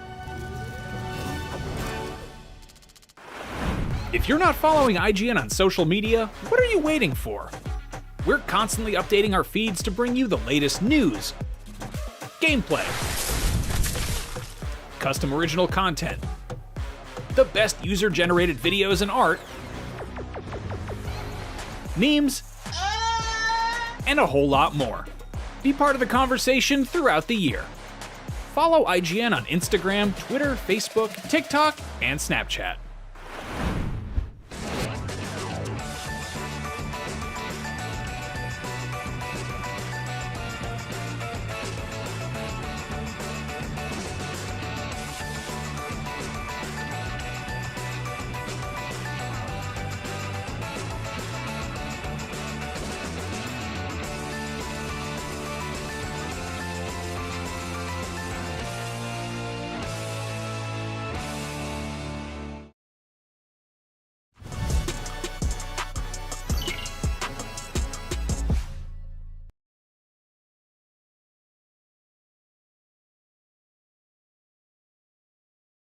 All just kind of works. Doesn't it? It does. It's great. Thank you all so much for continuing to be here with me to talk about such a huge state of play. We really got so much to talk about. I do want to mention, we talked about Horizon Call of the Mountain, but the sort of PSVR 2 landscape was shown to us a little bit. We also saw that Resident Evil 8, this was my prediction for DLC, wasn't quite on the money, but we did learn that it will get VR support. in the future, which is... You did say you wanted to see more of the tall lady, and we will. You'll get to do that now. We really will. The internet is going to be a strange place after that comes out. You're going to have to look straight up in order to like see her in shot. It's gonna be crazy. It's gonna be a weird one. But yeah, we also learned about that in addition to The Walking Dead: Saints and Sinners. I believe it's Chapter 2: Retribution is the full name of it. That's actually coming to PSVR 1 and PSVR 2. So that one did have a 2022 date on it. I probably am gonna guess that's VR 1. We learned about that. Horizon Call of the Mountain. No Man's Sky is coming to PSVR 2. It's available on PSVR 1 as well. And I think that is all of the VR games, unless I'm forgetting any, but I think those were all the main heavy hitters there. How are we feeling about the showing for VR2 here? Brian, do you yeah, it's shaping up. I mean, and it's one of those things where I, like, before the show, I was kind of like, I don't know if it'll find an audience. I don't know who will buy it. And then they're like, Resident Evil 4 remake VR, and I'm like, I will buy it. that's all it's that sold you pretty much. Yeah. I mean, with VR, it's like you want a couple of killer apps. We have to learn more about it. We need to know price, release date, potential connectivity with PC and stuff like that. But for now, they're building up awareness for it, and they're showing you some really cool stuff you'll be able to do with it. That's a good way to start. Yeah, it's a solid first showing. One of the ones I do want to talk about a little bit later. But Max, how did you feel about this overall first showing of PSVR 2? I mean, it's weird because we still don't really have much to go on in the actual device itself. You know, it does kind of feel like they're, you know, putting the cart before the horse a little bit. But it's also good because if you build it, they will come. Like it's reassuring to know that there will be games at launch, because I know one of the big disappointments from experience with the PSVR 2 was having this thing and not really having enough stuff to play on it. And there is like a pretty decent kind of library there of PSVR 1 games. And hopefully those are compatible, but you know, it's kind of reassuring to be like, hey, you want to meet that very tall lady in VR? Well, great news. Buckle up. It's going to happen. Yeah. I mean, speaking to that, I think the backward compatibility question is the one that we probably get the most on the show. People ask, write in to ask us. That is the strange one. And I guess the No Man's Sky announcement here worried me a little. Maybe it is just a better version that you'll get for free if you own it. But Jada, how are you feeling, I guess, on the prospect of backward compatibility after that reveal? That's the $1 million question when it comes to any time you have a piece of technology and you get a new version. Like, is my old stuff going to work with my new stuff? Like, what do I need to rebuy? What is do I have to chuck out the window? Like, you don't have to throw it out the window. That's a little bit aggressive. That's what you do when you're done with technology. I only have so much space in my house, Max. I live in San Francisco. You don't have doors? Like, just put... Jada's neighbors are constantly getting hit with discs and controllers. You know what? I look at it as one person's trash is another person's treasure. They get free stuff. Fair. But no, I think that it's going to be... I'm very excited at the prospect of PSVR 2 and getting upgraded versions. I'm hoping that they do follow, as you were saying, and giving us just kind of free updates to that newer version. Or if they're going to charge, hopefully they follow that $10 upgrade path that they did in the past, because some of these PSVR games have been out for a while, so I can understand with all the extra work that the developers had to put in to get it ready for PSVR 2, like wanting some type of compensation for all that extra work. So yeah, totally. I mean, No Man's Sky obviously kind of on a similar level to PSVR, not the same level, but had sort of a not underwhelming launch, but like people were like, hey, I wanted more than this. And it was I think very rocky. By kind of aligning this with PSVR 2, it's kind of like, hey, like all of our stuff, like, I mean, the No Man's Sky that's out for PSVR 1 is like it's the whole game. It's all the stuff, right? Yeah. It's not like a dumbed down version. And I think if this is the next gen, up-res, up-zooted version running in this and now it's got haptics or something, that's kind of cool. That's a nice way of... I think the tone they're setting here is that PSVR 2 will be a place to play big, huge, meaty games. Yeah. And I don't think we got a ton of that with first PSVR, and I like that they're setting that tone here. Yeah, I do think, speaking to what you were just saying, and also Max, how earlier, that's something that you can track kind of on the episodes of Beyond. There were waves of VR, where it was like PSVR had a lot of great stuff for like 6 months in 2018, and then like 3 months in 2017, and then there would be lulls. I'm hoping we don't see those lulls here, but at least this is an opening salvo of things. I think this is a pretty strong lineup, especially when you consider Horizon in there. I do think that one's going to be really fun. But that wasn't the only focus. I was actually surprised kind of how short PSVR 2 was as part of it. But we did get, I think the best way to classify it, a lot of very cool indies. And a lot of them are coming very soon. I want to start with Stray, which is getting a release date for July 19th. We also learned that this is going to be on the PlayStation Plus Premium and Deluxe tiers pretty much day one. Which is great. It's awesome. I think that's a thing, a lot of people like to talk about other subscription services and games coming day one. I think a thing that we've not known so far is if Sony would do that with third-party games. So to see that with Stray, I think is a big deal. Well, because they told everyone we're not doing that with first-party With ours, games. yes. And we were like, come on, just do it. Just do it with something. But they didn't say they were going to do it with third-party games. So this is a nice surprise. I'm subscribed to that because I bought that year when everybody did, when it was like a price drop. So I'll get this game automatically. I'm really excited for it. It's gorgeous. Max, you wanted this game to be here today, and you got your wish. You got your cat. Yeah, I'm also really happy to see that release date is much sooner than later. And I think they need to bang that PS Plus drum a little bit harder. I think one of the things that really got people to pay attention to Game Pass was that there was that logo front and center in Microsoft's E3 showings. To be like, hey, play it day one on Game Pass. Boom. And they did it for game after game after game. Yeah, and I think Sony needs to really just keep doing that. Even in this case, it felt almost like an afterthought. I would buy this game anyway, but if it's going to be coming to the thing that I'm already paying for, then that's really cool to hear. More of that, please. That's how you compete in that space. Yeah, absolutely. Jada, what do you think of? We're now just, I guess, a month and a half away from Stray. Are you excited for this one? I'm very excited. There was one shot in the trailer where his eyes kind of glossed over, very yellow, and I was like, "Is this an alien cat?" We're dealing with robots and stuff. We don't know really what the full setting as a whole is going to look like. So I'm very interested in what the storyline's going to look like for Stray. I'm very, very excited for this. I just got a cat literally a year ago, so I'm learning all of the eccentricities? All the eccentricities. That is a perfect So word. wait. Your cat's eyes don't just randomly turn yellow sometimes? Take the cat to the vet. That's not normal. They're supposed to do that all the time. That's a very normal. The eyes don't go yellow. What's happening? But no, this one is one that I think a lot of people have been looking forward to. I was talking to a few people recently, and the reveal trailer for this one did huge on IGN. People have been so excited for this game. So it's awesome to see we're only a few weeks away from it, and it'll be on PS Plus for everyone who, like Brian, bought that great deal to subscribe. People love cat. That was a really awesome one to see. Another one that I'm really excited was shown off. I believe it's coming late in September. Is Tunic. This has been on Xbox and PC earlier this year, but we're already going to be getting it on PlayStation later this year. I haven't gotten a chance to play it yet. Have any of you played Tunic? Yeah, I played a bunch of it. It's if you're waiting for a Zelda game to come to PlayStation, this is your chance. This is pretty much isometric top-down Zelda. It's got the weird obtuseness of some of my more preferred Zeldas, like Link's Awakening and stuff like that. A little bit of Majora's Mask, which I dig. It's more obtuse than I would say your traditional Zelda game. There's a lot of puzzle solving. There's a lot of you learn a language throughout this game, piecing together artifacts of scanned video game manual from the 80s. So it's really clever. It's got a lot of charm to it.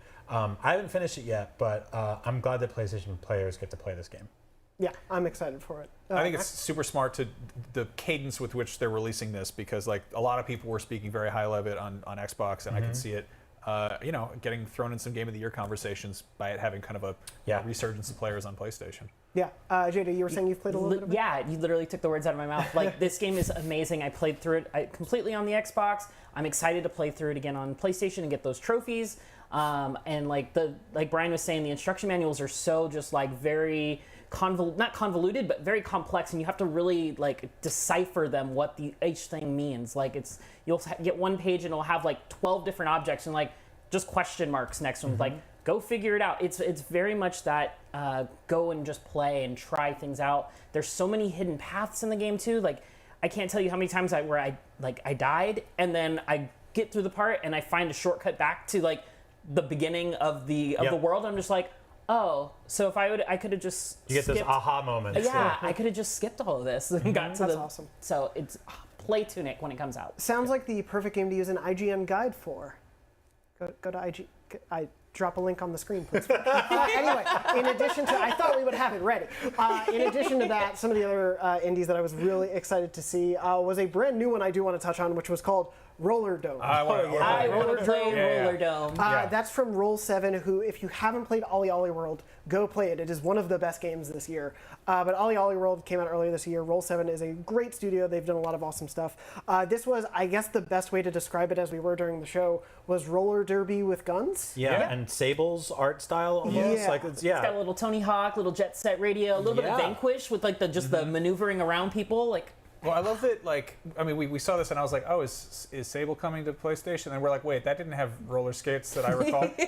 And I love this kind of retro vibe. I also think it's hilarious how like Ubisoft came out with Roller Champions and they're like, it's super glossy and finished, and they're like, yeah, but what if it had less graphics and more guns? Yeah. This reminds me. This is a deep cut. This reminds me so much of the music video for Justice's New Lands, which is like this weird kind of 70s like roller, which is obviously reminiscent of Rollerball, but like I'm very into this. I love the look of it, and Roll 7 has some experience with rolling things and skateboards. Yeah, that's true. I want to see them do roller skates. So they know how wheels work. Yeah. For those who maybe haven't played Ollie Ollie World before or any of Roll 7's other games, they're really great at very like in the moment, I guess like crunchy gameplay. Like it's very much about the button presses and the feel of those button presses as you're doing every move. Yep. Like in the older Ollie Ollie games, you need to click a button just to land properly. Like they are really all about that. So I would not be shocked if Roller Drome, not Dome, excuse me, does have some really like finessing to it for the moveset that you're able to pull off. This one also coming in August, which is like, I think, we've all been talking a little bit about how it's a little bit of a quieter year right now. We're wondering when things are going to land. We're sort of getting this nice cadence of these indies of like, Roller Drome will be in August. We're getting Stray in July, Tunic in September. This is like a nice, comfortable rollout, I think. I could also use some smaller games after Elden Ring. Like I'm not really, champing at the bit for like another huge open world game. I'm sure I'll play 3 of them, but like, it's going to be cool to see some smaller stuff come along. Yeah, totally. This is, especially with that and Horizon back to back, and then other big games coming out right around then. I've done a lot of open worlds. I like shorter games now. Another indie that I do want to touch on was, of course, Season, which we saw again. That's one that we've talked about before from State of Plays and things like that. We got a season for Season. It is coming autumn 2022. I appreciate they did autumn and not fall. Yeah. That's my big note. Oh, yeah. I mean, fall could have worked if they fell off the bike at any part during the trailer. Sure. But I'm glad that they didn't fall off the trailer, off their bike in the trailer. Can you fall in season? Fall in season could be a top SEO trending term. we can figure out if you do actually fall. But no, Brian, I know you were saying during the show you were really struck by the look of this one. Yeah, it's just really, really beautiful. I appreciate the atmosphere here, like just taking in everything here. I have like. Immediately, I'm kind of like, I didn't know you could ride your bike on a lot of these surfaces, like tall grass, but sure, you can talk to a cow, so we'll, not to get in the weeds like he just did. But this is a beautiful game, and that's what we're looking for, right? Like, this is why we bought a PS5. We bought these next-gen consoles because we want these big, beautiful, original, gorgeous-looking games. And this is exactly delivering on that for me. This is hyper stylish, and I want to know more about it, and I cannot wait to play it. Yeah, it looks really engaging. Jada, what do you think about this? I love it. I love all the different actions. I love that we're getting another photographer as a character in games. There's like, 5 or 6 of them that are like very well known. I'm sure there's plenty of indie characters that are photographers, but this is another one that looks great. There's also like audio recording. I want to know what that process is going to look like and what that is. What's the point of it? Like, in a good way. Like, I want to know what what this game is going to entail. Like, it's such a enigma right now, and I want to know more. Yeah, and luckily we're only a few months away from it. Max, what do you think of this one? I think it's gorgeous. It's one of those kind of make or break thing for me is I think how much the world sucks me in, and how my biggest fear is that everyone's too chatty. Because like when there's this big beautiful world to go explore, if you just have to go talk to NPCs and they're like, I don't know, go check this thing out, I'll be like, shut up, let me look at the clouds and go wander around. But yeah, no, it looks great. I'm glad. What it's if you can ring soon. your bike bell until they shut up? Oh, bling, bling, it'll bling. come through the speaker. That would make the game for me. You can feel the bring of the bell through the haptics on the PS5. Yeah, it'll really make what you if they feel squeak like bike brakes? Ooh, that would be right. That would you could be feel really the cool. Wow, a bike simulator on with the haptics, like Pokemon cards and the spokes. Yeah. We definitely need a biking simulator for PS5 now. Yeah, that's perfect. No, but yeah, I think you're totally right, and I hope based on what we saw in that trailer, it's one that we saw big, wide shots of the environment. Like that's what I want to get lost in, not walking to person, giving them an item, walking to another person, giving them an item. So hopefully it is. It is only a few months away. Technically, autumn is in a few months, so hopefully it comes out then we'll get to know. Before we jump to any other games, I do want to circle back because we didn't get to fully jump into it, but I think Final Fantasy 16 is worth taking a little more time out to talk about.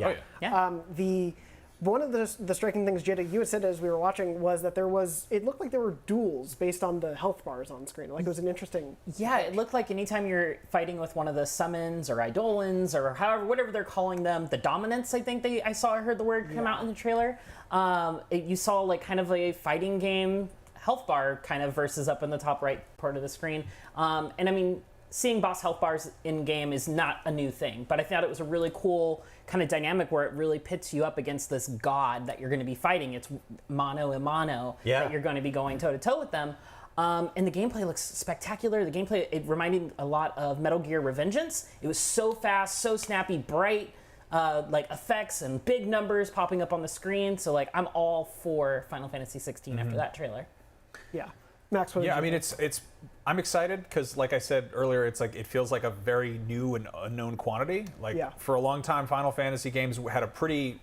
It was kind of a known quantity what the battle system would be like. Like what I mean, there'd be nuanced changes, but for the most part, it was a turn-based experience, and you manage your party members and items and spells and attacks and all that. And like in this case, it's like it's kind of doing a lot, and I hope it's doing it right. I know that FF15's kind of approach was sort of divisive on that front, but like it clicked with me, and then kind of reinforced by FF7's, and like I don't know what this is going to be like, but I guess it's again, like we see a lot of familiar franchises get carted out, and we're like, oh, it's more of the same. Oh, it's Far Cry 11 or whatever. But I'm excited to see what they're doing here. Like, and I'm hoping that they're taking some risks and trying some new things while still keeping the spirit of what people like about Final Fantasy games. Well, and it's certainly not like it's never been a aesthetic for the franchise, but the sort of leaning into the medieval fantasy here feels fresh after a lot of the more like cybernetic or cyberpunk or things of that nature that we've gotten from a lot of. Yeah, I mean, I fought the last boss for FF15 wearing like a snowboarding jacket. I'm like, this is not really Final Fantasy, but all right. I was all suited up as soon as I got the suits, I was just suited up the whole game. That's perfect. But no, yeah, I think this one has so much potential, and we're coming off a pretty good streak for Final Fantasy, like especially remake, the resurgence, and just the love for 14 so much that they had to delist it from being sold because too many people were playing. It's a very good moment for the end, especially having the producer from 14 on. I know, Jada, I think you've played a little bit of 14. Yeah, I've played through most of the expansions. I still got to do Endwalker. But yeah, it's gorgeous. There's a lot of summons that are very similar to the look-wise to what we got in 14. Garuda specifically looks very similar. Ifrit looked pretty similar, but also different. Like, that's the thing I love about Final Fantasy is they constantly reinvent these summons where they're still the same looking in their at their core, but they have these new little flares added to them, and this flare just kind of like really sets them apart from other versions. So some people like Ramu in 14, but some people may like Ramu in 7, even though it was super old and outdated. Well, if you count remake, and he looks great in that. So we got a Malboro in the first reveal, didn't we? Yes, Marlboro. Yep. Got one of those enemies, those big old bad breath. Flavor country, I love it. No, I really adored this trailer. I will admit, I think I've told the story on Beyond before, but I was not allowed to play Final Fantasy as a kid because they said the word hell in one, and I was told I couldn't play anymore. And there's a character named after cigarettes. I know, it's ridiculous. But anyway, so Cactus did weird things with his arms. I want to see that cactus. Let's not talk about the cactus. I want Mogs. I want Moogles. Oh yeah. Ooh, yeah. But I came to Final Fantasy very late, and it's really only been in the last couple of years where like 7 Remake really grabbed me. I've loved what I've played of 14. I'm finally starting to go back to some of the older ones, and this is now 16 as this could be such a massive game for me. So I'm very hopeful for it. Again, summer 2023, so we're waiting a little bit. I imagine they're going to go quiet for a bit. We've got Forspoken from Square Enix this fall, which we didn't get in the State of Play, which I thought was interesting. It's like we are enthusiast press, as we call ourselves, right? And we say every year that next year is going to be huge. Next year's going to be huge. It's going to be. This is. I think we're finally reaching that point right now. By next year, you'll be able to get next-gen consoles, hopefully readily available, and there'll be a massive library. There's a bunch of new games. A lot of the stuff today was 2023. That was pretty surprising. But a lot of it looks really, really exciting. But we will need to take a very quick break. But we've got so much more to discuss from Sony State of Play when we return. So stick around because we'll be right back after this. IGN Summer of Gaming 2022 is sponsored by Metro by T-Mobile and presented by the U.S. Army. You can choose from over 200 career paths that match your passion on GoArmy.com. What's your warrior?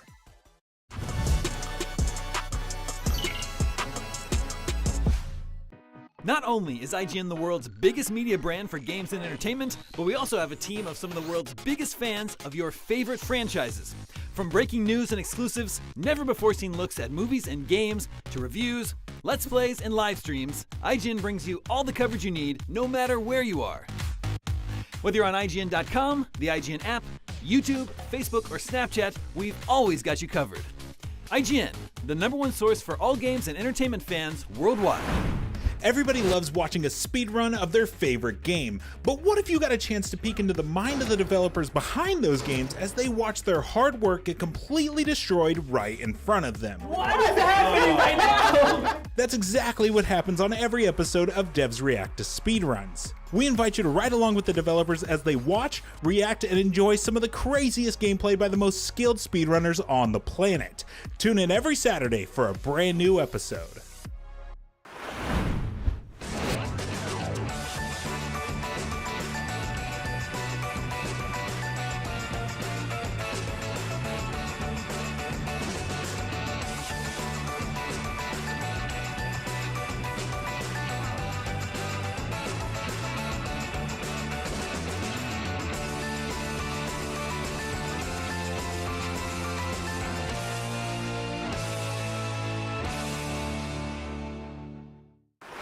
In a world with non-stop news about Marvel, DC, Star Wars, you need a show with accurate reporting, hard-hitting commentary, and me, Akeem Lawanson, host of IGN's news show, The Fix Entertainment. Whether it's the latest superhero scoop, film fiasco, or anime announcement, I'll be here covering all the breaking movie, TV, and streaming news that matters most to you. Make sure to catch The Fix Entertainment on IGN for your fix of entertainment news. Let's drop it.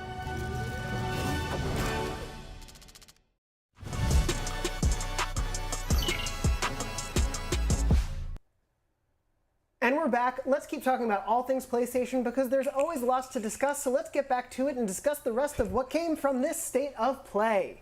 Discussion. Yes.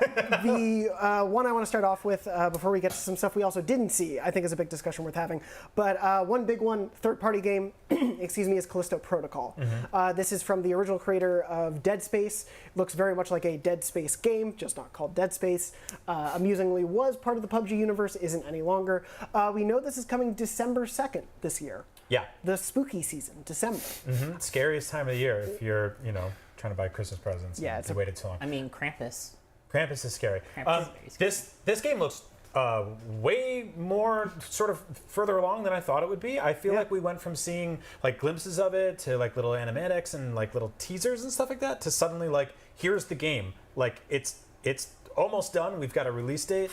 I'm super excited for this. I'm also really happy that this is happening concurrently with the Dead Space remake because I feel like everyone's going to be kind of satisfied here. I mean, we talk about video games for a living, so we'll probably no one will be satisfied. No one will ever be But satisfied. this is all very exciting stuff if you're a survival horror fan, if you love third-person action horror games.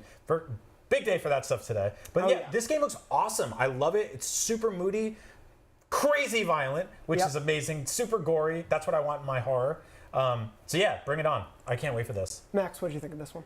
This looks amazing. Again, the big kind of elephant in the room, the big necromorph in the room is the fact that we're also getting a big, gorgeous Dead Space remake, and I feel bad for both studios because they're going to be compared to each other so relentlessly, and it's like this is completely unabashedly, touching on Dead Space stuff. Oh, yeah. The reveal trailer was like packed with Easter eggs that were just like nods. Hey, remember that? Remember that? Remember that? Yeah. But yeah, I mean, it's going to be really kind of cool to see how they compare to each other, and I don't know. Competition is good in this sense, and more horror games are fun. Yeah, unless you're a coward, in which case I'm sorry. They're probably not fun. But no, I think between the two of these, I think the Callisto Protocol, they want that to be a series. They probably want to do more remakes after Dead Space. I think what each can learn from each other is going to be really interesting whenever we inevitably, hopefully, get sequels for both.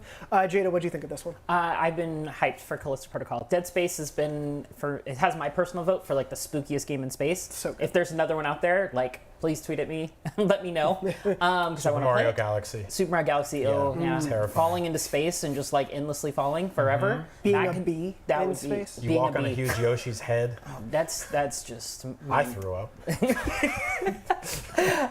Callisto Protocol. Callisto Protocol. But yes, no, I am so excited for this. I really don't remember much from the first trailer. I remember it being in like a jail cell and then like somebody getting grabbed and like swiped away and like. I don't remember much else from that first little teaser, and so like to get so much here, like you were saying, Brian, it's just it's mind blowing and how far along this game has come, and I cannot wait. Yeah, I want to watch this trailer a couple more times because it's on my own time. I don't have to make. We can just stay in silence and watch the footage. Can we? If we want to hang out for a few hours, we can watch Resident Evil 4 and this on loop. No, it's awesome. Good day for horror. Can't wait. In addition to this one, briefly worth mentioning from the third-party side as well, one I am interested in, called Eternites, which seems to combine third-person action anime games and dating sims. Finally. I did not know what this was going to be. During the show, we were like, is this a Shin Megami Tensei game? What's going on here? And then, yeah, it is a cool anime dating action game with cybernetic attacks and things. I just love the fact that we're going to have a new meme that's going to come from this game. On screen during the trailer, we saw press R2 to hold hands. It's press F to pay respects all over again. I cannot wait to see what the community, the gaming community at large, does with this moment from the game. It's perfectly suited for that. But yeah, I'm looking forward to it. Hopefully we get to learn a little more. But that was a quick one shown in there. Last one I do want to mention, of course, is Spider-Man Remastered was announced from PC. We heard about, there was like a rumor of Returnal coming to PC. Yeah, so I thought that would be here today. But Spider-Man Remastered coming to PC is awesome. Yeah. For so many reasons. Amazing game. It's the remastered version, and people get to experience that, and they get to mod in their characters, which is going to be amazing. Oh my goodness. They get to mod in, hopefully, Spider-Man 2 level graphics for the entire game. Do you remember the glitch for Spider-Man where you could play as like a park bench or like a phone booth? They're gonna make that better than ever now. I think someone became like a literal chunk of ice or a puddle at some point. So yeah, saw trash cans swinging around. It was great. But yeah, Remastered is the version that's only available on PS5 currently. You can't get it on PS4. It's sort of a bundle with Miles Morales as well. So it's the best playing version of the game. Obviously, if you haven't played Spider-Man, you have a PC but you don't have a PlayStation, thank you for watching the show. But also go play Spider-Man. It's just such a phenomenal game. We can't wait for the sequel. But yeah, you'll get the Spider-Man Remastered comes with all 3 DLC packs as well. Just really awesome, and it's coming in August. So PC this is cool. It's got to be tricky for Sony because you see that there's as much of a weird backlash when they're like, hey, we're making our games on PC. And you're like, how dare you? I only wanted it for my thing. But at the same time, we're tuned in to watch stuff about PlayStation. And like on some level, I was like, well, I already have that on PlayStation. I don't care if it's on PC. And that's, completely ignoring a good chunk of the audience. But again, like, where do you make that announcement? Like, where do you put that? Like, it's kind of, it almost feels like they should save those announcements up and be like, do one of those rapid, like, boom, boom, boom, boom. Here's a bunch of, PlayStation exclusives that are coming to PC. But I mean, whatever. They're putting them out there. That's, if you think it's bad that more people are playing a fun video game, I don't think you're very fun. Also, if you don't like the new character model they use for Peter Parker's head, change the original in there. That is going to be That's the first thing you're going to do. That is going to be I like new Peter for what it's worth. But yeah, that's really exciting, I think, for that audience. It is one of PlayStation's most successful games ever. So to have it there on a new platform, the thing they've been doing with these is to put them out to get people excited for the next game that they'll buy on their PlayStation. And that's right. Spider-Man 2. So it's a profit job. Yes. They're in it to make money. What? Video games are a business? How dare they? Well, with that revelation aside, one revelation we didn't get was a release date for God of War Ragnarok. Not a peep about God of War. I shaved my head and everything. I'm a little bummed about that. You had a kid. Though, yeah, I did. So I do think we're going to get a dedicated showcase, right? Yeah. So like they've done this in the past where they've been like, this is a hyper-focused thing just on one game. I think we're going to get that. It's going to really sell it. It's going to be sort of at the finish line of when this game's about to come out. Yeah. And summer just started, right?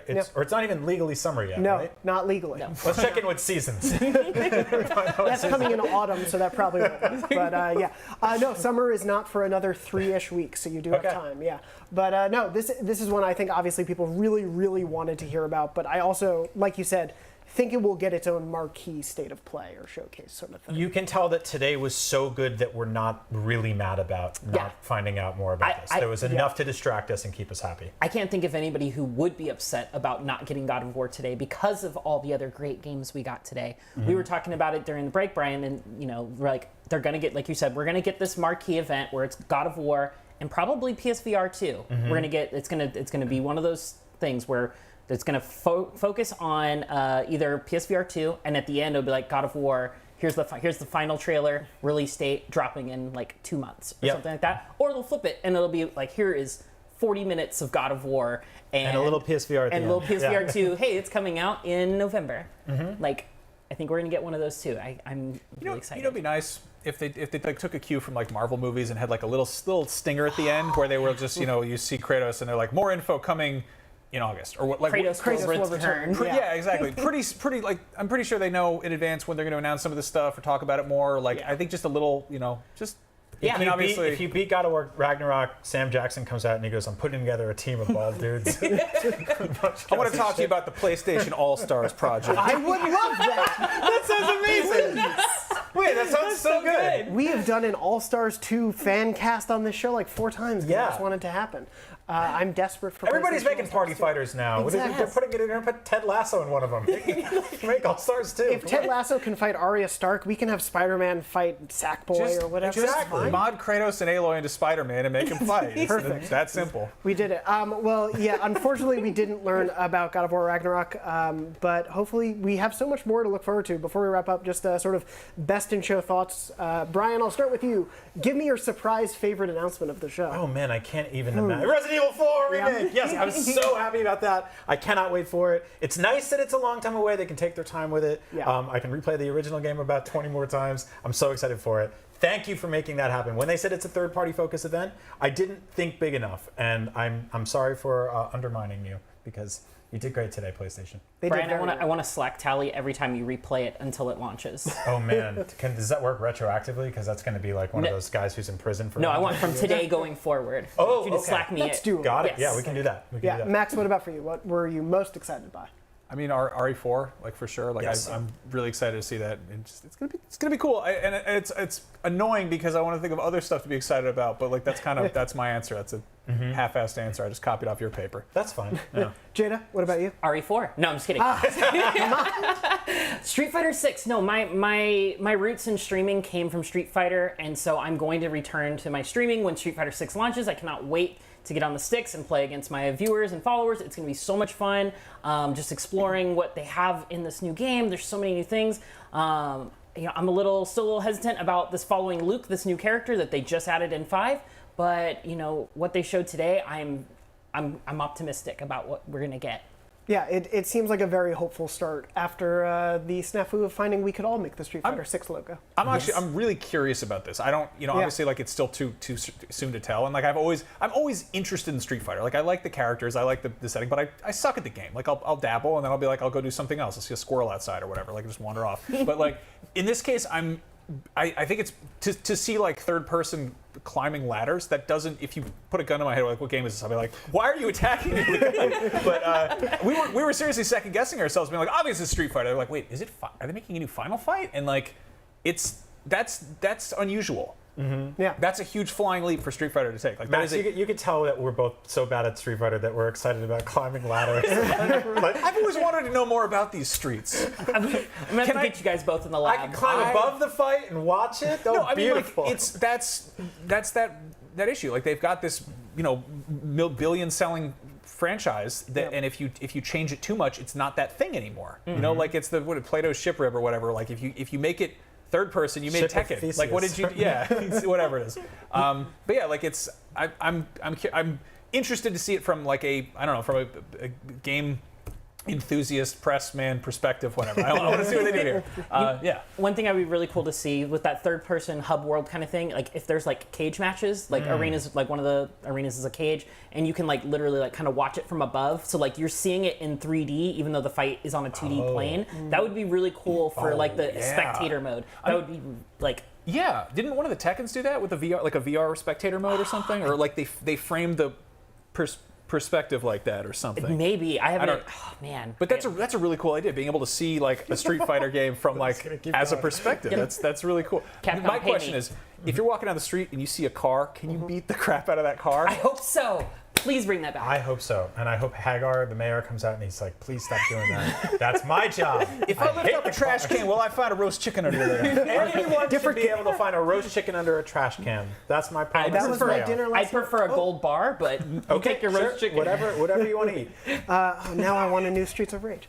I gotta say, my biggest surprise now is how much Max talked about Street Fighter. I know. I am impressed. No cats in that game either. It's just not the game I No, sure, there's the dockside side level, one walks by in the background several times, probably. I don't know. I'm getting Max in the lab, and I'm gonna train him up, and he's gonna be a star. This is the abuse. You're gonna hit me a bunch.